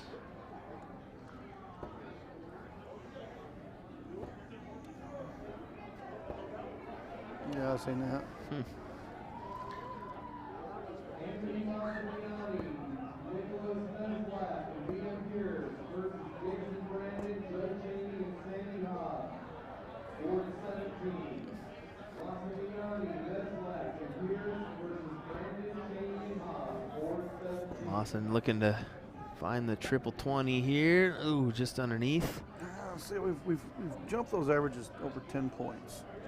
And they've settled in, the gas is on. Who has got the stamina to make it to the end? Yeah, I think that first leg was just a little bit of getting in the groove here, per se.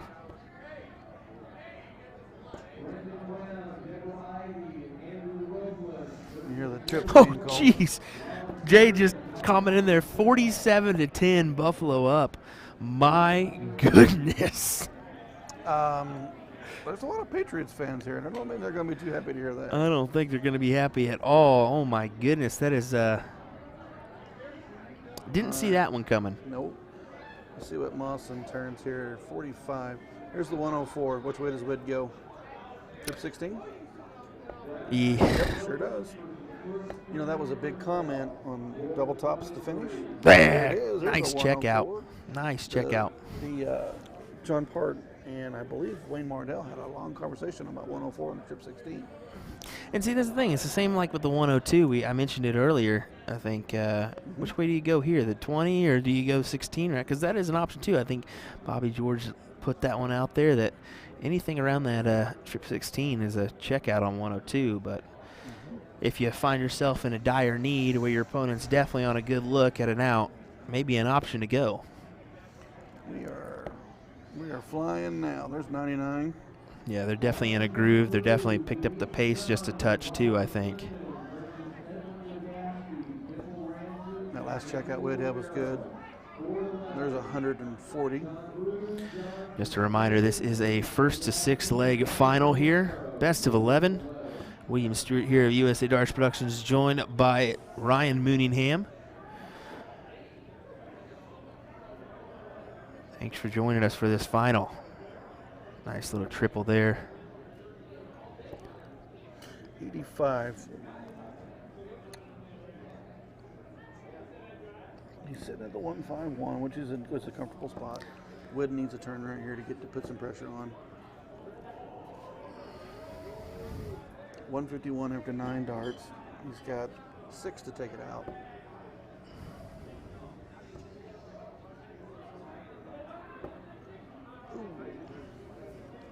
A lot of your top players grab that trip 5 on a regular basis.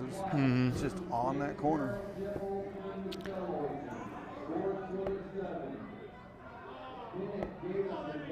There's a 59 to flip. So a 90 for Gary. 96 look here. Oh, that's 91, difficult. Still need the triple. He grabbed got it it. here. Just falling short.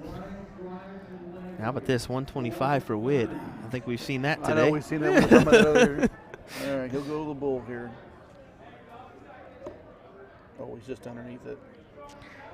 Still got the 15. Yeah, that's the thing about it. Would have been nice to pop They're- that trip 20. He's put the pressure on Merritt Lawson to hit this double right here. Got 3 to do it. Let's see if he can put it away. Only needs There it 1. is. Yep. Quality. Gary Mawson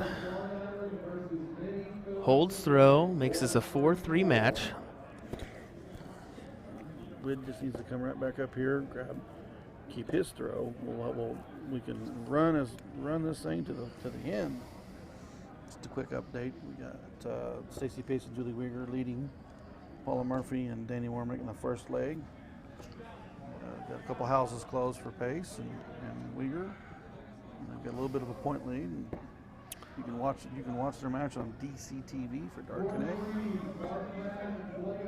Sorry for that delay there, folks. Looks like we had a button slip on us there.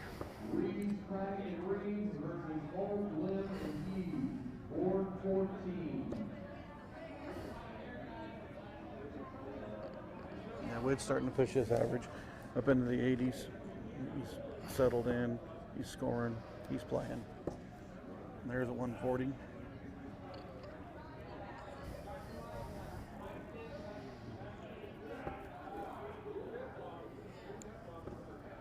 Lawson's coming right back. Ooh, 41. I'm a little frustrated every once in a while you have those slow turns. Oh, it is a 100. I was calling it a 41. Oh, he's got the pressure back on Wid. Yeah, for sure. But Wid's There's going another to 140. say pressure. What pressure? With a big 140 to leave tops. 6 starts now, doubled up the tops. Lawson's got to put that pressure right back on him. You got to think the way this is shaping up, we're in for a. I think we're in for we went the distance on the ladies. I think we're going to go see the distance on the men. It certainly is. Spank right Nice. there. Bam. One there from Jimmy Widmeyer, Captain America. Ties us up 4-4 here. So now are we down to the classic 2 out of 3?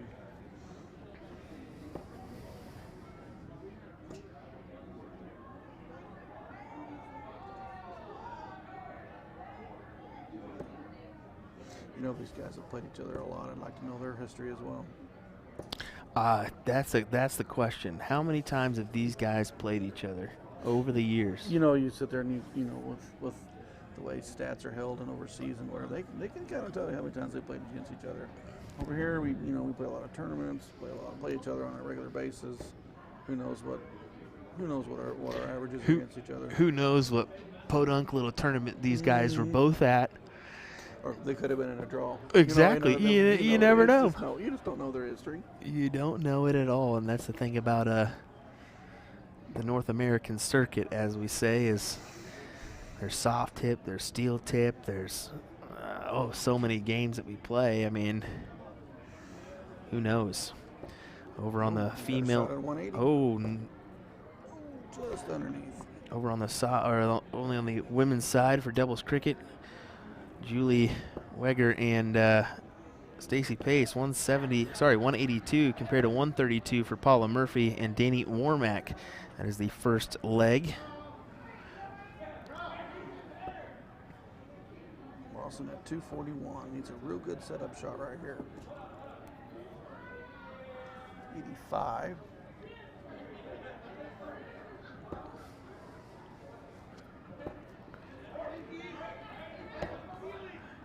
You look at, Wid's throw. He's throwing so quick and fast. I mean, the darts are almost hit the board before their hand. He It throws feels hard. like He does throw hard. he throws really hard. When you look at Mawson, it's more of he throws a little decently, quick, but definitely not like Wid. This is something I've been seeing too, is a little bit more of a drop on Wid's dart. He's not an archer. I don't know if he's a stack player or not. I don't know. I think it's usually more pretty straight in, Mm-hmm. but I've been seeing that dart kind of fall just a touch towards the back end, maybe just how it lands, maybe a little release. I'm not sure, but 79 right there. that just like that. Yeah, he's a stack player. There's a 98. That's right. I mean, 100 to 32. Mawson's got 3 darts. Inside. Chest out. Wid doesn't have the throw. Chance to break here with 100. If he can grab that trip and get himself 2 clear shots. There it is. 2 shots. Nice. You only need 1. Classic. I mean, did you see that fist bump? Classic checkout. Ooh, baby. Classic. He knows how much He that is going means. to throw for it. And that's the thing. He knows how much that means, is that was a clutch break of throw. And he knows he can come up here and possibly do it now. There's 95, it looks like. Kind of hard to tell. Weger and Pace winning the first leg for the women's doubles cricket. I think this is the reason why they said, hey, let's play this one out. No need to pull it on over to the streaming board, as they're almost done already. And this is the match we want to see right now, of course, as it means just a little bit more. I think this means a lot for Captain America. This means a lot for Awesome. They need their time up there. Nice Mahler and Captain America. nice switch there for Widmeyer, but big 180 there. So Widmeyer has jumped his average from the first leg to now over 20 points. That's him settling in. That's him playing. That's him cruising. That's putting the gas on when he has to. Exactly. Throwing right now 8 points better than Mawson. Now, that's not saying that Mawson is out of this by any He's means, no way out of this. as we've seen this some margins that kind of look funny, but hey, sometimes the lesser average player takes it in the end. But wow. Call it 180. You see a nice little subtle fist pump as well. He knows he wants it. 151. Oh, we got to look here. We get a look. Oh, yes. He's got the tops. Oh. You got to believe he needed that one, as it'll be Jim Widmeyer. 84 left here. Trip 20, you think? No. You went trip 48. 16. Yep. 36. Oh, just inside. Double 9. In There it there. is. There's a WDS. Wow. Good job, gentlemen. Way to be You with. see him give a little Oh, you fist got to bump be there. happy for that. Man, nice match. Widmeyer breaks, Mawson breaks, Widmeyer comes right back. Phenomenal. Started out with a 62 in the first couple legs and ends up with an 84.31. He turned the gas on. Yes, he certainly did. Congrats to Captain America, Jim Widmeyer, winning the men's 501 singles here at the Las Vegas Open from the Tuscany Suites and Casino in Las Vegas, Nevada. So hang tight, folks. We'll have some more action coming your way shortly. We may revamp the stream here, but we're going to go ahead and take a look real quick at this women's final. I kind of did a quick little look here. Let's cut on over to this one. I know it's not the best view possible, but they're a little bit of a distance away here. Let's see if we can pull up that scoreboard on DARTCONNECT as well. Here's your share code if you want it.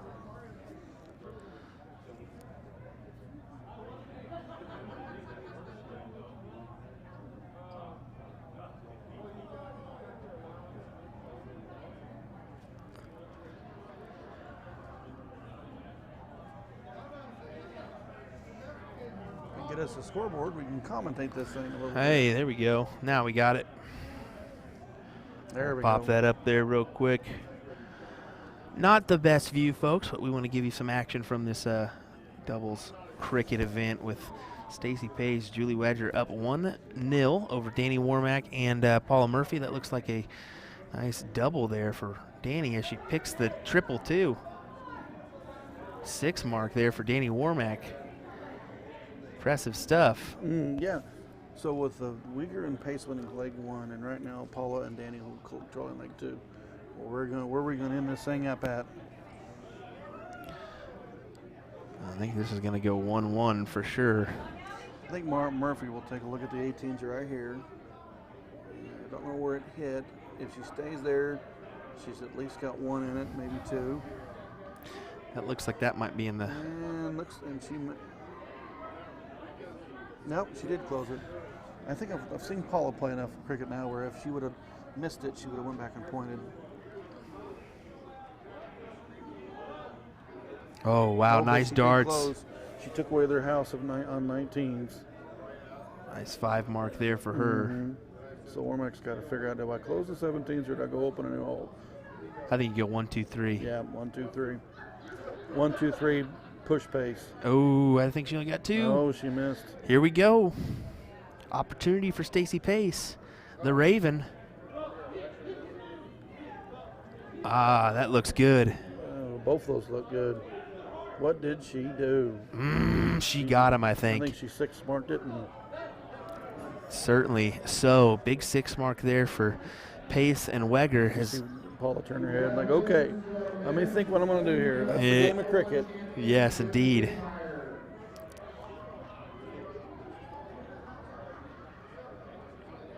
She's just above. Looks like she's just on a single 16. And she went to close 17. Yeah, you got to do it. I mean, you're basically within a dart. Oh, she missed on the 16s twice.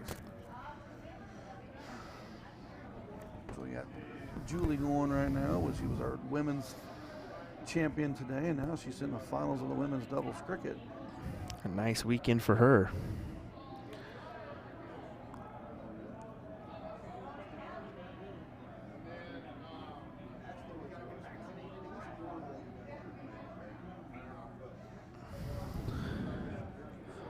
Sorry for the subtle marks there.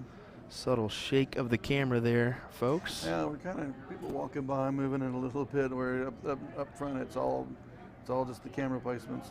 Yep, exactly. And unfortunately, we're a little bit I mean, we're a distance away from these ladies. I'd say we're at least What board do you think they're 30 yards, 35 yards, I on? think. Yeah, probably. They're on board 62, which is a distance away.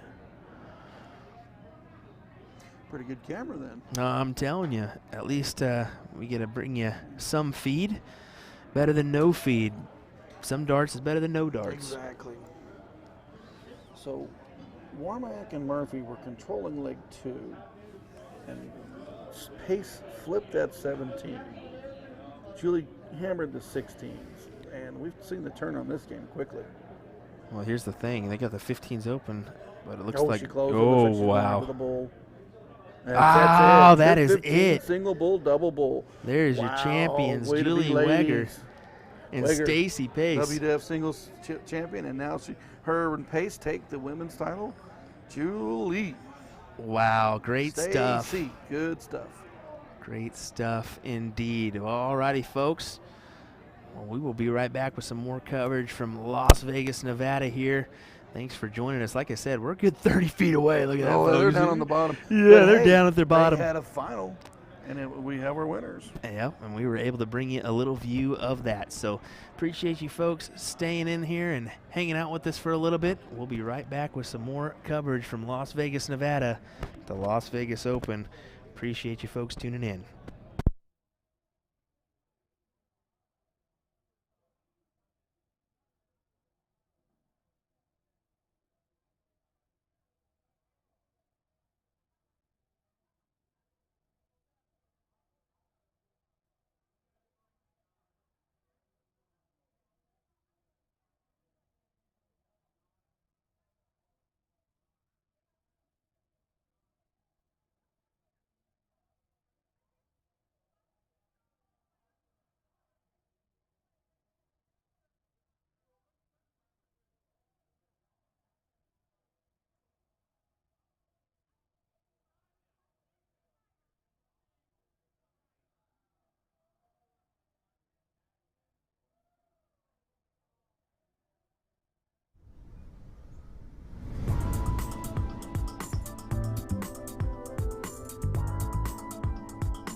Alrighty, folks, we're going to go ahead and update the stream.